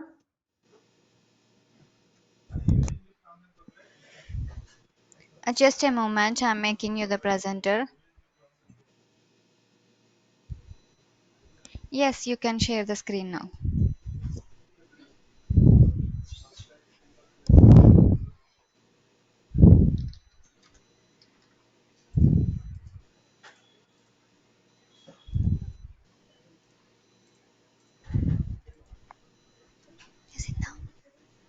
Okay. Good afternoon, everyone. I'm Małgorzata Drzewiecka, and I'm the final year PhD student in biochemistry and medicine. Today, I have the honor to presenting to you a small part of the results I have obtained during my PhD journey. A small part because my work, my publication currently is under review. So let's start. One of the hallmarks of cancer cells is their genetic instability, which might lead to increased generation of mutation in their genomes. For that reason, there is an increased risk that loss of function mutation will arise in genes whose products are a part of mechanism crucial for cell survival, for example, DNA repair system. Under such condition, cancer cells' survival depends on finding a substitute for the lost pathway. If inactivation of specific set of genes leads to cell death, whereas inactivation of each of these genes individually doesn't affect cell functioning and survival, then these genes are considered to exhibit synthetic lethality interactions. Targeting the alternative pathway using inhibitors and aptamers has become an attractive strategy, gaining increasing interest in recent years. Synthetic lethality approach might not only prove to be a selective and effective solution in personalized anti-cancer therapy, but it's already contributing to expanding the knowledge about genetic interactions occurring in cells. A double-strand break might arise due to an exposure to factors like ionizing radiation, reactive oxygen species, or genotoxic stress, for example, due to chemotherapy. Unrepaired DSB can lead to tumor progression. It has been suggested that inactivating mutations of genes involved in a DSB repair system and activation of backup pathway is a source of the therapy refractory character of some cancer cells. In my research, I was to identify new synthetic lethality interactions within primary cell lines of melanoma. Although at the early stages melanoma can be successfully cured, cancer progression, especially metastasis to other organs, usually significantly worsen median survival. The main aim of my study was to investigate the response of primary melanoma cell lines expressing reduced level of proteins involved in DSB repair system to treatment with inhibitors of the alternative DSB repair pathways. And this aim was achieved by establishment of primary cell lines from surgical specimens of solid tumors and confirmation of obtained cell lines characteristics using surface and genetic markers. Determination of the expression level of genes whose products are involved in DSB repair system like RAD51, RAD52, LEAK4, PARP1, LEAK3, and comparison of their level to expression in normal cells. Identification of the weak points in DSB repair system in cancer cells and selection of inhibitors that could lead to cell synthetic lethality. And third, evaluation of cancer and normal cells response to the treatment with selected inhibitors applied alone or in combination with the alkylating compounds currently used in the therapy of selected type of cancers. Analysis of expression profile of genes whose products are involved in DSB repair system showed a reduced level especially of LEAK4 in melanoma cells compared to the normal melanocyte cells. LEAK4 together with the interaction partner XRCC4 performs an enjoining in canonical NHEA pathway, and its reduced level may lead to inefficient DFB repair by canonical NAHE activation of alternative pathway. A PARP inhibitor was used in order to suppress the alternative mechanism. The alkylating agent, DTIC, was administered in combination with PARP inhibitors to strengthen the toxic effect of alternative NHEA inactivation, creating sensitivity to damage introduced by alkylating compounds. Analysis of proliferation potential of melanoma cells showed almost complete arrest of cell division after treatment with PARP inhibitor in combination with DTIC. And compounds used alone lead only to average 80–70% of reduction. The study of the therapeutic effect of the tested compounds on melanoma cell viability was conducted using flow cytometry and propodium iodide staining, and the decreased expression level of LEAK4 in melanoma primary cell line was associated with their sensitivity to PARP inhibitors, especially when applied in combination with an alkylating compounds, which enhance the result of alternative pathway inhibitions. Thank you so much.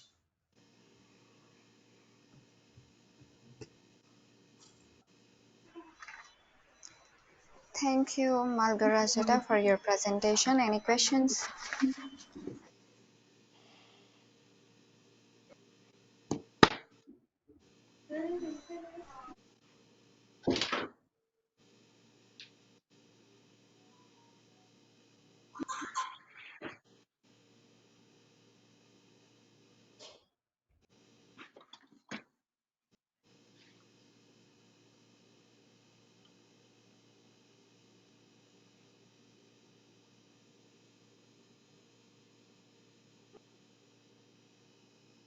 I hope there are no questions. We are moving on to the next poster presentation by Ali Reza Kosterwani from Royal Institute, Iran.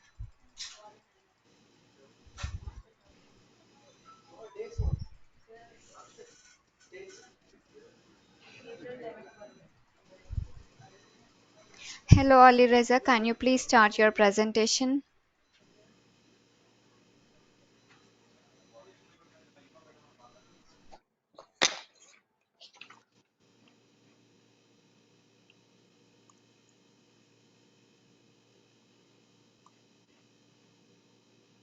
Hello, everyone. Hello. Do you have my voice? Yes. Okay, just wait a minute.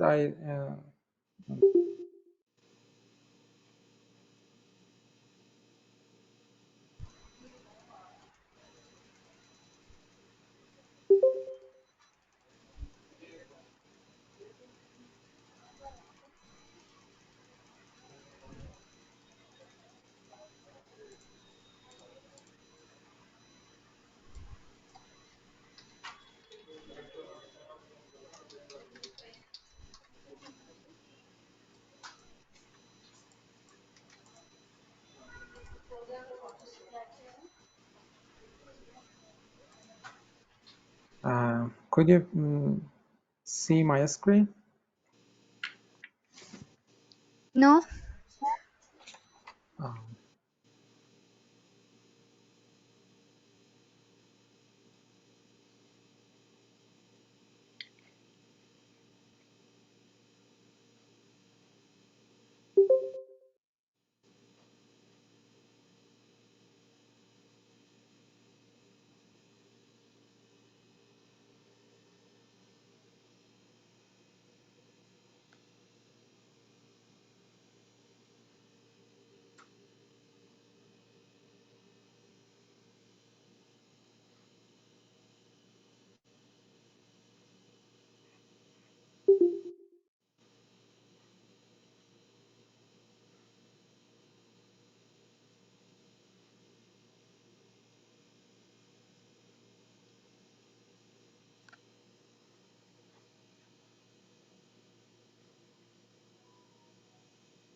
Dear Kate, can you please see my screen now?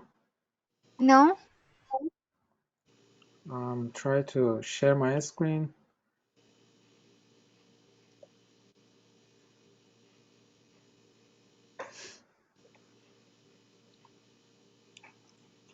Could you please wait a moment for me? Chesa. Thank you.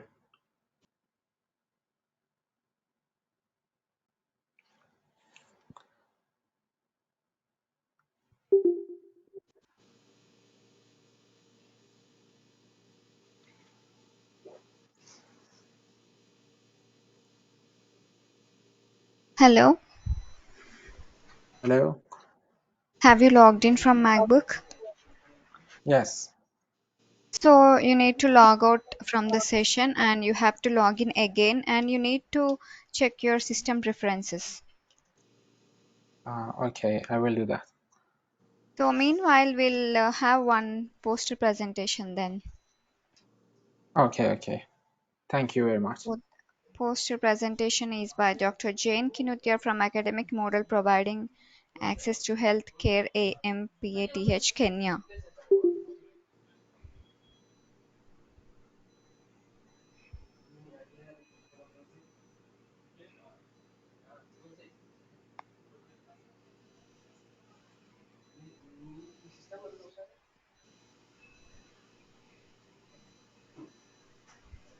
You can share the screen, Dr. Jane Kinutia. Are you able to see me? Hello, good afternoon. Good afternoon. Are you seeing my screen? Okay. Are you seeing it?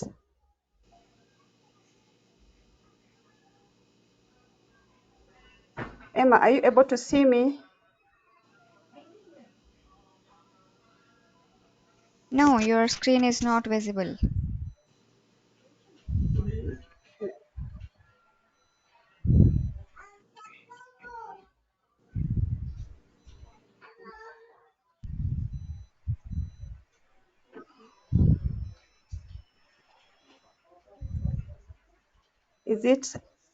Are you able to see me now? Yes, but the PowerPoint slides are not visible. Click on, Is yes. it? Okay. Yes, you can start. Thank you. Good afternoon, everyone. Yes, I'm in Kenya. My name is Jane Yakio Kinodia from Ampat, Kenya. And I'm going to take you through addressing survivorship and supportive care in breast cancer for women and men in Western Kenya. And my keyword will be survivorship and supportive care. My introduction, breast cancer is the most frequently diagnosed cancer worldwide. In Africa, Kenya is one of the countries with the highest incidences of breast cancer. Mortality rates of breast cancer have also increased significantly in the recent past. There has been need to address survivorship and supportive care to meet the needs of survivors and address quality of life gaps in breast cancer survival. Supportive care and survivorship programs have proved to be some of the strategies used to improve the quality of life of breast cancer survivors. Again, in Western Kenya, breast cancer survivorship and supportive care are crucial tools that are used to prolong and improve the quality of life of breast cancer survivors. The academic model providing access to healthcare, that is AMPATH, improves the health of people in underserved communities.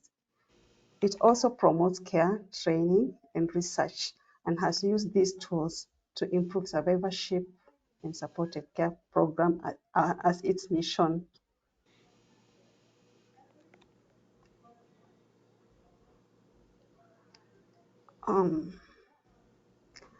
Okay, I'm going to first address supportive care, which is the prevention and management of adverse effects of cancer and its treatment.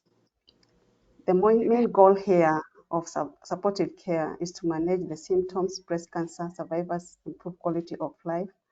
Additionally, supportive care aims to address the physical, psychological, social, emotional, and spiritual needs of breast cancer patients throughout their treatment. In supportive care programs in Western Kenya, our goal is addressing emotional, spiritual, physical, psychological stresses to provide holistic treatment. We also educate patients about cancer and the importance of adhering to medical treatments as opposed to traditional healers. Here we have a lot of traditional healers, so we try to make our patients understand the importance of seeking medication, dealing with also side effects, through chemo, the radio, the side effects. So we educate them. Stigma, sexual challenges. Most of our men here, they just leave our women when they are diagnosed with cancer, breast cancer, and they are not able to take care of them. So we try to bring men and women together so that they can be able to understand that this is not a curse, this is not something that cannot be healed. So we bring them closer for them to know and to understand. We also teach them about nutrition, doing exercises, and maybe watching for anything that can they can see that can alert them there is a recurrence coming.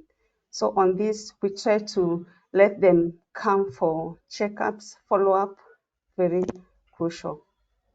And again, creating breast cancer awareness, especially in the community. We go there deeper in the community where cancer is too much, and we advocate for early screening for both men and women.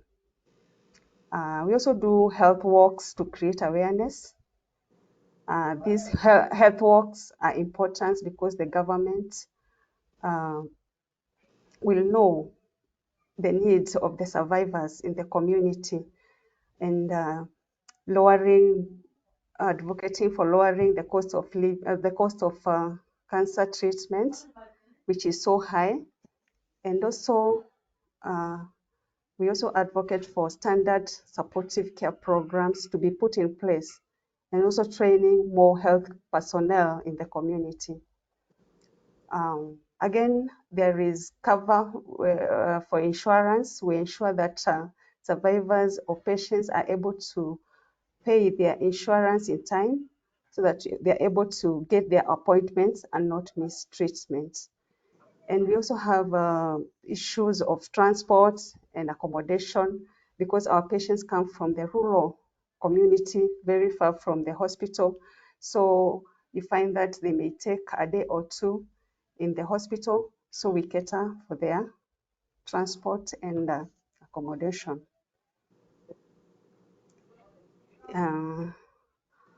Again, we have cancer advocacy programs, having a plan to create breast cancer awareness by visiting the community. We go to the community, we go to schools, we go to churches, and we speak and let the people know what they need to know about cancer. Okay, in survivorship, we find that any person who had a history of cancer, whether newly diagnosed, on treatment, or living beyond cancer, is called a cancer survivor. Therefore, survivorship literally means the act of living with cancer. In Western Kenya, we have created breast cancer survivorship programs, activities closer to the community so that survivors can access them with ease without traveling long distances. However, they meet once or twice a year in national activities organized by different organizations or foundations. Here, we are able to learn more about what others do in their other support groups. In support groups, we have so many of them in those communities, and the evidence from many studies have indicated that structured support groups play a key role in improving their well-being and prolonging even the lives of the breast cancer survivors. Having the support group in place has also helped in bringing back cancer champions together, giving them a chance to value life again. To value life again after having fought through shock. You know, that moment you're told you have breast cancer, there is that shock of diagnosis, the effect of the treatment, and even dealing with stigma. Sharing their cancer stories, experiences has glued them together. As it is said, birds of the same feathers fly together. They identify themselves as the tribe.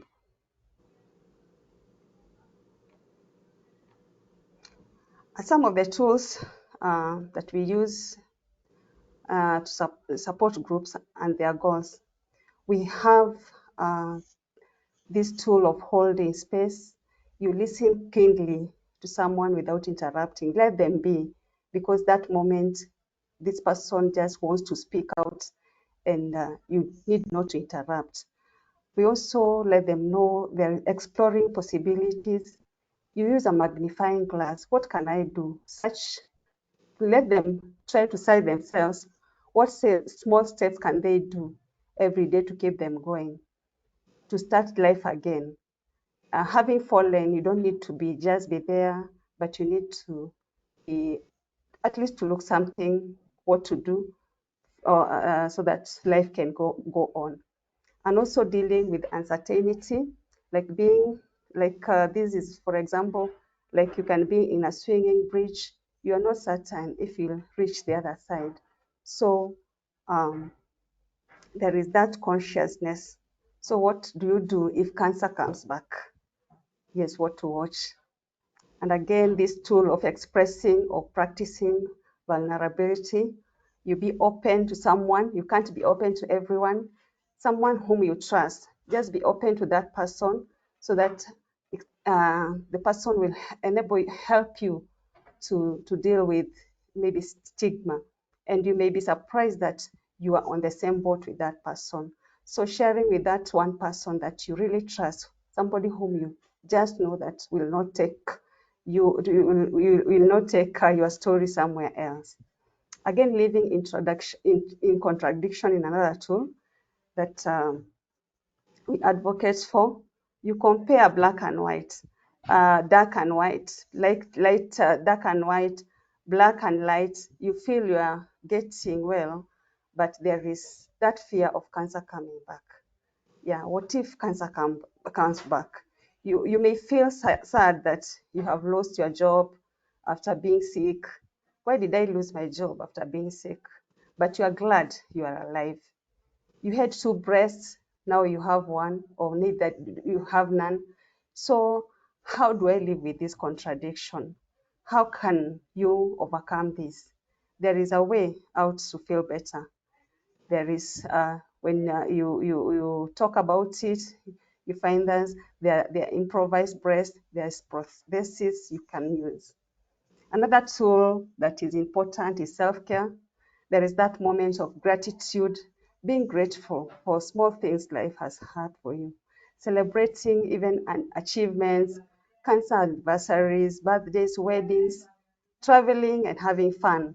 This is again a very good tool for healing. My recommendations and conclusion, could there be a vaccine to prevent breast cancer in men and women? This could be a great milestone to the community if the researchers can identify a vaccine to prevent breast cancer. Building more well-equipped healthcare facilities in rural areas to improve access to screening, diagnostic, and treatment services without traveling so far to seek medication. Also employing and training more physicians in oncology and send them nearer the community to improve service delivery. and quality of life of breast cancer and survivors.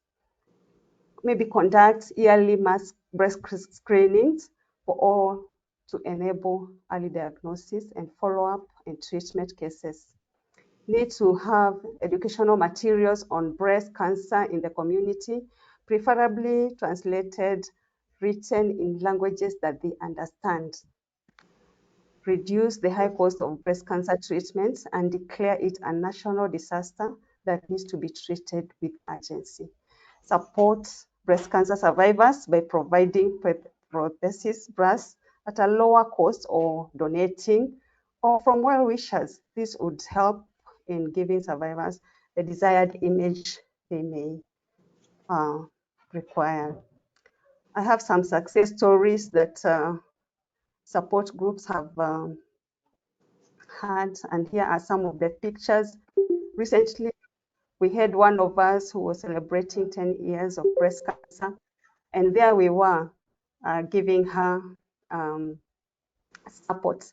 And we managed to even cut a cake for her. You find that these are survivors. And this small girl here you are seeing in a beige dress is a very young girl. She's a survivor of breast. We cheer them up. We take them for trainings that and what they can watch for. And again, our supportive team in AMPAD, these are the training that oncology breast seminars for healthcare workers. We frequently have them. This has improved healthcare as a supportive care tool for continuous improvement. These are part of the merrymaking, education meetings, self-care that we have had in the recent past to improve our survivorship. And here you find that that moment you are on treatment, you cannot eat, you cannot enjoy anything, you don't have value for life. And moments like this really bring you back. Somebody may say this is nothing we are doing, but this is what real survivorship is. When you find yourself dancing again, eating when you are not eating, you find that this is just a milestone.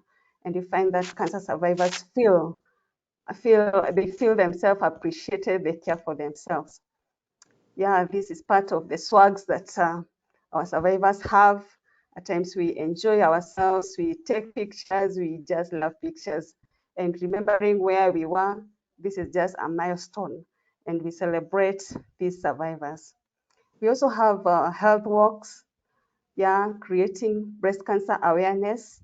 And we actually walk around the community and we find that so many people come up and they come to be screened. Yes, this is part of moments that we are in the community, supporting one of us who is sick. And here we go to the community with a person who knows the language of that place. And we find that they go and we talk about breast cancer and they understand so clearly.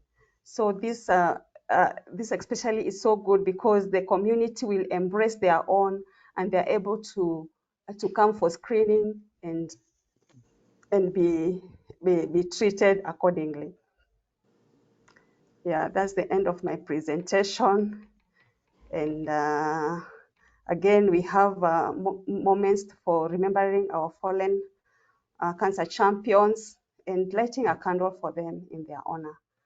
Yes, thank you so much for that. I would like to acknowledge the people who made these works successful. This is Naftali Busakala, who is my PI, Dr. Kisilo, Dr. Morgan, Captain Lucy, Faith Mercy, my colleagues at work, all breast cancer champions who made this work possible. Finally, thank you so much, International Conference on Cancer and Oncology Research, for giving me a chance to share this topic. Thank you. Any questions?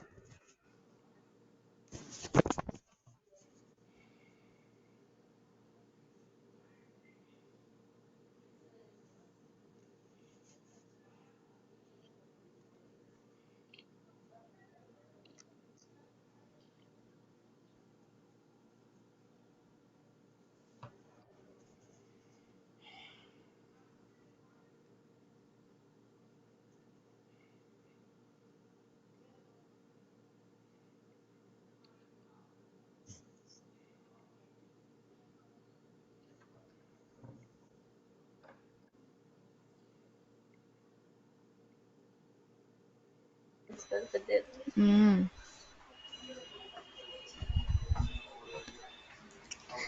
Thank you for your presentation, Dr. Jain. So, Dr. Ali Reza, are you ready to present your poster now? Yes, I'm ready if my share screen works. Would you please give me the access? Yes, I have given you the access. Kindly share your screen. Okay.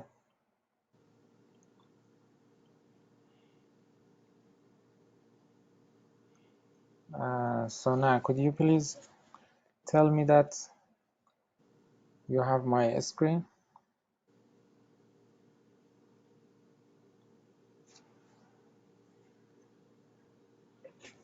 No, we are not able to see your screen. I,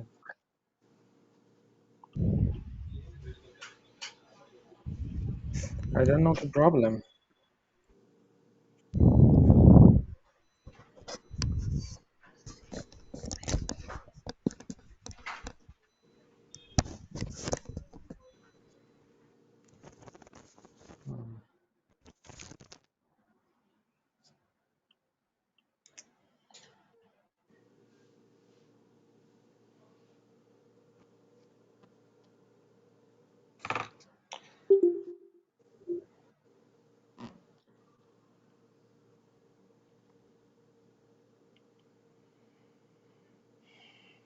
Hmm.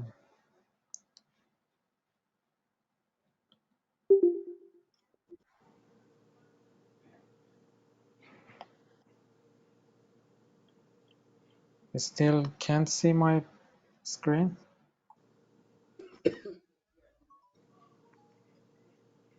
Hello. Yeah? Hello. Hello. Sasa nikupigie kwa call. Hello. Hello, Dr. Ali Reza. Yes, I'm here. Yeah, so can I know what Uh, issue you are facing? when I want to share my screen, Mhm. just loading and nothing happened. Yeah, are you using the MacBook or Windows? Yes, I'm using MacBook. Yeah, then MacBook, you need to go to System Preferences. There you need Okay. to give the permission to share the screen and you have to log out from this session. Again, you have to join the link, then it will work. I will do that, but I've done this before. I mean the assessment that it needs, I've done it. But Okay, again, so log did you out of log the, out and log in again? yes, yes, yes. Oh, then it should work. Mm, and the share screen just loading and the panel comes Uh, and I choose the yeah, entire screen for sharing, but nothing yeah, happened yeah. after that. Maybe there is a net issue with your system. Maybe there is a net issue, I think. Could you Yeah, please, can you do one thing? Like, can you send your presentation to Lisa? So she will share the screen for you and you can give the presentation like that. and who will change the slides? You Lisa? have to let us know, change the slide, then she will change the slide. I think I have another problem that when the other presentations are Hmm. present, I can't see the slides. I think it's the problem from me. Yeah, then that problem is from your system only. So, Yes. yeah. So what should I we will, do then? I will download the desktop app. Maybe Hmm. that will work. And Yeah, you can could give you a please try give me for some that. time to download it? Yeah, sure, you Please. can have a time. Thank you. So I will download the desktop app and when that was ready, Make I will sure, tell you. yes, you make sure you just be online. I mean, be quick because you are the only one presentation left for the day. And now we have only video presentation. So we will play the video now. Mm. Okay, I will do Yeah. that quickly. In that meanwhile, you can make your presentation ready. So after that, we can wind up the program. So now we will go through the video presentation by Dr. Howard Bruckner. Thank you. So, okay, thank you. Thank you.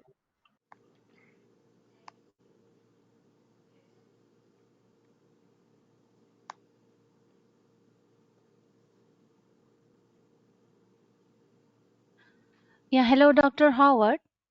Hello. Yeah, so will you present or we have to present for you? You have to present for me. Okay, sure. We will share the It's screen. got the video, the voiceover as Yeah, part yeah, of. we have that. We have that. Okay, we'll do that. Thank you. Thank you.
Yeah, hello. Hello.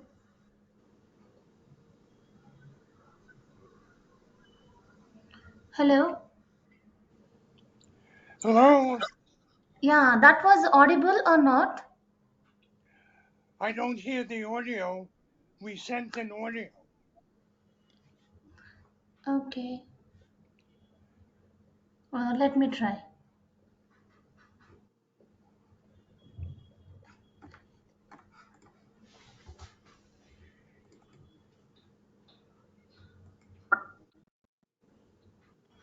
Greetings. My name is Elisheva Kinaf Jusowitz, and I am here on behalf of the MZV Foundation for Cancer Research to present to you today. The title of our project is Chemotherapy Prolonged Survival of Patients with Resistant Cancers and Unfavorable Predictive Blood Tests. The authors involved in this project are Doctors Howard Bruckner, Robert Yeager, Fred Basali, Azriel Hirschfeld, and I.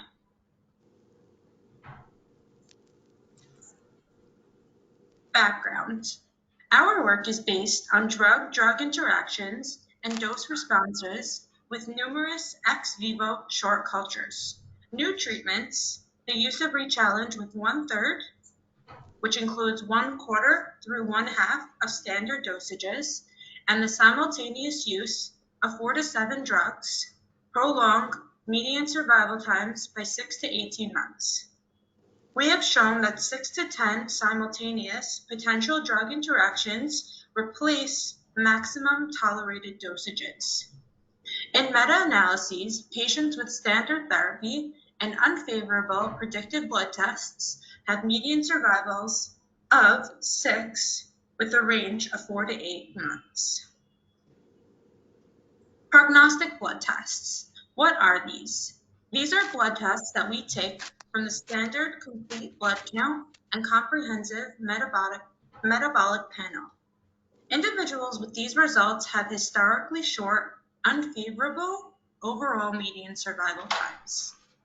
Prior studies find unfavorable predictive blood tests and identify relative short survivals with all stages of many new cancers.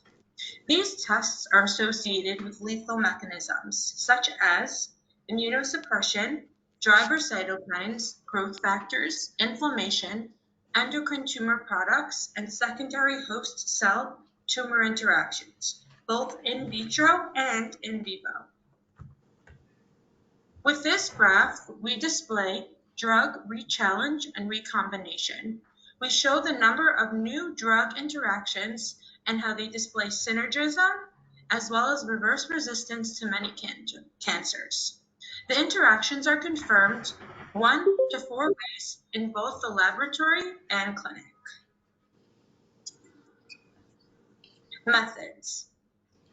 Patients have advanced resistant colorectal, ovarian, and pancreatic, both resistant and new, no prior treatment cancers. The eligibility for our study requires measurable metastatic cancer at the highest real-world risk, a performance status of 0 through 2, reliability for office visits, greater than 6 weeks to live, intention to treat, written consent, and the use of Helsinki, IRB, and HIPAA protocols. Ineligibility for our study includes a hospitalization within 14 days, current IV care, severe organ failure, or irreversible cytopenia. We utilized Kaplan-Meier and Cox analyses to characterize the survival of patients with unfavorable blood tests.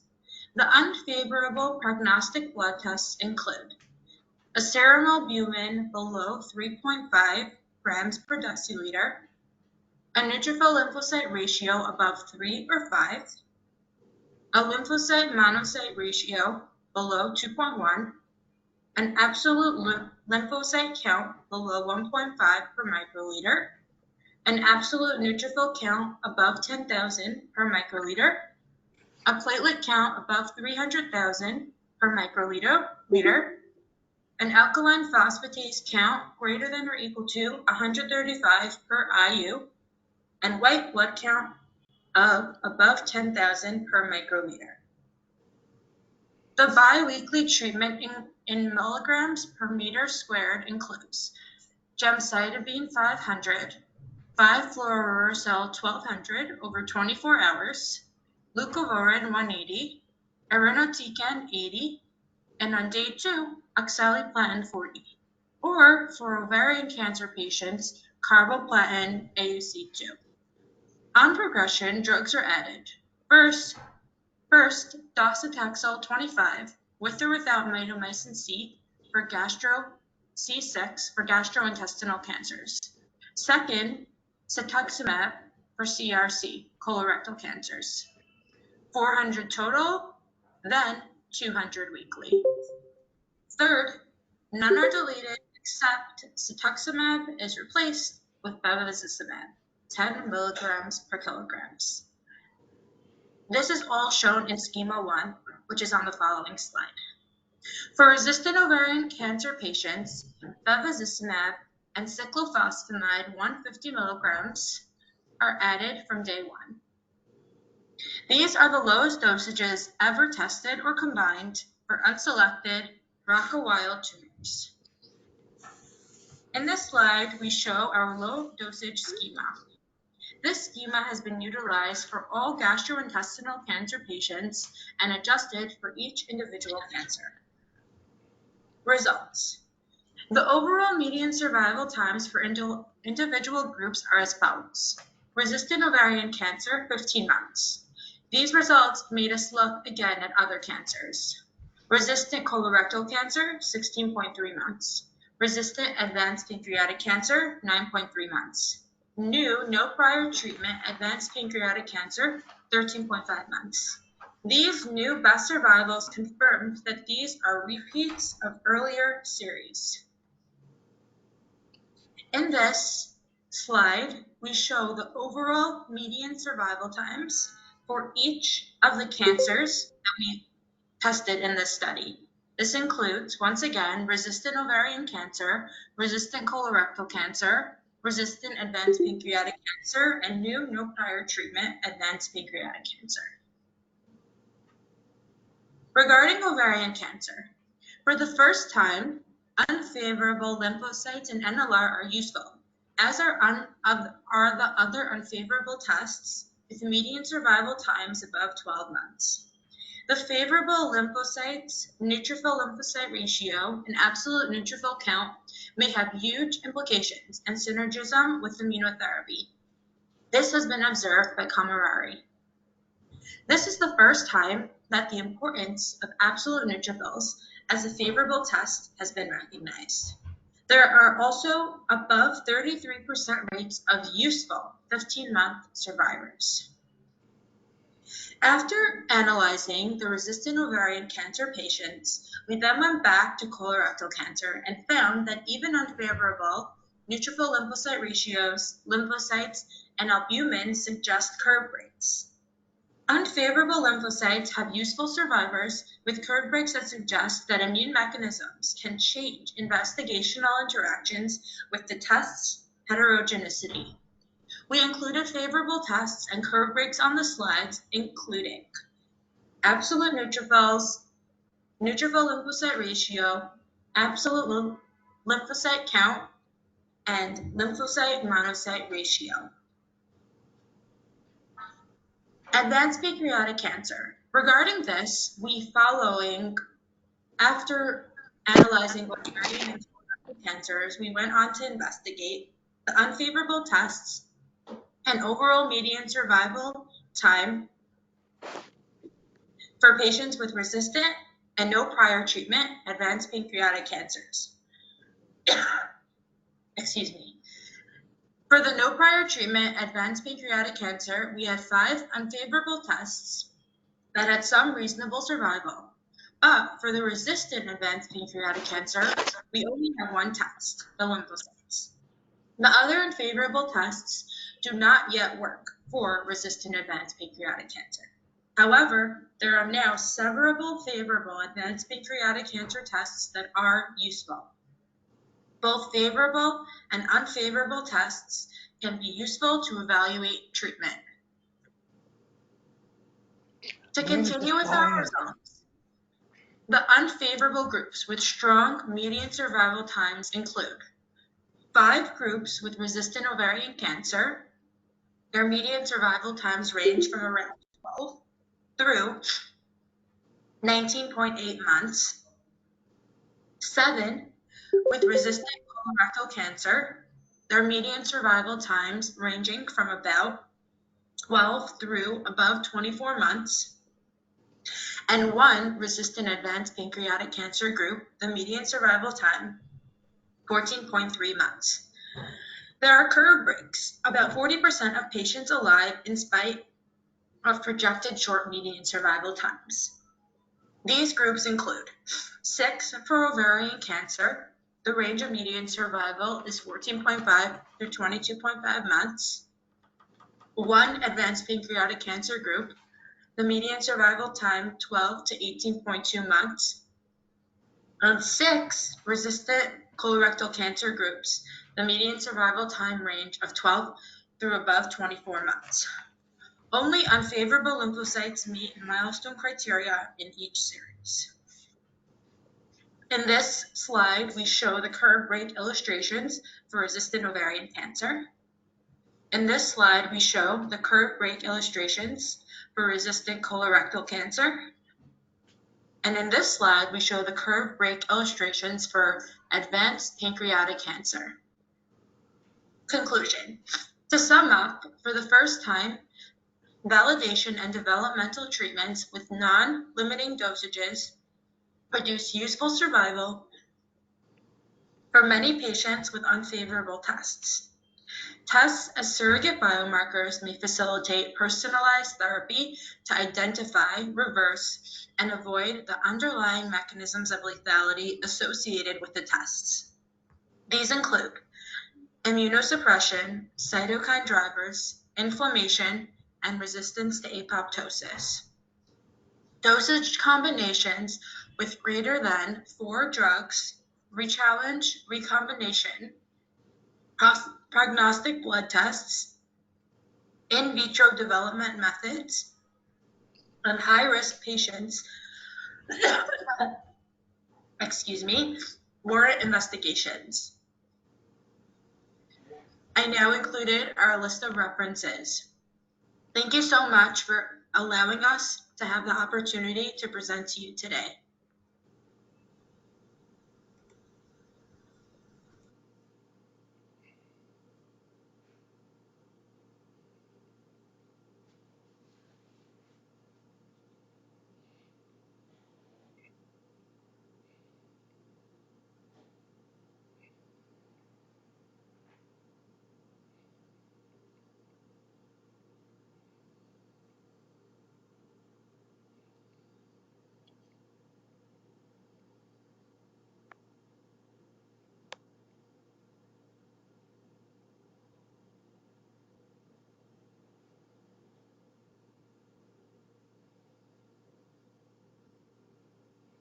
Yeah, that was the presentation from Howard Bruckner. So if you have any questions, you can just let us know as Dr. Howard is with us. He can answer you any questions.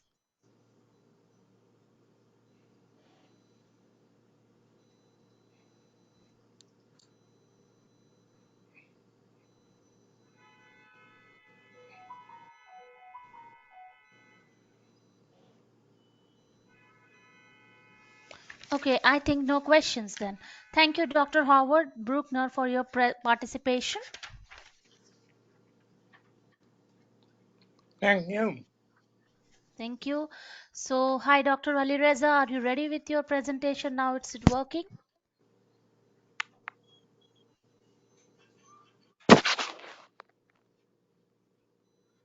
Hello, Dr. Alireza.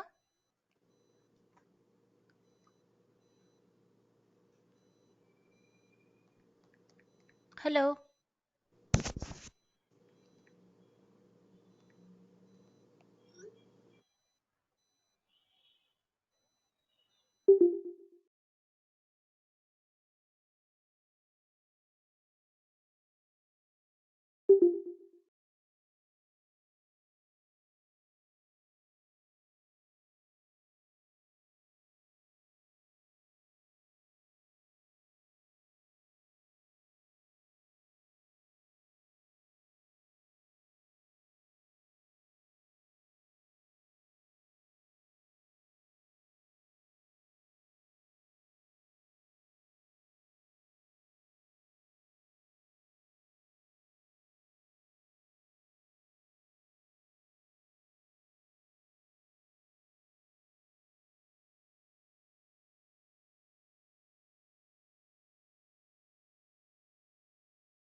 Hello, can you hear me now? Could you please give me the access for share screen? Yeah, sure. You have the access. Just a minute. I'm giving you right now. No, I don't have. Yeah. Okay. Now I have. Can you give a Yes. try? Yes, as you said, I log out and log in again. Mm-hmm. Now it is my screen. I think you should have my screen now. Sorry for the No, problem. I no. think it was Yeah, the perfect. net Now it issue. is visible. Thank Yeah, you very you much. can open the presentation and start Yes. presenting. Now, can you see it? Yeah, perfect. Yes. Thank you very much. Thank Um, you. Hello, everyone. Good evening. I think uh, over there is evening. My name is Alireza Khosravani from Royan Institute, the Cancer Department. I'm the researcher in flow cytometry core facility, and I wanted to present this study entitled PD-1 blocker boosts interleukin-15 mediated NK cells activity induction in relapsed acute myeloid leukemia patients. Actually, this work is for Dr. Firuzi, and I'm his co-worker, and I want to present this for you. And as you know, immunotherapy has been identified as a potentially life-saving treatment for numerous forms of cancer. Natural killer cells play an essential role in the immune system defense against malignancy and viral infections, and also stress cells. Excuse me, can you hear me?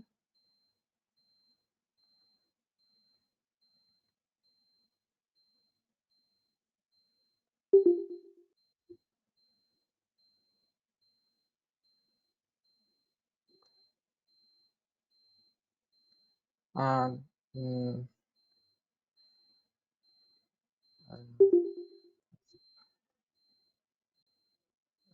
could you please tell me that you have my voice?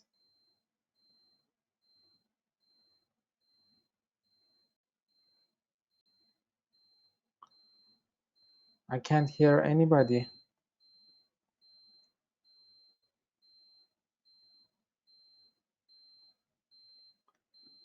Yes, we can hear you, doctor. Thank you. Thank you. Okay. As I said, the natural killer cells play an essential role in the immune system's defense against malignancies. NK cells may induce anti-tumor effects in response to activating or inhibiting signals from their cell surface receptors. Actually, they are naturally cytotoxic, and pre-antigen exposure is not required for their ability to mediate anti-tumor activities. These cells fight against cancer cells in multiple ways. They are known as killer cells, and in their exposure to cancer cells, they immediately release granules such as perforin and granzymes that will kill tumor cells. Or they mediate death ligands which induce apoptosis in cancer cells.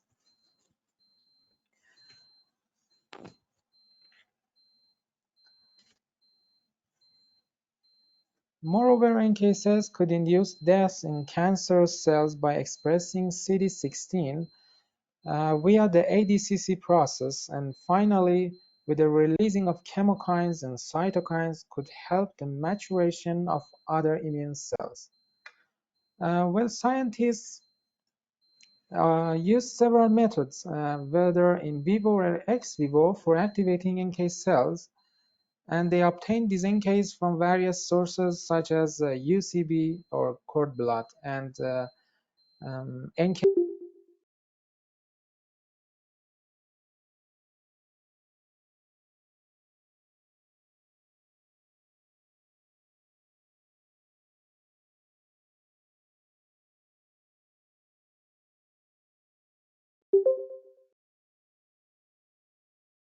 Also in the in vivo models with some cytokines and other agents such as inhibitors and checkpoints, or by some heat shock proteins like HSP17, the NK cells were activated. So we use PD-1 blocker as an inhibitor and HSP17 for activating NK cells that are obtained from AML patients. Actually, our goal was using PD-1 blocker and HSP17 to provide an efficient NK cells against tumor cells.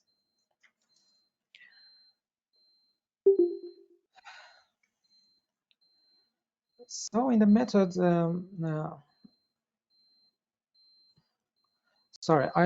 also their cytotoxicity potential in exposure to AML cells were assessed.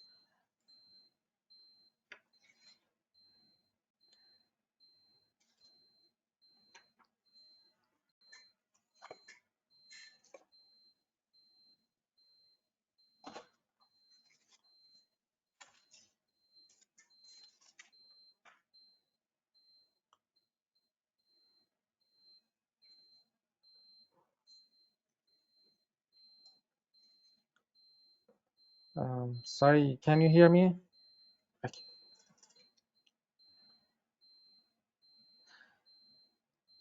In this study, we collect 20 AML patient blood samples and isolate their MNC by using Ficol and centrifuge gradient. And by the MAX method, in the next step, we use the CD56 microbits and isolated the CD56 positive NK cells from those MNCs. And in the next step, we separate the NK cells into 5 groups. As you can see here, we use an NK cell alone as an inactive NK cell, and other groups including NK cells with interleukin-15 and PD-1 blocker, another group in NK cells with interleukin and HSP17, and the last group was NK cells that was a combination of PD-1 blocker and HSP17 was received to them. All these groups were evaluated their activatory markers by flow cytometry and QRT-PCR.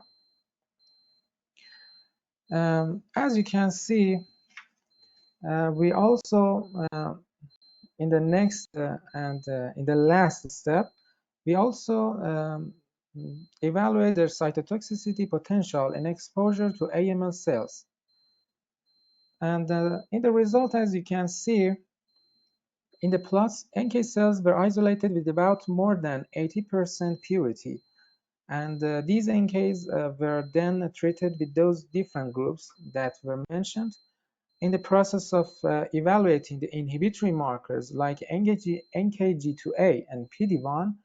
As you see, the PD-1 blocker causes significant inhibition of these markers, although in the expression of NKP13 and NKP46 as an activator markers, our results indicate that the expression of all these activatory markers was downregulated. It may be due to the reason that these AML patients' NK cells are activated in their body to fight the AML cells, and when we use activator agents, it couldn't affect it anymore. In the next step, and in the assessing of the cytotoxicity potential, as you can see in this plot, the NK cells in exposure to cancerous cells in the PD-1 blocker received group showed a significant increase. Also, the secretion of interferon gamma increases in this group. In the context of assessing the gene expression related to activation of NK cells and their cytotoxicity, although the expression of trail and fast ligand in the HSP70 received group was increased, but expression of ACT1 and PIK3CB was significantly increased in the PD-1 blocker received group. Actually, in the conclusion, I can tell you that the presence of PD-1 blocker in combination with interleukin-15 as an activating factor boosts NK cells activity and cytotoxicity potential. And also HSP17 increases the expression of NKG2A and decreased interferon gamma secretion and decreased the expression of ACT1 and PIK3CB in NK cells. Actually, these results show that we need more study to find the reason for this increase and decrease in the expression of these genes. But based on the results of this study, we suggested that the combination of interleukin-15 and PD-1 blocker can reactivate AML-NK cells, increasing their killing ability against tumor cells and enhancing key factors in NK cell function, and also increase releasing of interferon gamma and granzymes, as well as perforin. And moreover, we suggest that HSP17 could act as a disruptive factor to induce cytotoxic NK cells when combined with interleukin-15 and PD-1 blocker. Thank you to dear listeners and audiences. Thank you for taking the time to watch my presentation.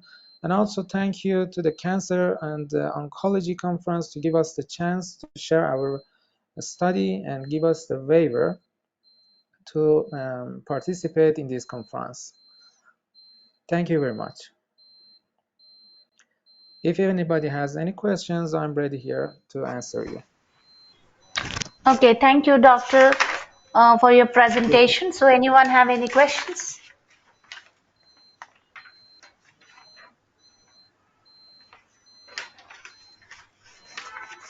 Okay, no questions. Then thank you once again for your presence and You're presentation. welcome. Thank you for your patience to give me the chance to participate in your conference. Yeah.